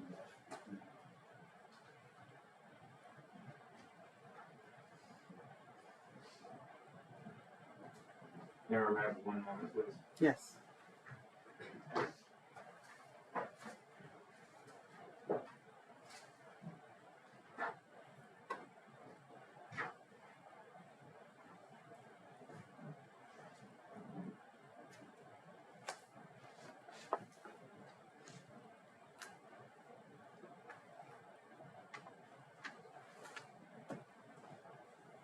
And are you able to identify that as being the firearm that you collected from that scene? Yes, it is. How can you identify it as such? Every time I see the firearm, I'll always mark it in the same spot with a marker or nose from it. And both of these firearms have been marked in the magazine. And then in States Exhibit 1136, do you recognize that? Correct. And what is States 1136? This would be a wheels block mounting. Both 841 and 1136 are firearms. Yes. And you photograph these as well. You process them at the property room. Is that fair? Well, it's actually our processing area. We have a little battery in the back of the computers, and that's what Okay, sorry. And you would have photographed the serial numbers on those as well and verified them before putting in here, as well as your markings. yes, we do. They're rocking.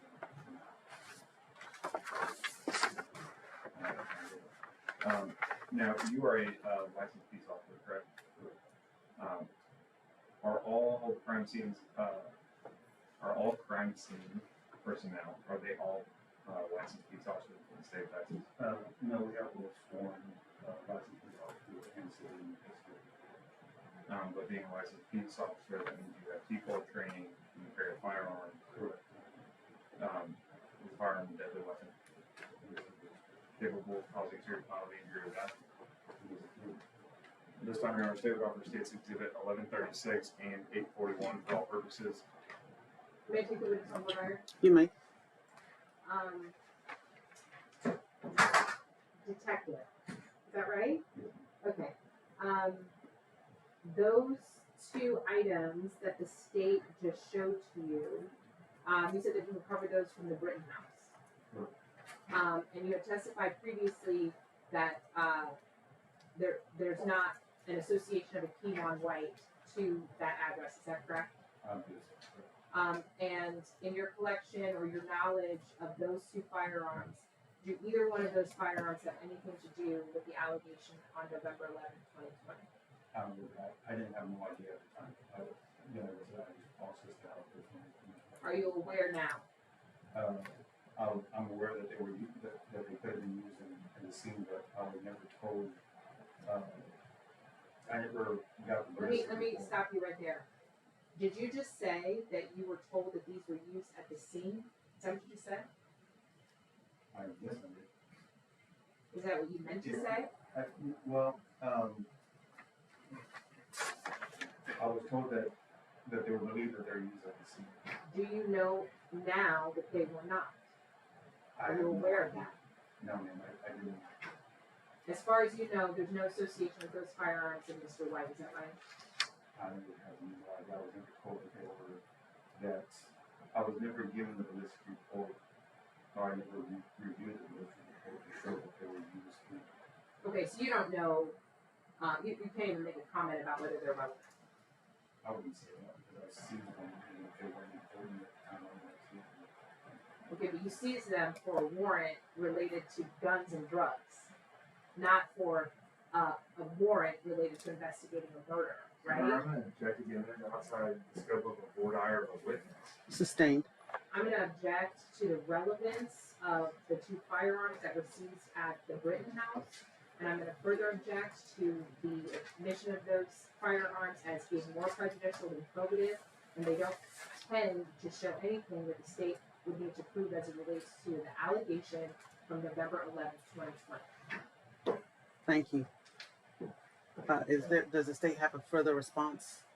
Right, again, Your Honor, I'm going to mark state what's been marked as state exhibit number 1137, which is Detective Bazan's field notes, which state the case number as well as the offenses that follow up to a murder. And again, there's going to be additional witnesses that are going to come forward and testify before the jury as to the relevance. All he did was process this house. All right, defendant's objection is overruled. State's Exhibits 841, 1136.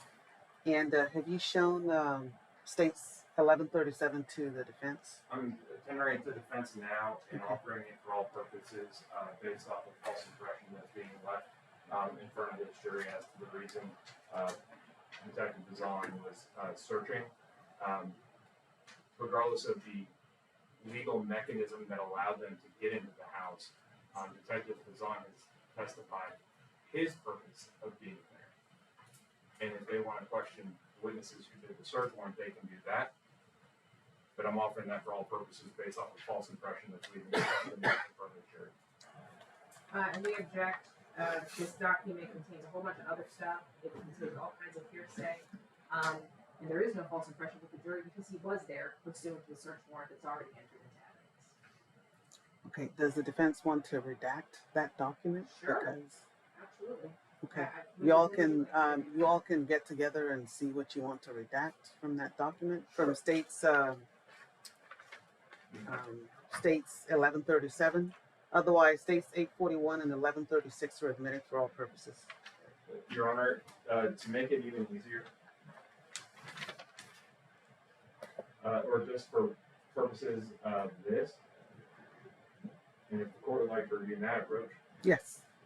I'm more than happy to redact, take the second page off, and I will supplement this at a later time, and I will take everything off underneath the word complainant, and I would offer only that portion as to the reason Detective Bazan was there. Okay. The defense? And I'll supplement later. So do that.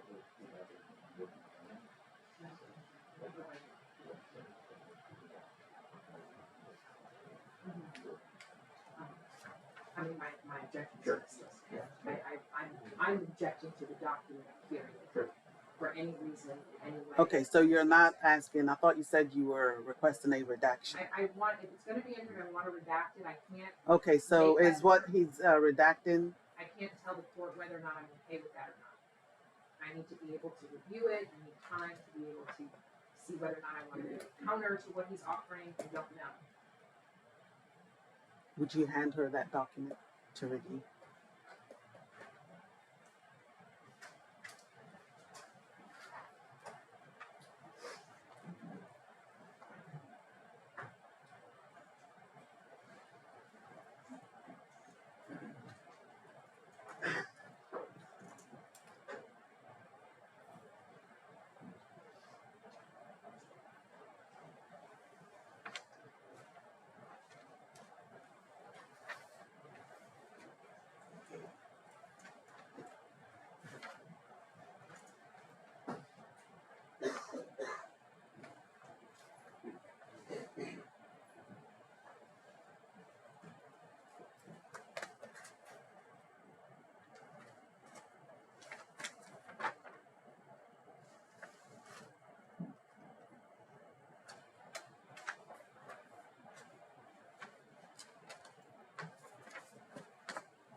My proposal is, let me go up the second page.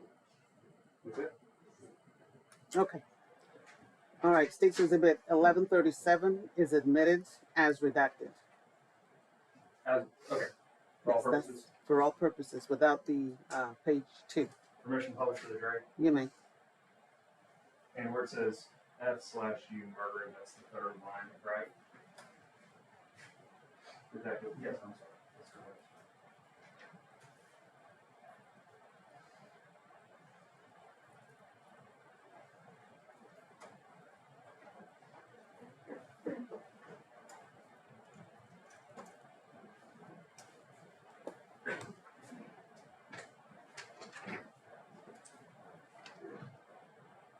All right, detective. There were a number of other items that you seized from this house as well, right?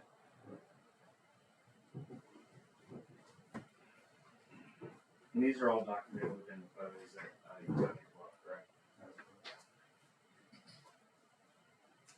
So if the jury wants to go back and go through all these photos, they can go through all the photos and see exactly where you collected all these from? No.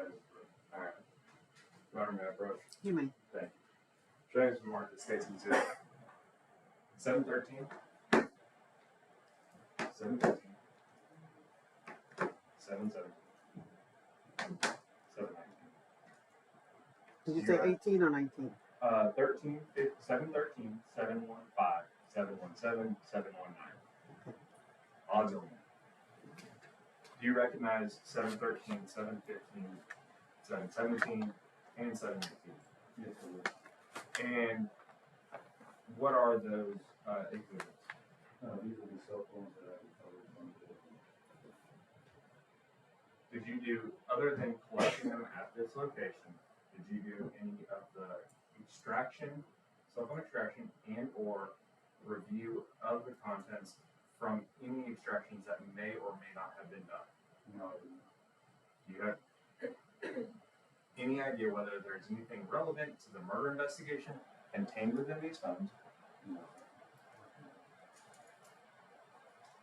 But these are seized as pursuant to that search warrant and the investigation that was ongoing with homicide, correct? Correct.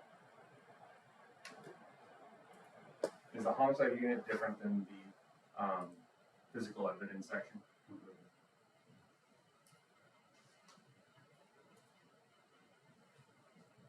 When you process the scene, or when PES processes the scene, you may do it at the request of homicide, is that fair?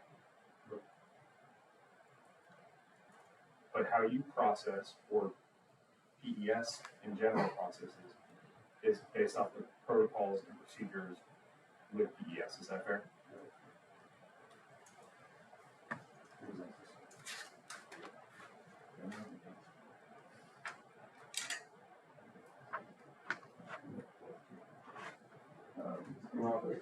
713, 715, 717, and 719.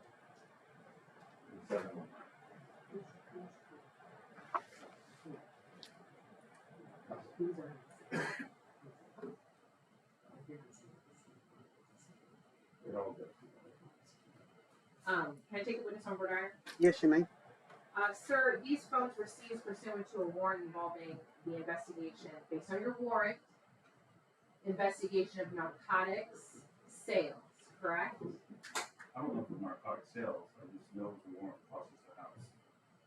But the affidavit, you have to get an affidavit to get a search warrant, right? Yes. Okay, and so the affidavit has to explain why you should get the authority to go in and seize anything, right? That would be the case detective that does all of it. Okay, Yeah. are you read the affidavit that was attached to the search warrant, right? Well, I read it right now. That's what I mean, okay? And in that affidavit, it was about narcotics and guns, right? Correct. Okay, and so these cell phones were seized during the investigation when you were there with the authority to search for narcotics and guns, correct? Okay. Any of these have anything to do with the Q1 White? No. Do they have anything to do with the people or person that was at Britain? I have no idea. Do you even know who was at Britain? No. I just process the scene. Okay, so you can't testify whether or not this has any relevance to anything that occurred on November 11th. No. And do you know who any of these phones belong to? No. I'm gonna object to the relevance. Thank you. State's response Your to Honor, these cell phones? Yes, Your Honor. Will not. Yes.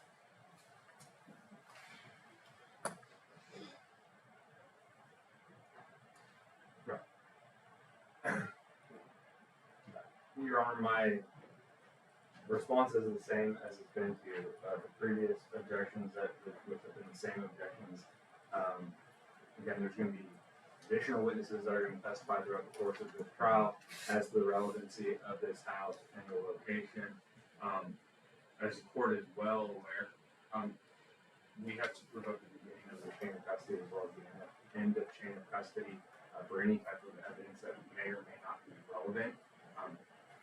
The detective is on the beginning of the chain of custody for all of these items. And there will be additional evidence and testimony regarding this house as this trial progresses. That will tie in these cell phones, specific cell phones, to this case? Correct.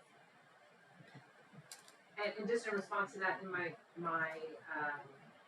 objection would be that against them being admitted for all purposes at this time. Okay, are you asking me to admit them for record purposes at this time? I maybe yes, I guess for record purposes, but certainly not for all purposes, since this detective doesn't know anything about the relevance or what's on them or why they were seized or who they belong to. All right. State's exhibits 713, 715, 717, and 719 are admitted for record purposes at this time.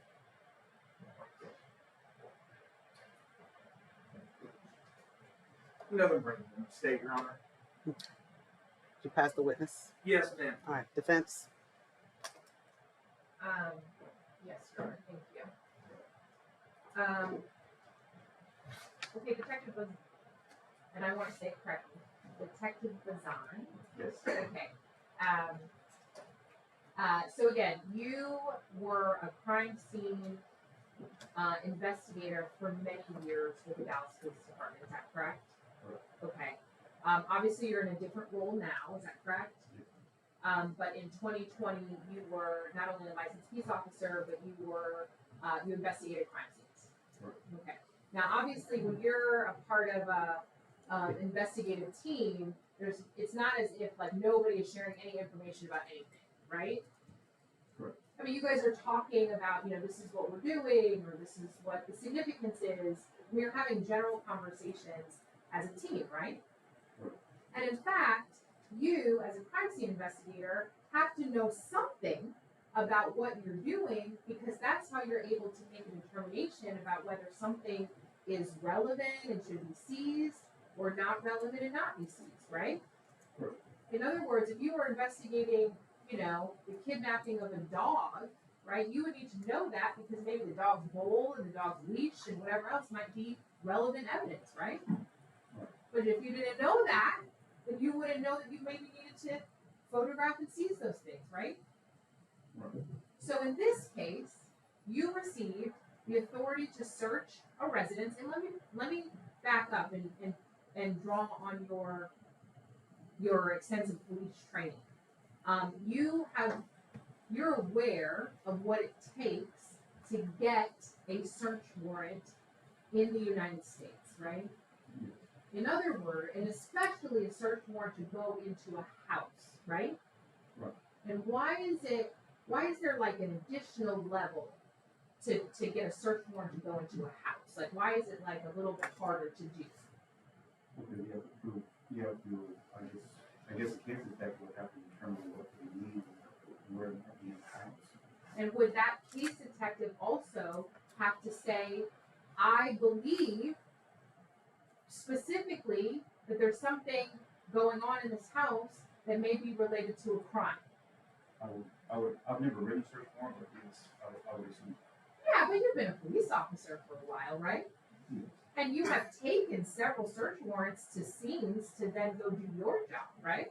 No, You don't generally take search warrants to scenes to go do. I have never taken it. Okay, do you know what the search warrant says before you go? Yes.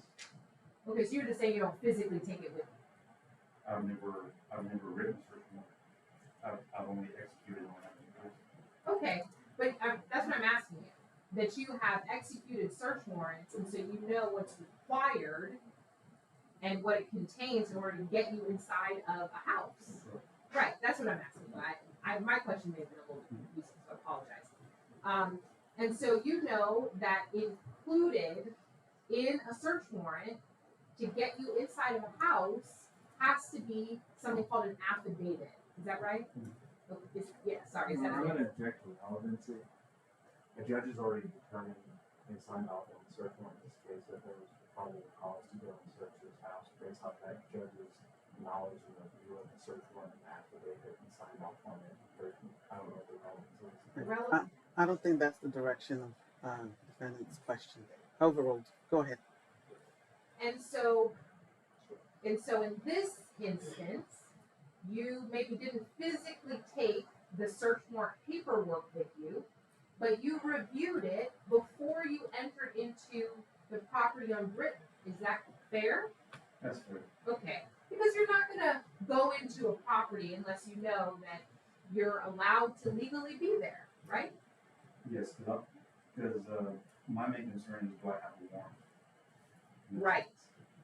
And if you have a warrant, then you need to know what you're allowed to go do while you're in there, right? Because a warrant isn't a blanket like go do whatever you want, right? It's not. It's specific, right? And in this case, the warrant didn't say, we're investigating a murder that occurred on November 11, 2020, and we think that there are elements of this crime inside of this house on Britton, specifically A, B, C, and D. That's not what this search warrant said, right? No. This search warrant didn't even mention an investigation of a murder allegation occurring on November 11, 2020, right? Right.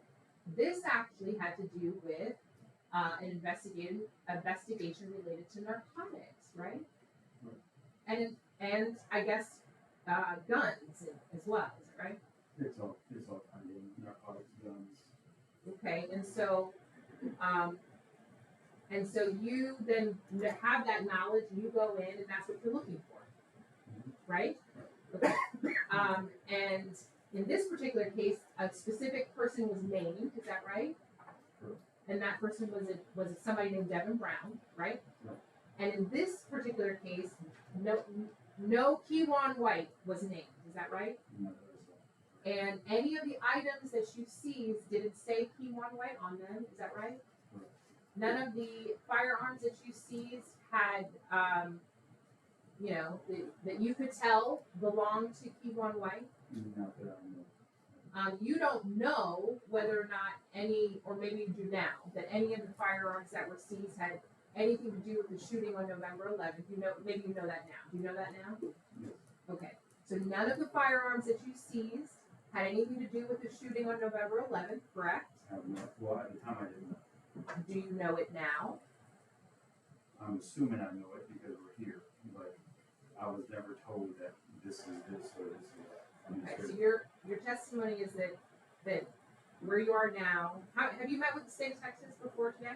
Yes. Okay. How many times? Once, Have you? twice, maybe Okay. What do you think is once? Do you think it's twice? twice. Okay. Have you talked to any of your other law enforcement colleagues as it relates to this case? No. So the preparation that you did in anticipation of your testimony today is that you didn't talk to any of your colleagues, is that correct? Correct. And you met with the state of Texas once or twice? Probably twice for sure, but phone conversations and stuff, so. So more than twice, Probably two. okay? And in the course of those conversations, they didn't share with you that any of the firearms seized from Britain weren't connected to anything that happened on November 11th? They didn't tell you that? I don't remember, I mean, but it's been a while. Okay. When's the last time you talked to them?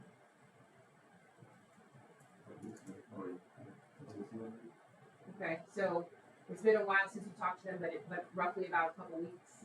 Okay, I'm so sorry. Was that a yes? Yes. Okay, no worries. Okay, so you don't know, and the cell phones that you seized, you don't know who those belong to, is that right? Yes. You don't know whether or not they belong to Kevon White, right? I have no idea. Devin Brown, right? No. Anyone else? No. Do you know whether or not any of them were associated with Melvin Noble? No. Do you know if any of the firearms were associated with Melvin Noble? No. Do you know whether or not the Britain address had anything to do with Melvin Noble? No. Okay, so you don't know really anything about the allegations of November 11th. I just know that there was a murder on November 11th and I went for all of the murder. Okay, even though your search warrant didn't say murder following. Well, it wasn't my circumstance. May I have a moment, Your Honor? Yes.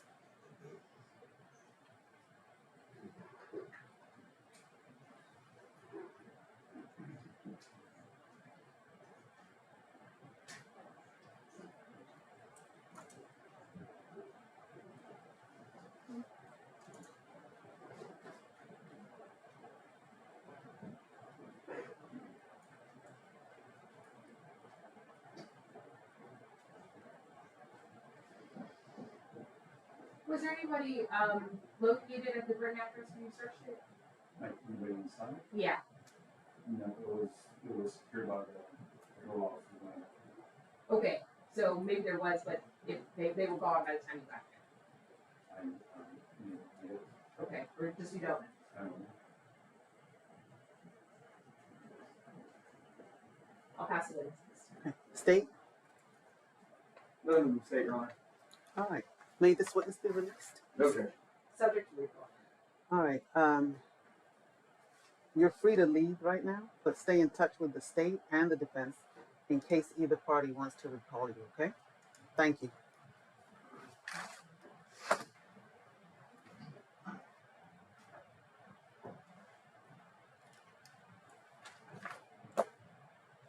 State, call your next witness.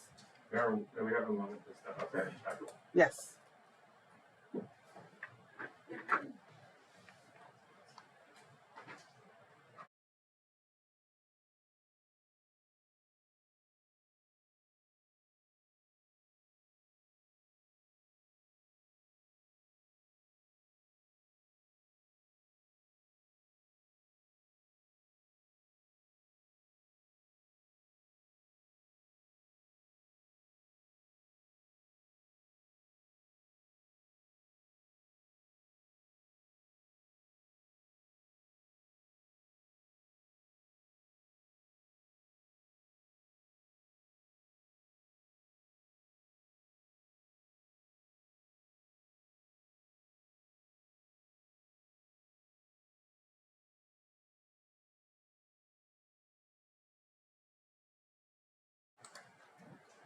All right. Do you swear that the testimony you're about to give will be the truth, the whole truth, and nothing but the truth to help you God? Thank you.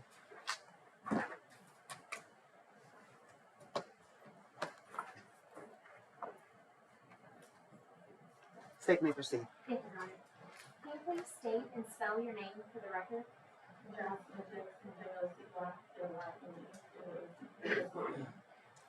And can you introduce yourself to the jury? Tell them who you are. I'm Jocelyn. What do you do for work? Insurance. How long have you been doing insurance? 4 years. And do you have children? Yes. How many children do you have? I have 2 boys, How old are they? 13 and 11. What's the name of your 13-year-old? Trey. And your 11-year-old? Luke.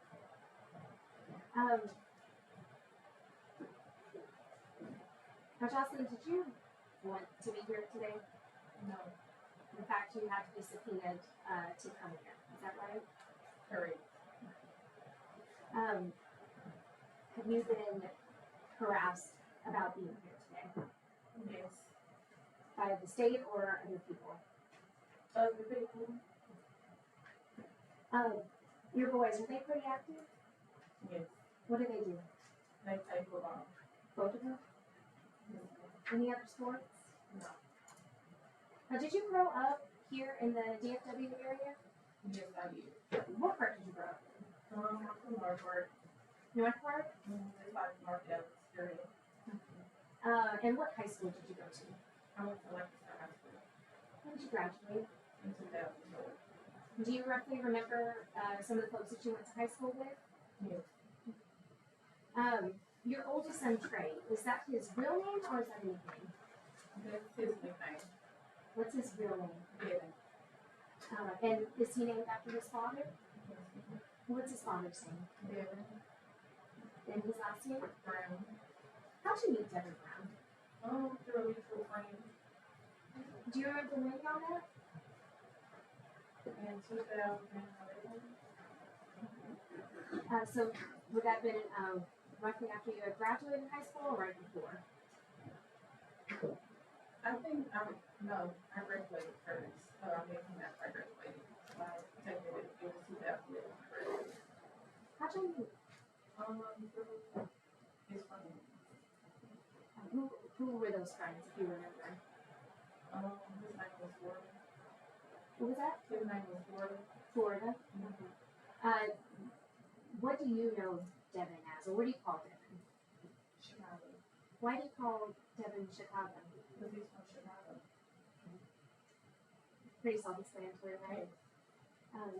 So when y'all met, did y'all start a relationship soon after? Yeah, you can say that, yes. What would you call it? I guess we was a relationship. How was that relationship in the beginning? It was good. Like any relationship. Yeah, it was good. And at some point you find out you were pregnant with your son? Yes.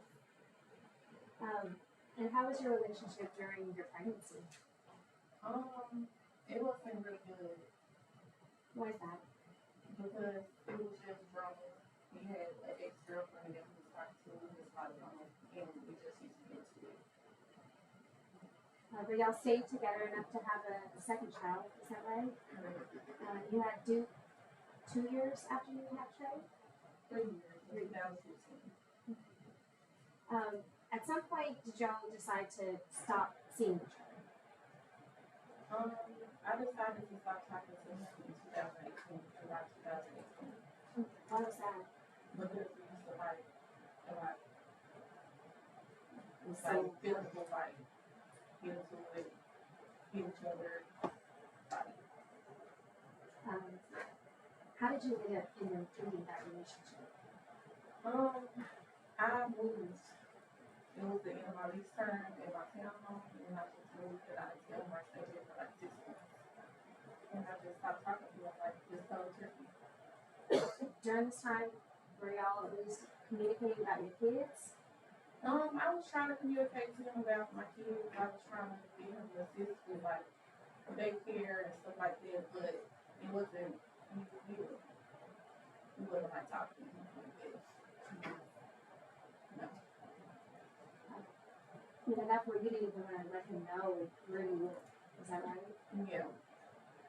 Now, at some point, did y'all start talking again and trying to co-parent the boys? Yes, we started talking probably, I moved again after they, to the place that I was in, and started talking again. But, I mean, like, pretty much our co-parenting relationship wasn't like wasn't a healthy co-parenting relationship, so.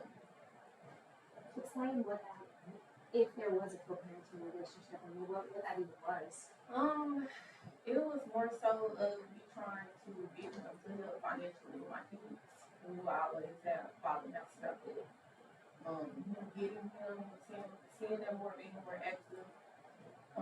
That was the type of co-parenting relationship we had. Like, I was always upset about him not doing something or stuff like that. So I wouldn't necessarily say it was a co-parenting relationship where I can call him and, you know, it wasn't a good co-parenting relationship. Would he provide some financial support or none at all? He was sometimes when he wants to. What about the boys? Do you ever make time to go see them? Yeah, he saw them sometimes when he wanted to. Was it when it was convenient for him? Was that on a consistent basis? No. How often, maybe a month, would you see the boys? I can't say. Not a lot. It wasn't a lot. I had was a good time. What was your relationship with Devin like in 2020? Same stuff. Arguments about getting the kids. Arguments about helping financially. It was the same stuff. Were y'all on speaking terms or not really? We was on speaking terms sometimes. If he didn't make me mad about something, or if I feel like he didn't do something that I need to do. But as far as like talking, you know, we didn't really communicate with each other like that. Trey, your oldest son, what's his birthday? November 1st. Do you remember if you had a birthday party for Trey November 1st of 2020? No, Or maybe a joint birthday party for the boys? we never did joint. Do you remember if you did anything with Trey for his birthday back in November 1st of 2020? I think we bought him a book or whatever. But as far as like work, you know, I don't know.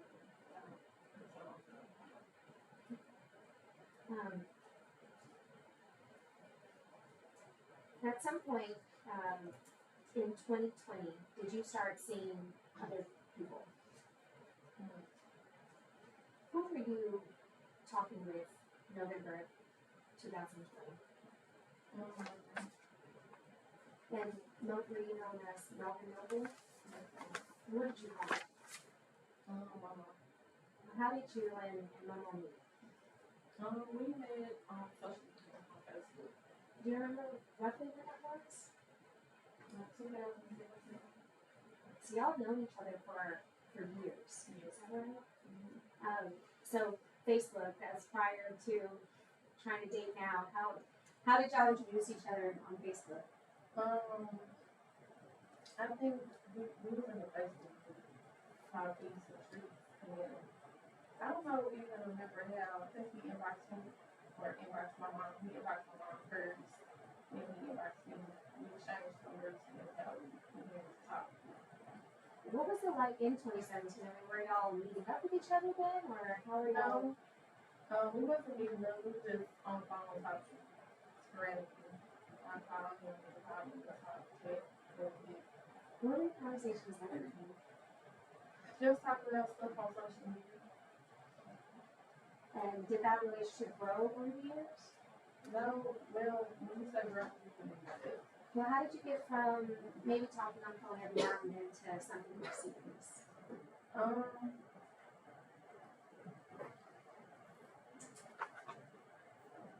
We didn't start talking serious until 2020. Do you remember when? Was that a month?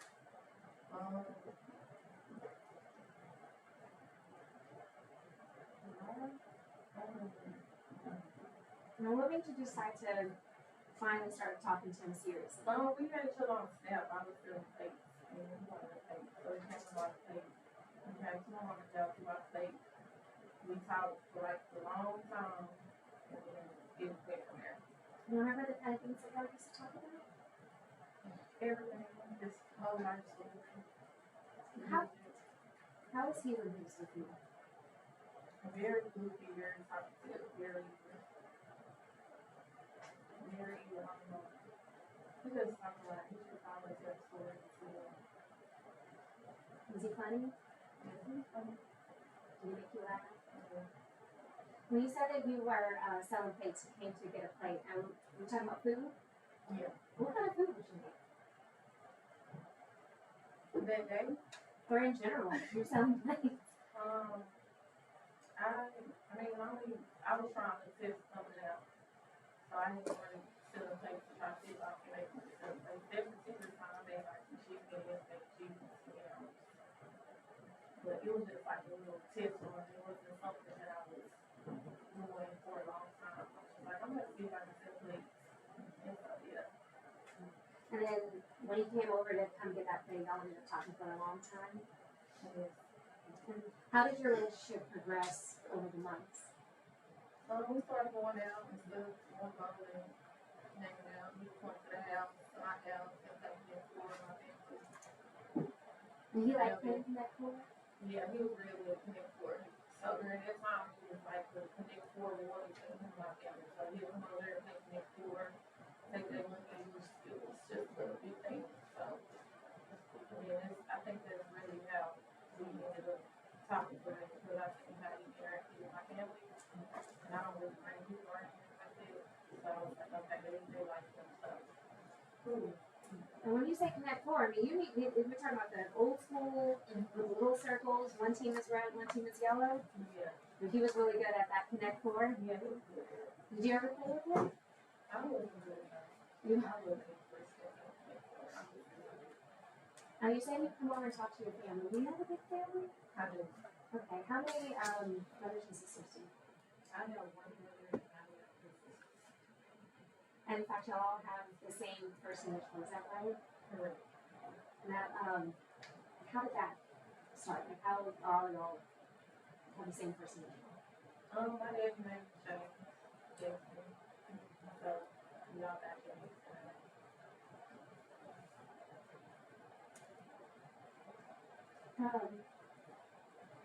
Now, I want to talk about, you know why we're here, right?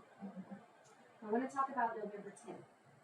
Okay? This is the day before Melvin was murdered. Do you remember that day? Yes. Did y'all have plans to see each other that day?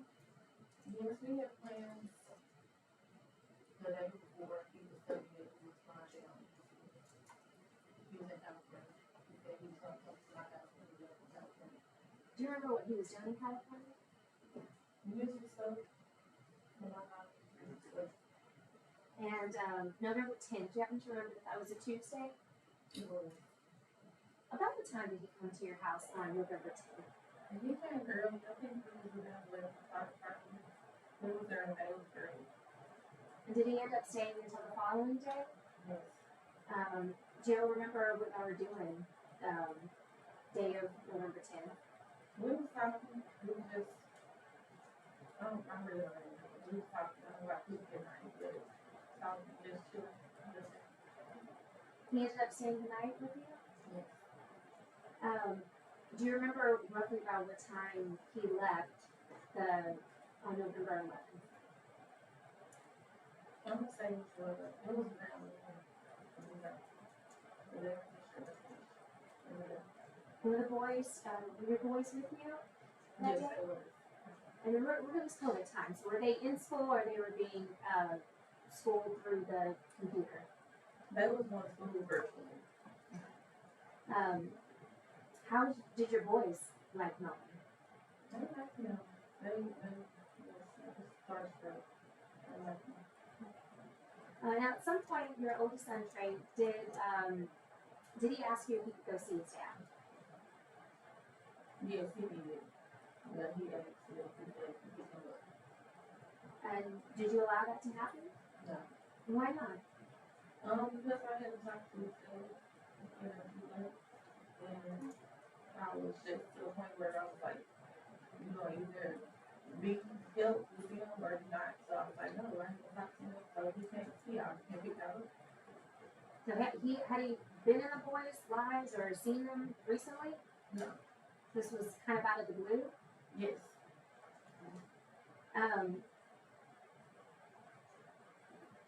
Did you have, at that time, did you have regular visits with Devin? No. Were you and Devin directly communicating at that time? No. How, if y'all were communicating, how would y'all communicate? With my son. So, your son Trey, he had a cell phone? Yes. And so if you needed to get in touch with Devin, would you use Trey's cell phone to talk with him? Yes.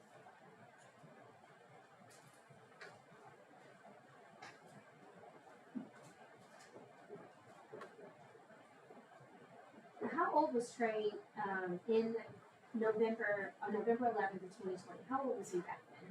He was 8 years old. And you said that Melvin left your apartment around noon? Yes. What do you recall happening next after he left? My sister called me probably like 30 minutes later, and she was like, Objection, they say no. Sustained. At some point, did you find out what happened to Melvin? yes. What was going through your mind when you found that out? I just knew it was just something fishy. Like, I just knew that it was something fishy. I would say that I was angry. Did he seem like he was in fear of his life while he was with you? November 10th and November 11th? No, he never seemed like he went through his life. When you said it seemed like it was something fishy, why would you think that? Objection, speculation. So, on the personal thoughts around it. If you know the answer to that question, if you're going to guess, then don't. What was the question? Why did you Why? think that there was something fishy surrounding his death? Okay, and my instruction to you is if you know, then you can answer. Because he was leaving my house, and I just feel like somebody had something to do with it. Did a lot of people know where you lived? No, Why is that? I didn't let people know where I lived.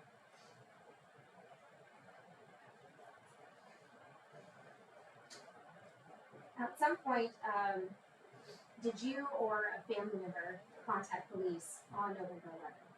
I believe my mom contacted the police. Did you speak to police that night? Yes, ma'am. What were your concerns? I felt like my address was given out to someone. I feel like somebody had followed me from my house, where I feel like, anybody would think that that was my concern. Were you aware of the public beef with Mo3 and other artists? I was.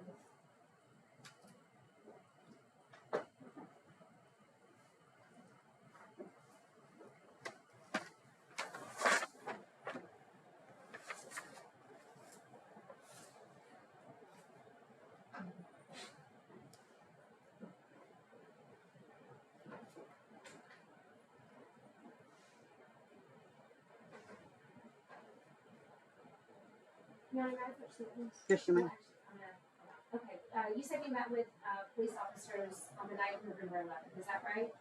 Yes, ma'am. And you said it was because you were concerned that someone knew where you lived? I was concerned. I feel like that, you know what I'm saying? You think it's your own personal knowledge. I feel like my address was given out. Why did you feel that way? Because nobody knows where I stay. I don't bring people to my house.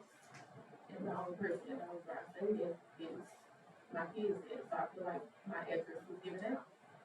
When you say your kids died, you're talking about Devin Brown? Yes, So you felt that Devin Brown, had something to do with knowing that Melanie was at your house? correct, And why would you think that? because I asked my son his objections. Overruled. And hearsay. It's You her, can- it's her, she just said, I asked my son. Right. Go ahead. I asked my son, let me talk to his father, and he asked if he was there, because he hasn't asked if he can take him out. So my intuition clicked, and that's the first thing that came to mind. But did you actually see Trey's phone? At the time, no, I don't know. You said that in Trey's phone, that's how you were communicating with Devin. Is that right? I didn't communicate with him. I don't believe to his phone. We wasn't on talking terms. I don't think I would reach out to him during the time. Did you later go to the Dallas Police Department and get interviewed by a detective, Chris Anderson? Yes.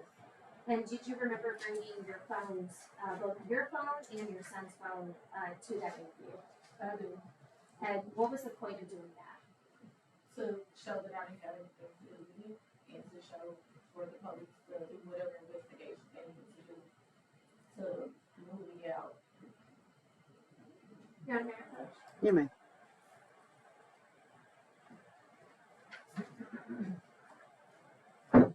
So I'm showing you what's been marked as State's Exhibit 732 and 735. These were the consent to search that you had signed with Detective Anderson, is that correct? Correct. And the date on here, the date is November 17th of 2020, is that correct? 12:15. And do you recognize your signature on both pages? And then one was for an iPhone 8. Do you recall if that was Trey's phone or your phone? That was my phone. And the iPhone 11, that was your phone? Yes. Your Honor, at this time, State offers State's Exhibit 732 and 735. That takes it to the defense. And which phone does 732 correlate with? Is that iPhone 8 or the 11? iPhone 8 is for 732. Thank you.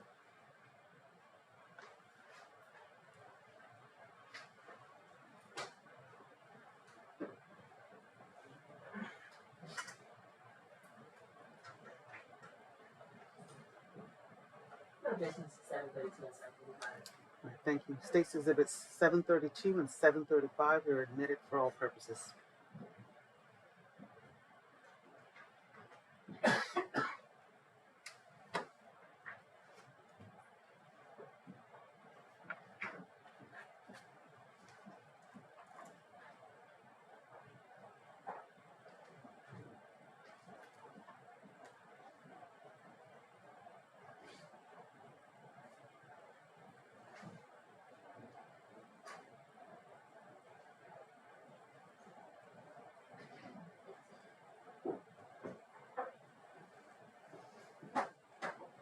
Your Honor, maybe you have. Yes. Getting late. Do you have a lot more with this witness? Yes, Your Honor. That's- Okay. All right. Y'all can go back to your seat.